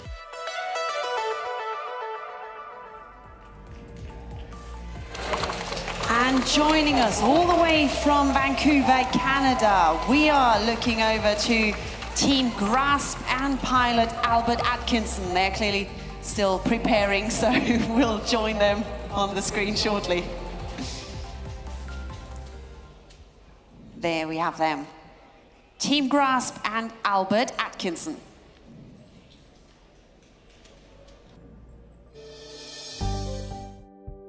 The majority of our team is comprised of undergraduate students. Although at times this can get quite difficult, it is extremely inspiring to see what the team has put in the 4 to 5 years of UBC Bionics' existence. We are also very excited to work with our pilot, Albert, who has very graciously volunteered his time to ensure that we're successful for CYBATHLON 2024. Working with young people is always good.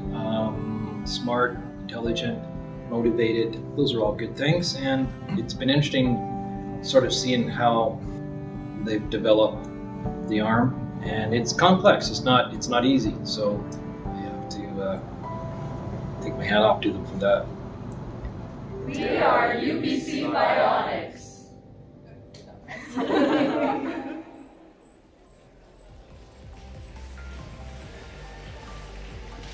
And hand over on track 3, completing the lineup in this next qualification round. It is the team from Italy, Bionit Labs 2, and their German pilot, Philipp Baluschke.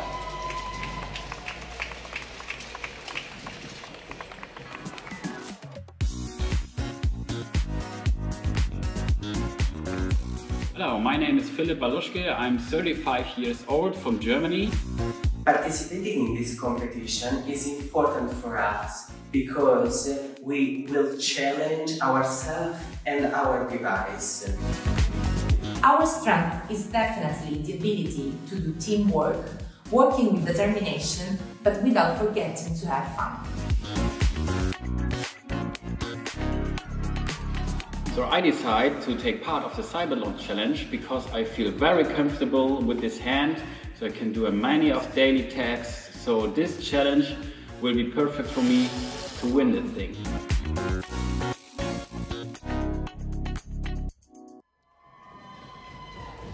It's great to hear such a crowd, such a response to our pilots. But Adrian, one thing we do need to clear up is Team Grasp, who we saw in Canada there with Albert Atkinson. They're not actually competing today. Yes, so Team Grasp is not going to be competing today. We rigorously check every single device before approving them for race, and unfortunately they weren't able to demonstrate function of their device in preparation to the racing. So we want to have them here today to show their device, but they unfortunately will not be allowed to race it. Okay, well that is the explanation then as of why, and we are now in countdown for this qualifying session. 5 seconds to go. 3, 2, Let's go, Chiara. Go. Chiara Storchi then underway and bypassing that first task there. We've seen this before, Adrian, where some pilots will move on to something they feel a little bit more comfortable with and more adept at doing. Oh, that was very close. And there you can see the challenge that those balls pose in the pans. So she has to grasp it, but obviously not drop those balls onto the floor, which almost happened with the frying pan. First task pass. And very swift as well. She's very quick. Okay, so we move on to the next task there. The storing of the dishes and on different levels as well. And this is the intricate part now with picking up the utensils. Yeah, and you can see that she's able to grasp the chopsticks. And she opted to move the drying rack a little closer to the edge of the table. And those tactics can be employed here, you know, anything to make it easier without, of course, going outside of the rules. Yep, as long as that drying rack isn't lifted off the table, she can move it wherever she wants. But now she's got one of the chopsticks stuck in the wrong slot. Oh, so she's going to have to pick it up again and move it over. This is going to cost some time here. Yeah, it really is. And it's going to be tricky because it's lying flat on its side. Will she be able to pick it up? Oh, it looks like she might. Oh, it's a tricky one. She's going to have to make a call on this one and pass. Yeah. Well, she will have another go. She will have another go. And, you know, that's another learning point from it. Okay. Interesting strategy here. She's taken She's off removed her the hand and she's going to put it back on. They did not tell me about this one during practice. Adrian is open-mouthed here. I am shocked. I am in shock. I wasn't expecting this one. Okay, but that is amazing. It's made it more straightforward. So okay, now she finds the zip, and the zip has to be then drawn up by and pull it by the hand. Yeah. But wasn't that crazy to see how quickly she could detach and reattach the hand? Absolutely. Just stuck it between her legs and popped it back on, and it's working again. Amazing. Okay, just a little bit of an issue here. Just you know, we all know this struggle. This is what we're seeing in front of us right now, trying to get the zip done up, but of course more complex for Chiara. The tongue of the zipper is such a fine and small object that getting a good purchase on it is tricky. Okay, Philip, we are on the bottles, and he's unloading them. Heaviest one done. He's already put them into the cart, the crate, moved the crate, and now he has to deload the crate. Yes, and lift them up to the table. He is doing this just as confidently as Salvatore from this morning. Yeah, and that was fast from Salvatore, wasn't it? Okay. Chiara then onto the next element now And on now the hanging laundry. This is a tricky one. Just like the chopstick, it's there at the bottom of the cart, and it's hard to pick up. So she has a function pad here then on the side of the prosthesis, which is doing, what does that do then? Does that give her a range of motion in different ways? How does that operate? This allows her to change the function of the prosthesis. So right now she's switched it so that the wrist can flex and extend, and it also changes the grip type.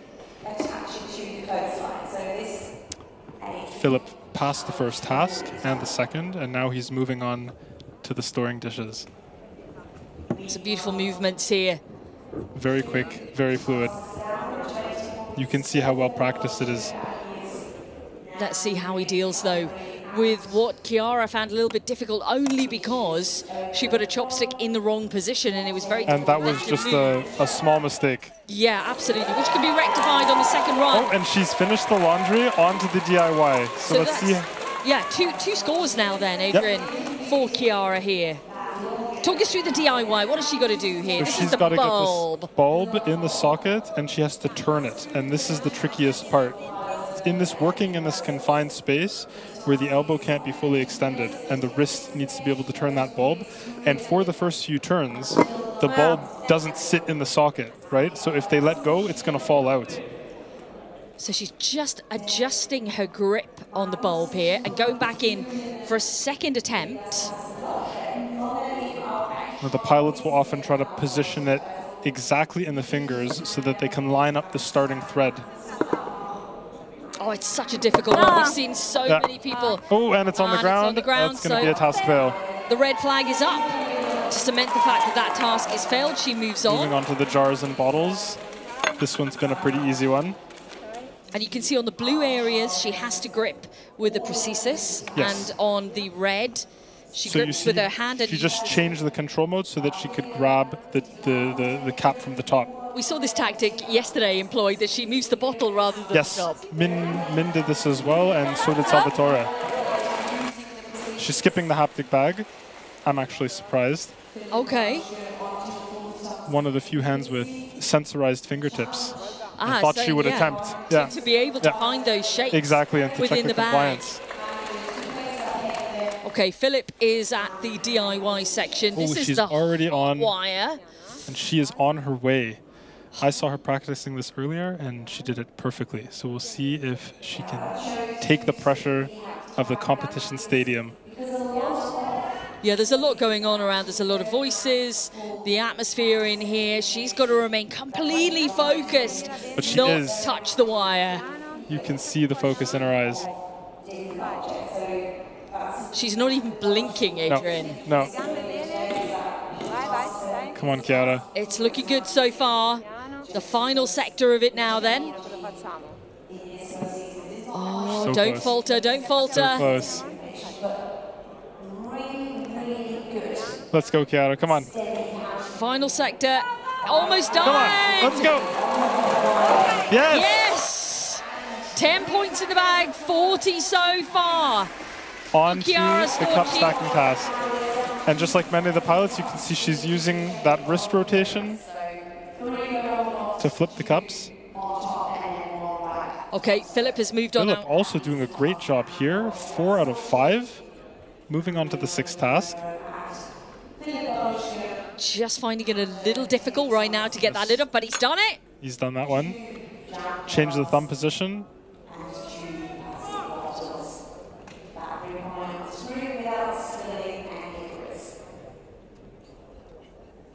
It's interesting to see how he switches for a pinch grip with the thumb on the side instead of the front. So we would normally probably pinch it from the top. That's right. But he's doing a close hand grip on this. And there we go, the lid is off. And he is done, skipping the haptic bag as well. Oh, we're on to this here's the final marble. very tricky task now, the clean sweep at the end, where she will have to pick up that marble. Keep that Don't marble let from- it drop on the floor, Chiara. That will be a fail. She's got it, but she has to get it perfectly placed, Adrian. And here. this is a risky move because as they're placing the other objects in the other cubes, that marble might fall off. beaten again by the marble. By the marble. By the marble. The meddling marble. Yes. That's what we're going to call it. Okay, we're on to the hot wire then with Philip. Let's see how he does Philip is also doing great here.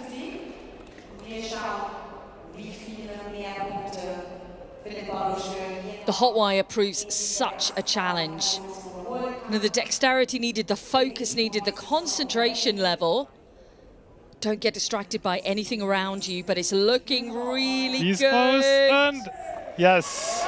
It is a pass. That's 60 points now in the bag as we're on to the stacking challenge. I think he's got the other two. I've seen him do the cup stacking before. We're There 6 should be minutes no in, problem. though, to the 8-minute time limit here. And a reminder on your screens of the ranking with Minshew with that 90 points from this morning. I keep saying yesterday. It feels like yesterday. It was only this morning. It's going to be a hard score to beat, 90 points. It was such a almost perfect run. And she was maybe 10, 15 seconds away from finishing the last task. Yes. Okay, now he moves on to the stacking. Still a minute and 20 left on the clock. Okay. Hands on the table. There we go. Come on. And he's got to flip those cups over, keep them together, let go. Oh, and he's done it. 1 minute. Okay. 1 minute for the last tasker. Final Let's go, Philip. challenge. This is going to be huge 80 pressure points, now. 80 points. Oh. Okay, so he doesn't want to let He's that good. marble out yet, or does he? Well, He's going let's for see. the He's marble. gonna, and he's I know. gonna, he's gonna put the. The marble is last. The marble is trapped. Interesting strategy here, and No, he's we're also, tick-tocking away with time. The countdown is on now. He really has to move. he cannot make any mistakes here. So the Lego brick. He's got the putting Lego into brick place on. First. That is Perfect. in. That's good. Okay. As long as it's staying there on the brown one. Credit card, 12 more seconds. I think unfortunately, I think time is already up. I'm not exactly sure. Time is up. Time We is are up here. hearing. Yeah, time is up. However, He's gonna finish it anyway. It's good practice for him here, Exactly. though, isn't it? For round two, for round he'll show us that he can do it, and he's just going to do it a little bit faster next time. Is it time? Come on. What's the time? Yeah, he's asking for the time, but the time is up. Would have been a pass. Would have been a pass It would if he have had the been. time. But at least he has had the practice now. Yes, exactly. And he knows he can do it. Yeah, absolutely. Ooh, Adrian, that was a good run from our guys through there. And they can see now the areas that need a little bit of work for that second run. Yeah. Let's take a look back at some of the moments then. You know, we so thought this close was here. We thought that was almost over, didn't That we? was almost over, and you can see how the weight of those red balls impacted her balancing. But both of them successful on that hot wire. But the laundry proving a difficult task as well. It is tricky, certainly with getting that zipper up, the bulb as well. The bulb and the marble may be the hardest parts of this challenge. Yes, and the laundry task too takes a lot of time. Like, I think we've seen almost every single pilot fight so hard with that zipper, lose it multiple times and have to re-grasp it. And it's a really tricky thing to hold on to. There we go then. The results, the ranking so far as it stands out there. We still have, of course, more qualifying sessions to go. Those 90 points from Team Hands On, though, looking so distant right now. But who knows if they can touch it. Abby, let's head down to you on the arena floor. Yeah, Bex and Adrian, thank you so much. We've just been watching. I tell you, it's stressful watching that hot wire. I can't watch it. I just think, keep going. But Philippe and Chiara will have another go, of course. And we also have 3 more pilots that will take to the arm race. Let's take a short break before we continue with the action here at the Swiss Arena for CYBATHLON 2024.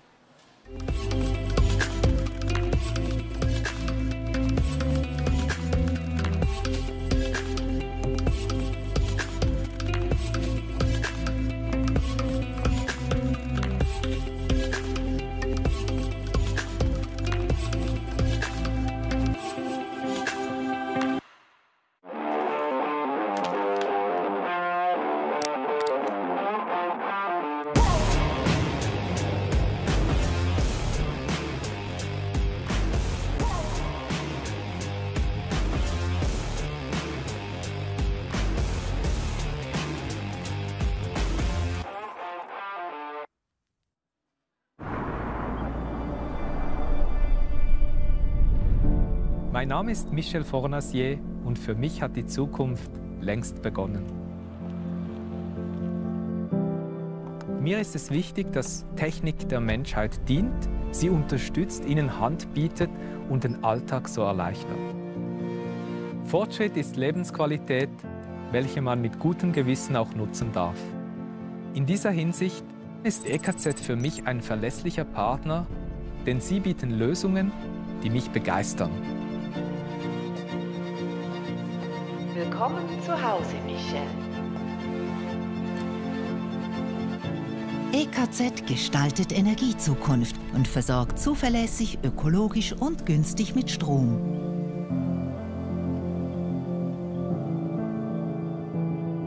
EKZ, stolzer Partner des CYBATHLON. Some fantastic scenes here at CYBATHLON After Dark here on a Friday evening for our ARM qualifications. Let's take a look at our next teams then and where they're hailing from. Qualification race. We get ourselves ready then for the next session here, and again we do see 3 teams here represented. So let's find out a little bit about the pilots behind the teams. Qualification round. On track number 1, I was going to say make some noise. Please welcome from Spain, team Arm 2U1 and pilot Berta Masso. Team Arm 2U comes from Barcelona, Spain. Soy Berta, tengo 24 años y soy la nueva piloto de Arm 2U y es mi primera vez en la competición de CYBATHLON. Participo en el equipo ya que me parece una buena iniciativa hacer una prótesis low cost debido a los precios elevados de las prótesis del mercado y quería ayudar al proyecto. The device consists of a myoelectric prosthesis and was developed with 3D printing technology to make it affordable for everyone.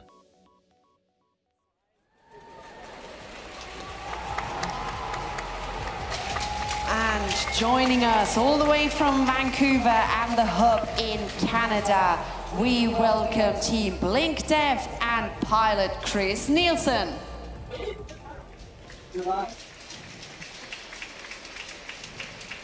Sometimes I don't even realize it's there.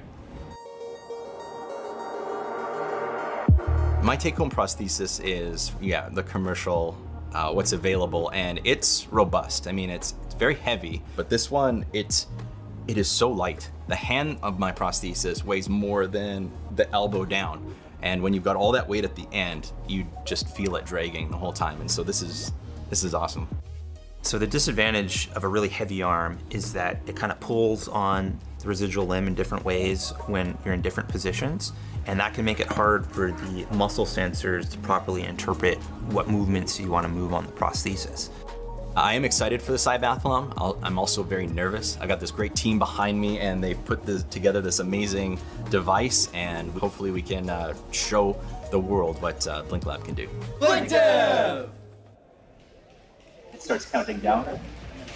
And rounding off the field in this qualification round on track number 3, also joining us from Spain, it is Team Cima 3D and pilot Monica Casado Vázquez.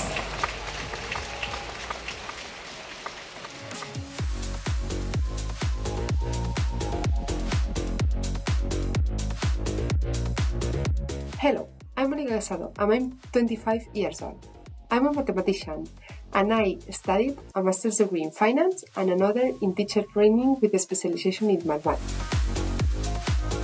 This project is proving to be a great challenge because we are not an experienced team with many resources, but a student association formed by engineering students who work hard every day to compete against the best teams in the CYBATHLON. Participation as a pilot in this project has been an adventure, and I'm delighted to be able to collaborate with the future engineers and with the students that are very enthusiastic about what they do.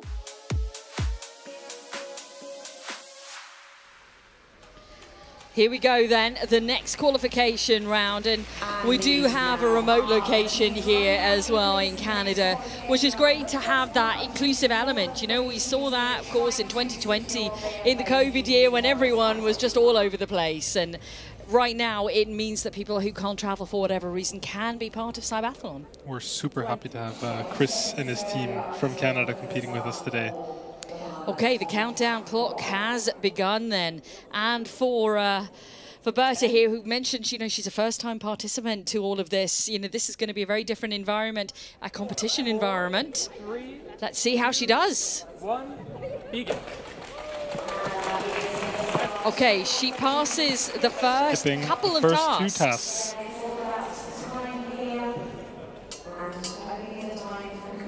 Going first for the chopsticks.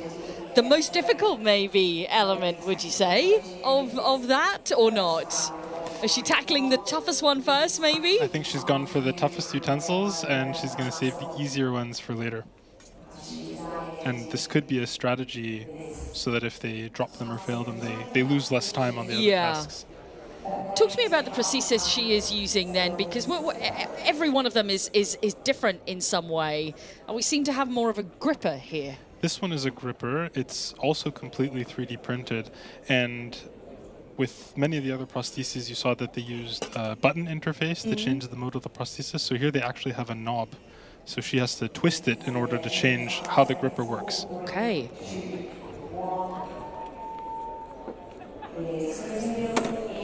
Okay, that has been successfully placed. We're underway with Chris Nielsen now in Canada. And he's bypassed a task. First two. Yeah.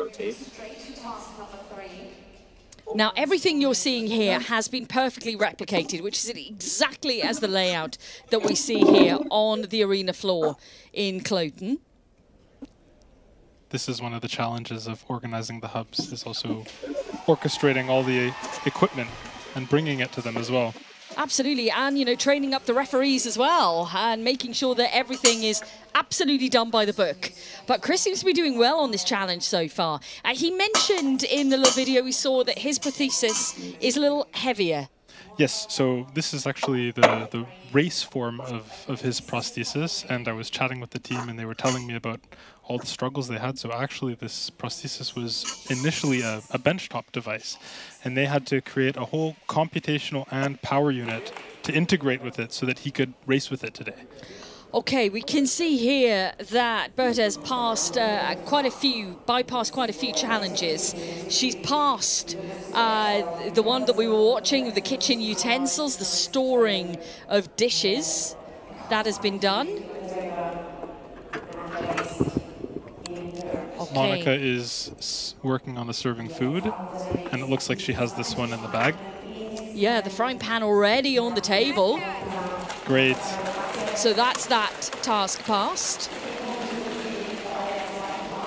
And you can see quite often with many of these prostheses, the wrists don't tend to be actuated, so you'll see them change the rotation of the wrist between objects so that they can get a better grasp. Smooth motion then over to the unit to store effectively the plate, which goes on the top. Can see each one of our competitors right now with 10 points in the back. Let's head back out to Canada. Chris is working on the cap, but you can see it's tricky. He's got to be able to hold on to it. And it looks good. Almost fell on the ground there. Almost fell on the ground, but didn't, luckily. So he moves on, and we are going to attempt the hot wire here. Yes. So they are allowed to use tools to help with their device, and you can see here that he's changing the pads on the fingers. This is the first time I've seen this so far. Yeah. So oftentimes they will add or take away elements from the fingers to help with the stickiness or the grip. So it looks like they might be adding some pieces that help them get a better grasp on that handle. If they don't have good pinching force, then the stickiness of the fingers can help them hold on to objects. Ah, it's very, very clever. And you can see he's using the wrist rotation to navigate the hot wire. And he's got it. He's just juddering a little. Yeah. Oh, he's got it. But He also has to turn in the right direction. If the signals get messed up, he might end up turning it counterclockwise instead of clockwise. But so far, he's got it. Oh, this is great. This is great. Come on, Chris. Can hear him saying he needs just a little bit of extra training on this. He's got this. Come on, he's halfway through. He is, and he's doing such a great job here. It is looking so, so strong. He might think it isn't, but it is. This guy is sweating, but he's got this. Let's go. Look at the focus. Again, you know, I don't think any of our pilots are actually blinking when they're doing this task. No, or breathing. I can hear you guys. Well done, Chris. Good job. Good job. Love that. I love the commentary from the racetrack. Okay, let's go back to the arena floor here then in Zurich. What a good spirit. In Zurich. Yeah, fantastic spirit. And we're on to the last challenge. She has skipped quite a few here. Yes, but the cup stacking went fine. Yep. And let's see what order they're going to go for the items. So she's going to go with the credit card first. And we're seeing a similar strategy, pulling it to the edge of the table. And can she pinch it?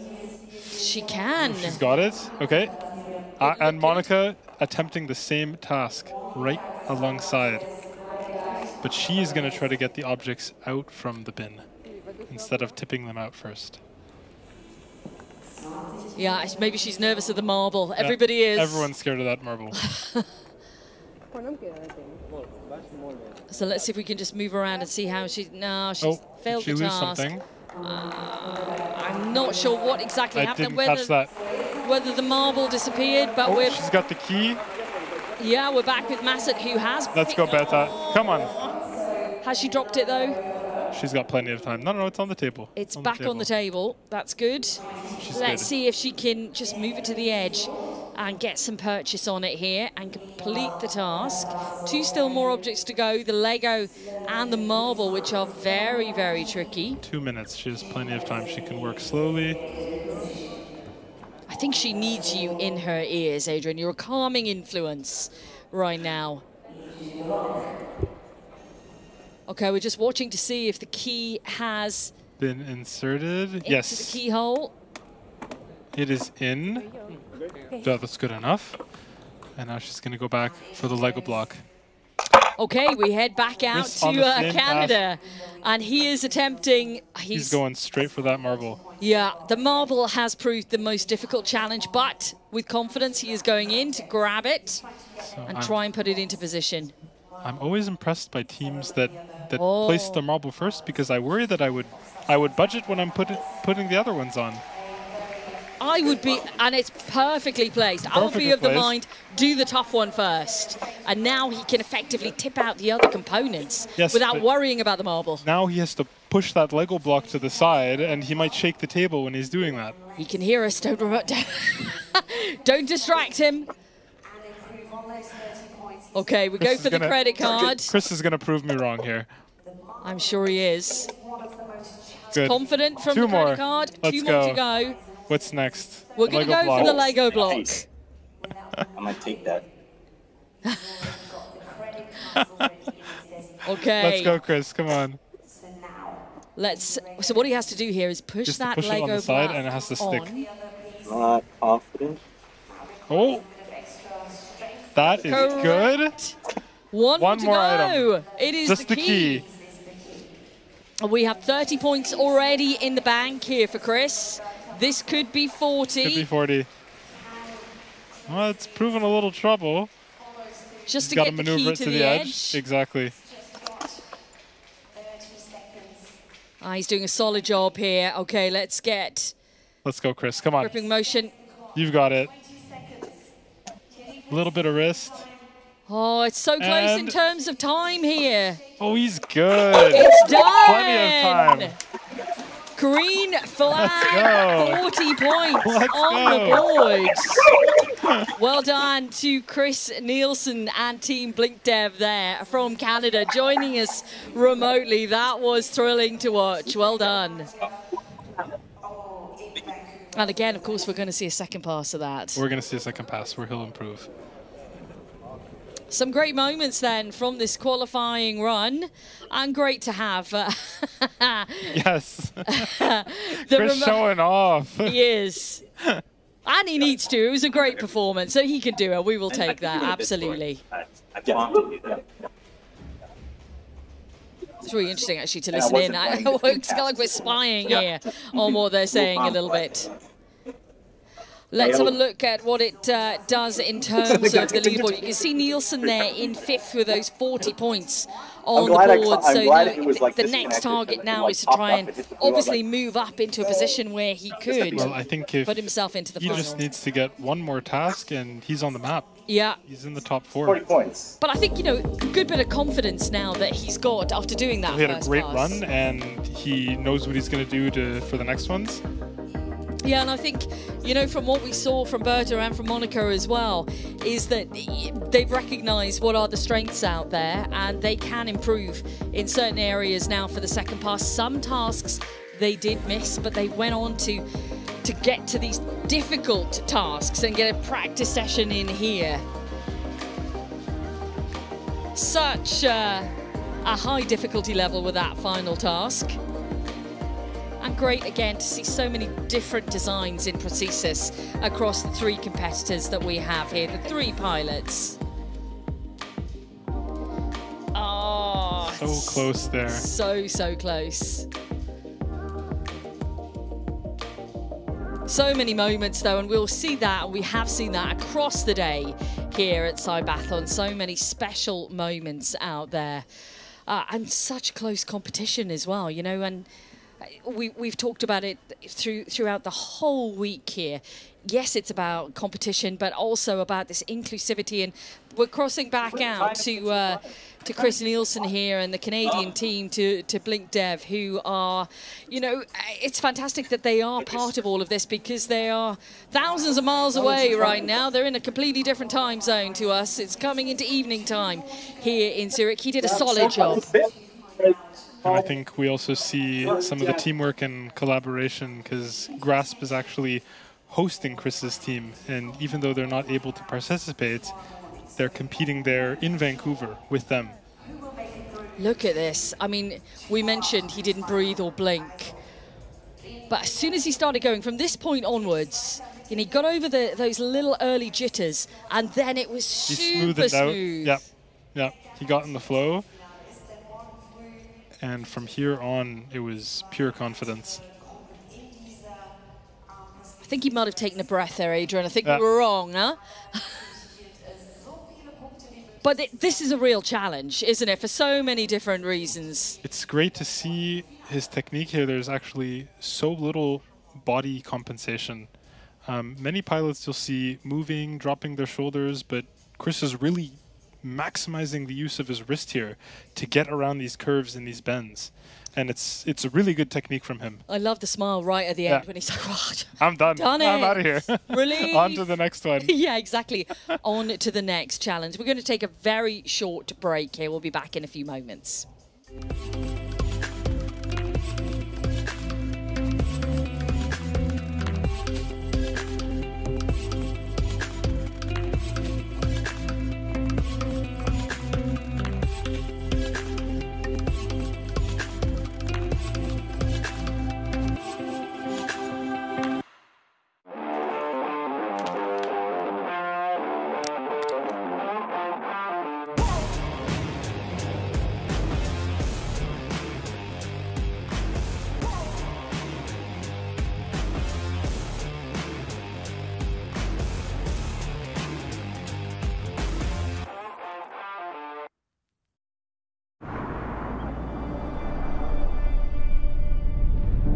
Mein Name ist Michel Fornasier und für mich hat die Zukunft längst begonnen.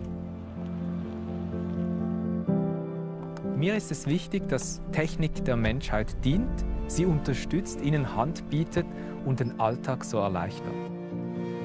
Fortschritt ist Lebensqualität, welche man mit gutem Gewissen auch nutzen darf. In dieser Hinsicht ist EKZ für mich ein verlässlicher Partner, denn sie bieten Lösungen, die mich begeistern. Willkommen zu Hause, Michel. EKZ gestaltet Energiezukunft und versorgt zuverlässig, ökologisch und günstig mit Strom.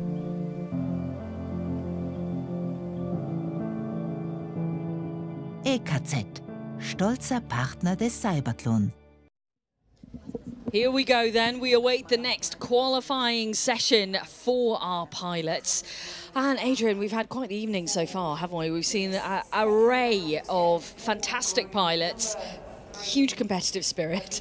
How are you feeling about the atmosphere here? Because I know there's been a big build-up to this moment, hasn't there? And now we're waiting for our next batch to get underway. But the atmosphere around today, a real camaraderie out there, team spirit, it's been electric. It's been super electric, and we've seen such camaraderie between the teams. We've seen the hub in Vancouver, where Grasp has graciously been hosting BlinkDev. We've seen 2 competitors from the same team, Bion IT, taking 2nd and 3rd place now. So we've seen some big competition and some strong shows from some of the teams. Yeah, a reminder of the ranking on your screen for you then. Minshu this morning from hands-on almost took a perfect score, 90 points on the board. That has yet to be rivaled or indeed bettered out there. But it could happen. And we had the same situation with Leg earlier on. Chiara and I were sat here, like, can it happen? Can a perfect score go on the board? Right in the last stretch, yeah. 2 perfect scores. Okay, we're almost ready then for the second pass through now by these pilots. So this is their last chance to qualify for the final. Abbiamo un problema ma non stoppano la gara. No. Oh, we have an issue with the prosthesis. We have an issue. Okay. Oh, and she's going to change hands. Just like that. And you can put a new hand on your prosthesis. So fast. Let's see if it works, though. It looks like there was an issue opening and closing the gripper. Oh no, I think, is there a... oh, no, here we no, go. it's working. And it's tricky because you never know if this is an issue with the EMG, with measuring those signals on the stump, or if it's a hardware issue with the hand, that those signals are being generated, but the motors aren't working. But she's good to go, and she's started. Yeah, she's underway, and again, she bypasses that opening test But for let's water see bottles. how she handles the frying pan. Similar technique to before. No, very similar technique. Yes, and she's like, well, it worked. I didn't drop them. I go for it So again. why change it? Exactly. Easy. Now let's see if she can handle the chopsticks. That was what, Because that was just an unfortunately sent her unfortunate, back. and it just took a bunch of time and ultimately caused her to skip the task. Exactly. It But was just unfortunate earlier. I'm sure she will not make the same mistake again. Okay, Let's so watch. she moves again. The Grabs both of them. And what happened earlier is one of the chopsticks went in the wrong position in the drawer, and then she could not grab it to move it, but it's done. She got it in, yeah. It is done. Chopstick lying flat on the ground, it's incredibly hard to pinch that and pick that up again. But here she learned from her mistakes, and she did not make it again. Chiara only needs 50 points to take 4th place. Okay, let's see what she can do then. She's got 2 greens here. That's 20 points in the bag. Same technique here. And the reason she's doing this is to make it easier to insert the arm through the sleeve. So it's all to do with speed. Yep. Yep. Okay, Filip Balushka then is underway for Bion IT Labs. It's been a long day, Adrian, but we're getting there. We're getting there.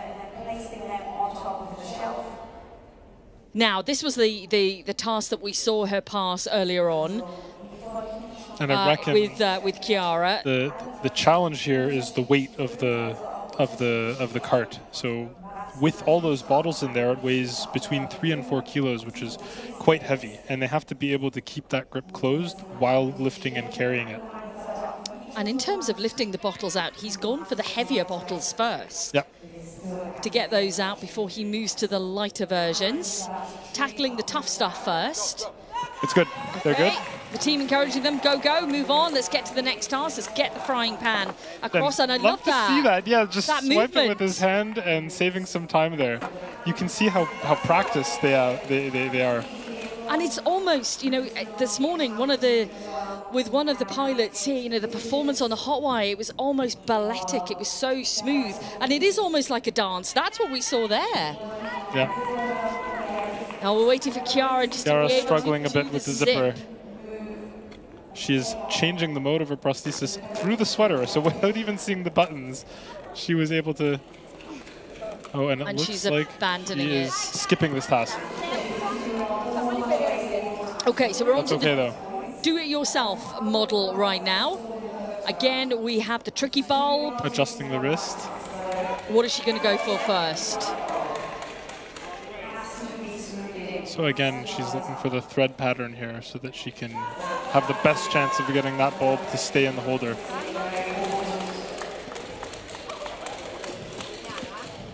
Philip doing well, 30 points in the bag and all passes so far.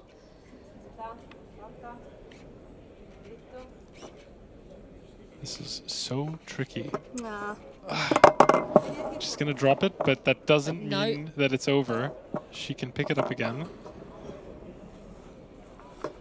Okay, Chiara, come on, let's see if we can... Come on, Chiara. Come on. It's so difficult, though, as you explained, Adrian. You know, you can't get any length on your arm. And there's no room here to turn the wrist. So they often try to compensate a bit by lifting and dropping the shoulder. But this is so tricky. And it takes a few turns for that bulb to stay in. Okay, she moves on. Now we know she can do this. We've seen her do it just before. Philip finishing the laundry task. Philip is... Oh, no, is that a fail Well, now? I don't know if they fell on the ground because they kind of fell on the wooden structure, so I think he is good. Okay, so he needs to get the blue peg out. So that is Salvatore De Cilis just watching on. Cheering him on.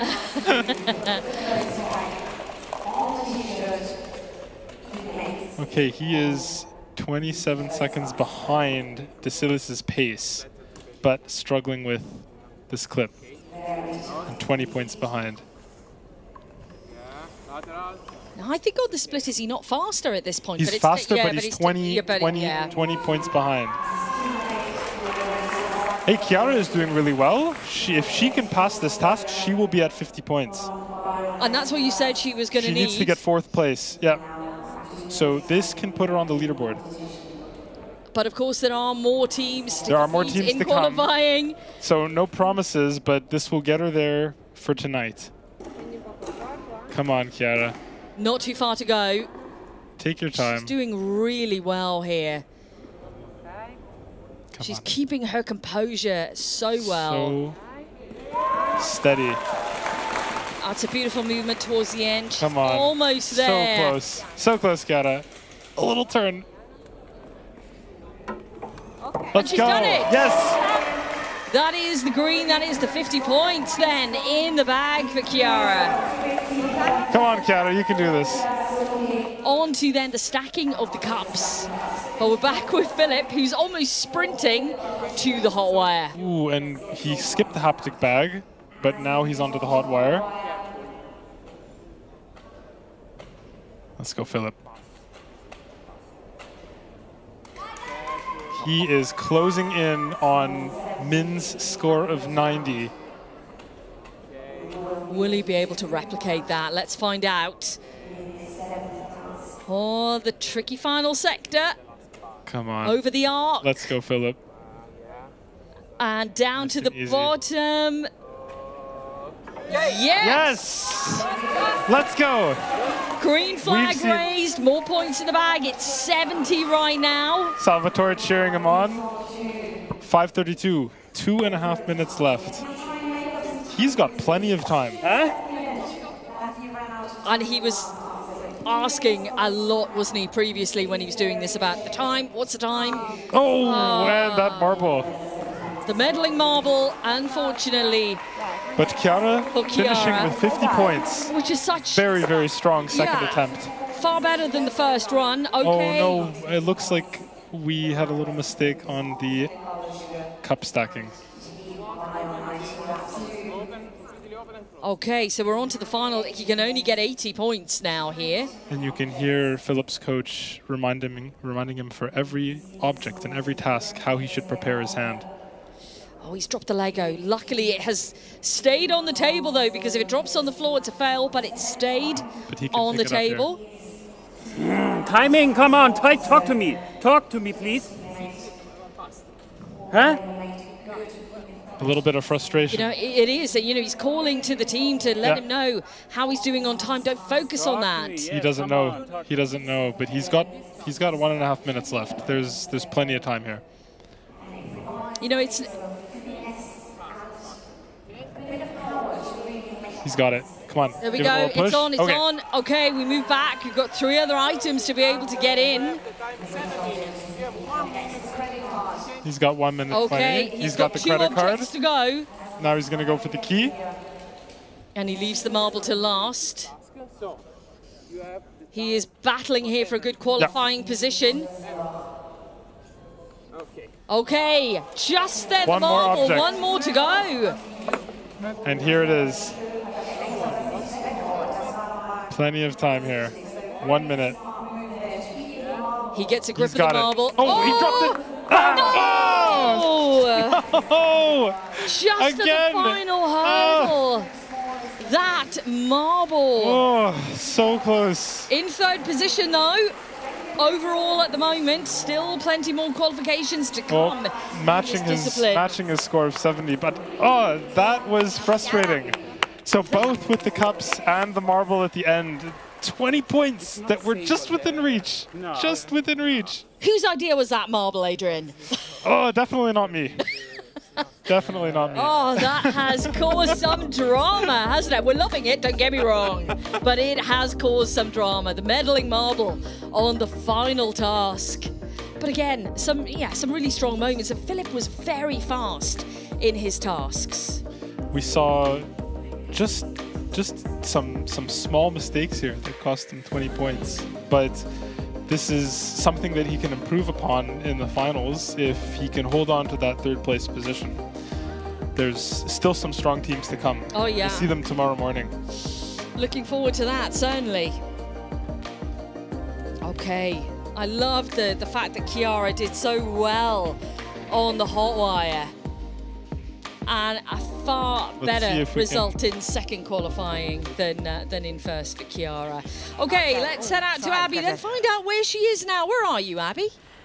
So I'm down here just by the finish line with Philippe, and I said to Philippe, congratulations. He went, no, I'm disappointed. And I was like, no, don't say anything yet because we want the raw emotion. But there was so much that went on in that race.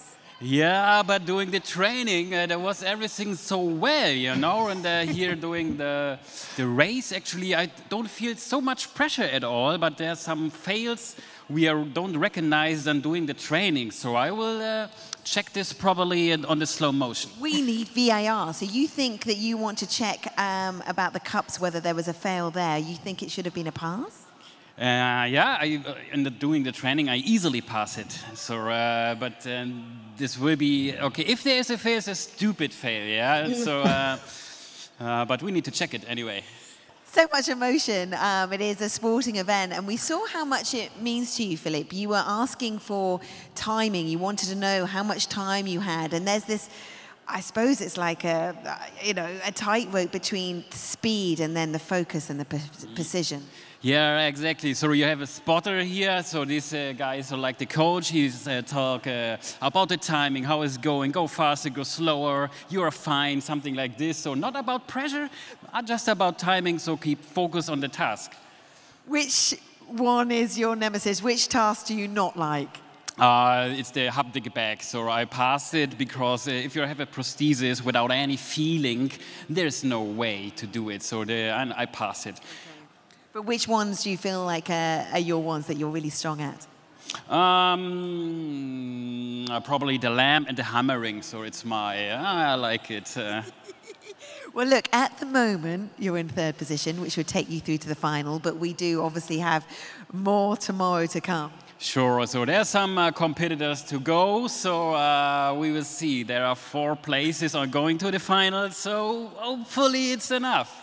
A little bit of jeopardy. Philip, I could continue speaking to you all evening, but we have one more qualifying run to go. So we will be watching that leaderboard to see if you make the final.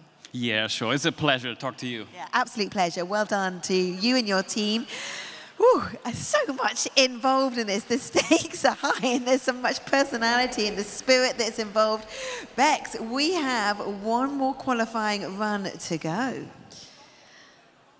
We do have one more qualifying run to go, Abby. Can we cope with the pressure, the stress, our blood pressure, Adrian? How are we doing? You good? I'm good. I'm starting to sweat here. It's hot up here in the commentator's box, but I think there's even more pressure on for the athletes that are about to race again. I think there is. We're going to take a very short break. We'll be back with you in a few moments.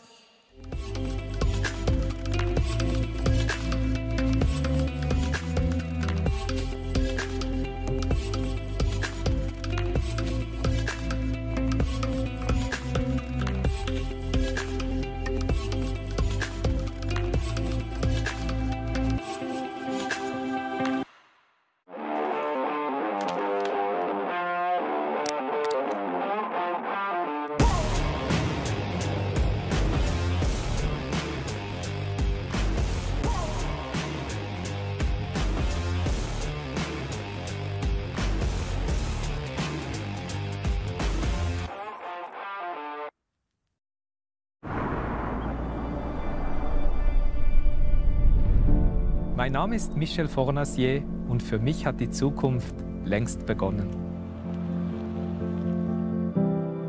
Mir ist es wichtig, dass Technik der Menschheit dient, sie unterstützt, ihnen Hand bietet und den Alltag so erleichtert. Fortschritt ist Lebensqualität, welche man mit gutem Gewissen auch nutzen darf. In dieser Hinsicht ist EKZ für mich ein verlässlicher Partner, denn sie bieten Lösungen, die mich begeistern.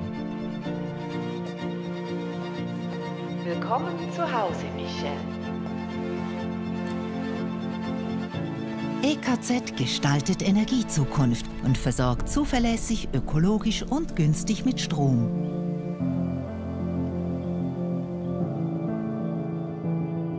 EKZ, stolzer Partner des CYBATHLON. Last qualifying session of the day coming up for us, and we are completing the day again with leg. And we are welcoming back in the pilots have already had one attempt at qualification. Adrian, this is the final shot at it now to get into the final. The pressure's on. To you, Monica from SEMA 3D and Chris from BlinkDev, all the way in Canada. And I was... You were listening in there. What were you listening in for? I was listening in there, and I was talking to Chris from his team, and they told me that on the computer, in that arm, it's actually running a full version of Windows 10, if you can believe it. Wow. There is a full computer inside that arm, and it's doing all the control and all of the signal processing. That is quite incredible. Okay, you can see the countdown just at the side screen there. 20 seconds to go before we kick off with our final qualifying session from CYBATHLON for the day.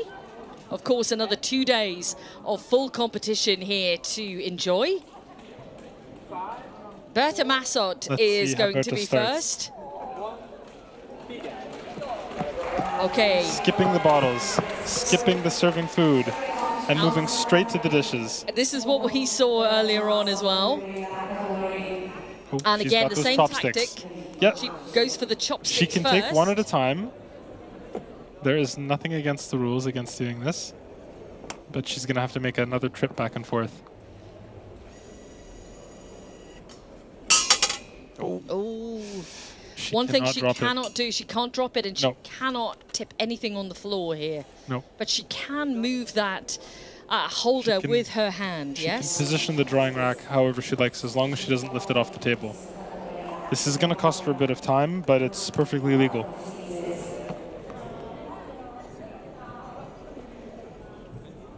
Okay, you can see our other competitors getting ready for their starts. Chris will be starting. Nielsen, 5 seconds to go.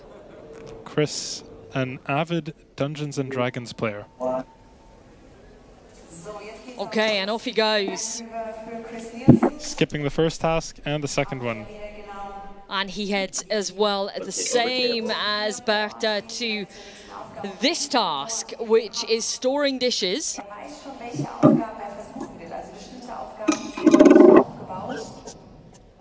He's got the plate. He's going now for the cup.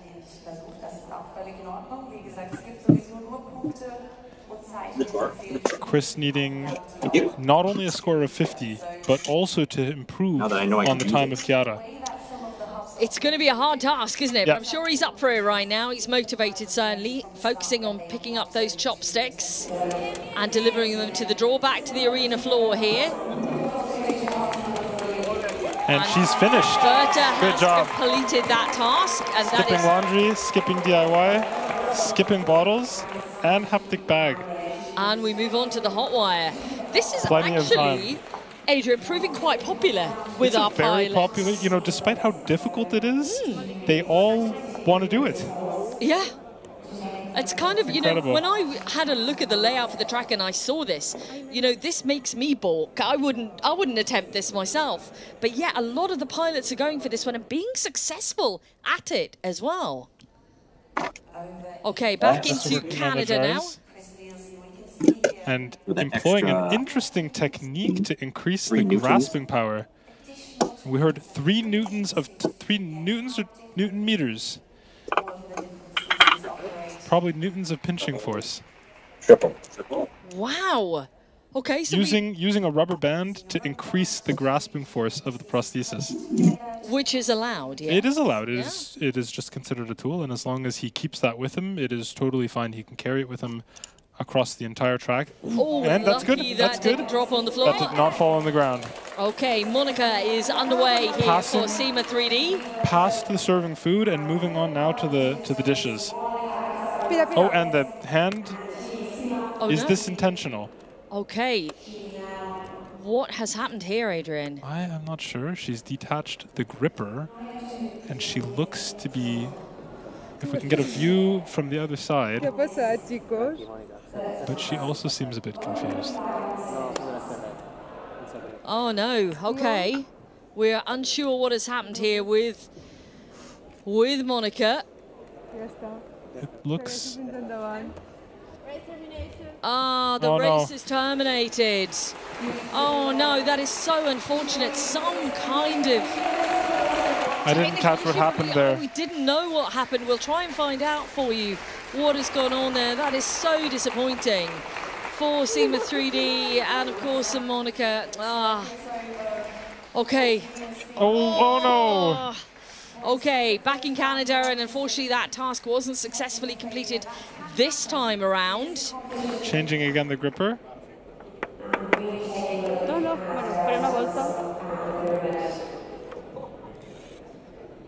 Okay, we gotta flip that over. Ooh, very close. See the nerves here. You can really sense it, actually. Yeah, they are so nervous.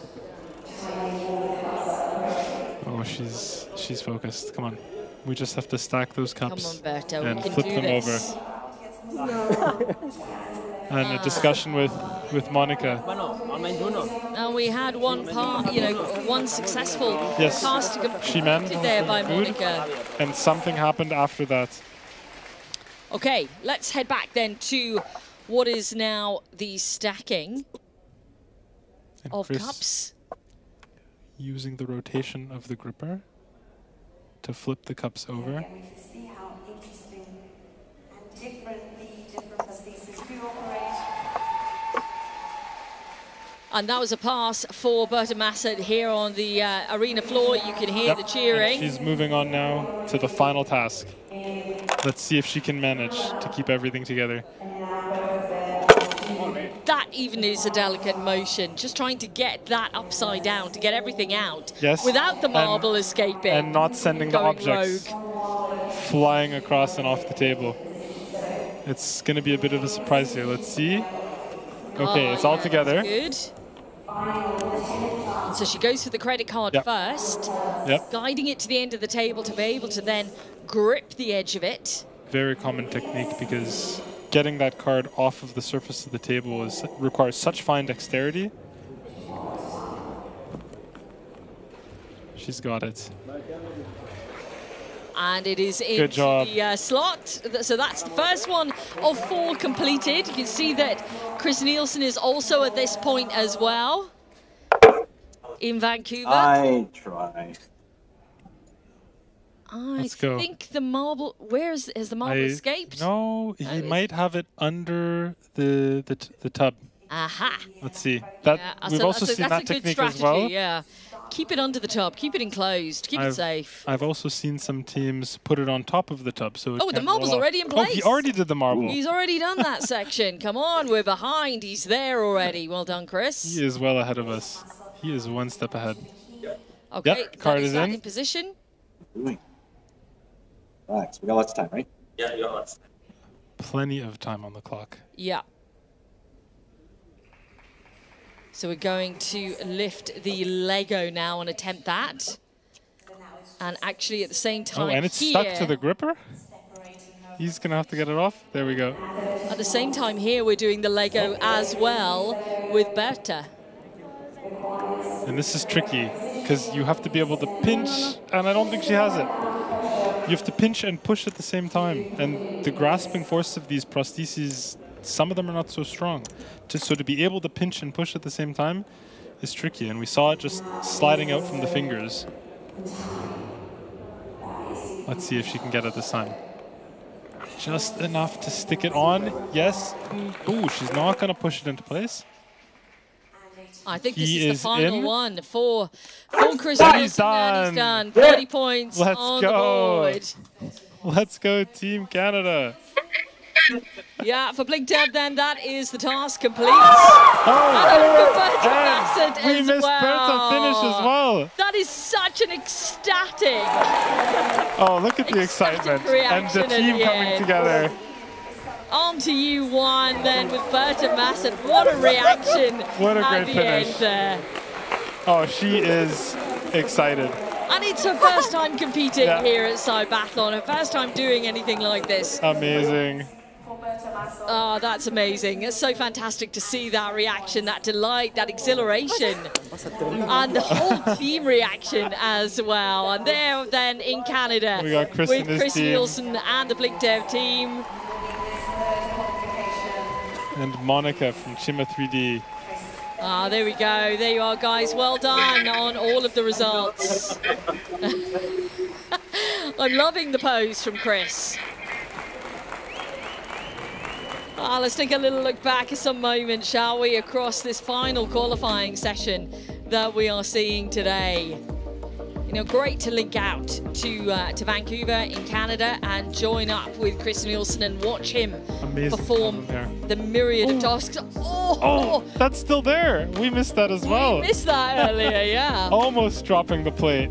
But there are so many moments. This trick with the rubber band, amazing to see. So creative. Yeah, and unfortunately for Monica, some kind of issue here. Unfortunately, they had to terminate then the run. And fascinating to see the changes to the prosthesis to aid him. So using different surfaces, and I mean, we do this ourselves. If you've ever had to separate 2 pieces of paper, you'll lick your fingers. Yeah. Right, and that makes it stick better. And the final task for Berta, and once she'd completed this, there was utter delight and joy. But it is a tricky final task for all of the pilots. Look at that. Look at that excitement. This. The smile. And the entire team coming together. She is so delighted. Yeah, that's great to see. The results then, with the hands-on team and Minshew still with that firm 90 points. Salvatore De Chilis in second, Filip Balushka in third, and Chiara Storci in 4th position right now in the prosthesis race. However, there are more opportunities in qualifying, Adrian. There are a lot more strong teams that we're going to see. I'm looking forward to tomorrow and seeing how things change. Yeah, absolutely. So am I, and I'm sure Abby is as well. Where are you now, Miss Stevens? How did you guess? We're just down here on the arena floor. It's been a wonderful day of sporting activity and just seeing the celebration moments there at the end of that last Arm Prosthesis race just makes it all so worthwhile. This is a sporting competition, of course, but it's also about the human spirit and the advancement of technology. And hopefully we'll be able to get a word with Chris Nielsen, because Chris, that spirit is coming through from Vancouver. How was it?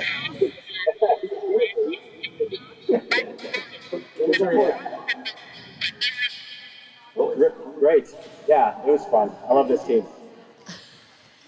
It looked fun, and I hope it wasn't too distracting hearing our commentary team come through to you there in Vancouver. I'm sure that just added to the whole atmosphere, surely.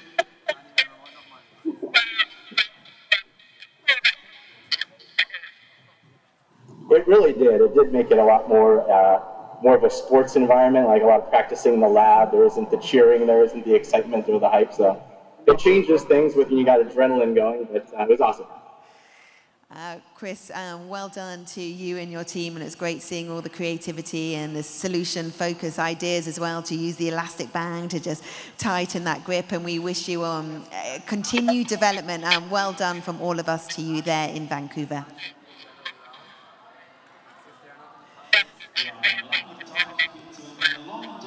Thank you. Yes, we plan on doing this again. We're in it to win it. We look forward to it. Well, it has been a spectacular day of action. That is the first day of CYBATHLON 2024, done and dusted. But we've got so much more in store for you tomorrow. Let's whet our appetite and see what lies ahead for us. Tomorrow at high noon, the brain-computer interface qualifying will start. Who will win the finals in the disciplines leg, fess, rob and arm? Pilots are going to face a range of challenges on their course as they strive to be the champions. Watch or visit us at CYBATHLON.com.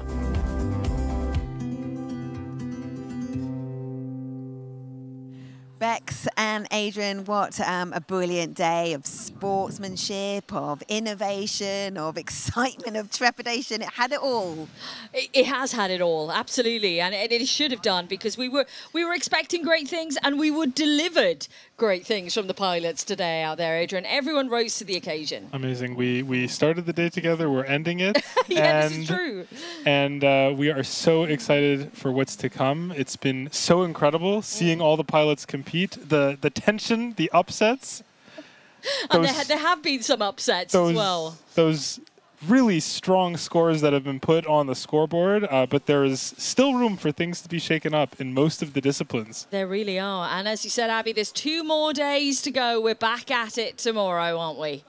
We certainly are, and I can't wait for what lies ahead. We've got that final of the leg prosthesis race. That is going to be brilliant. We have got 3 more disciplines to come for you tomorrow: exoskeleton, the wheelchair race, and the vision impairment race. So it's got loads to come, and we hope you've enjoyed today. Thank you so much for your company.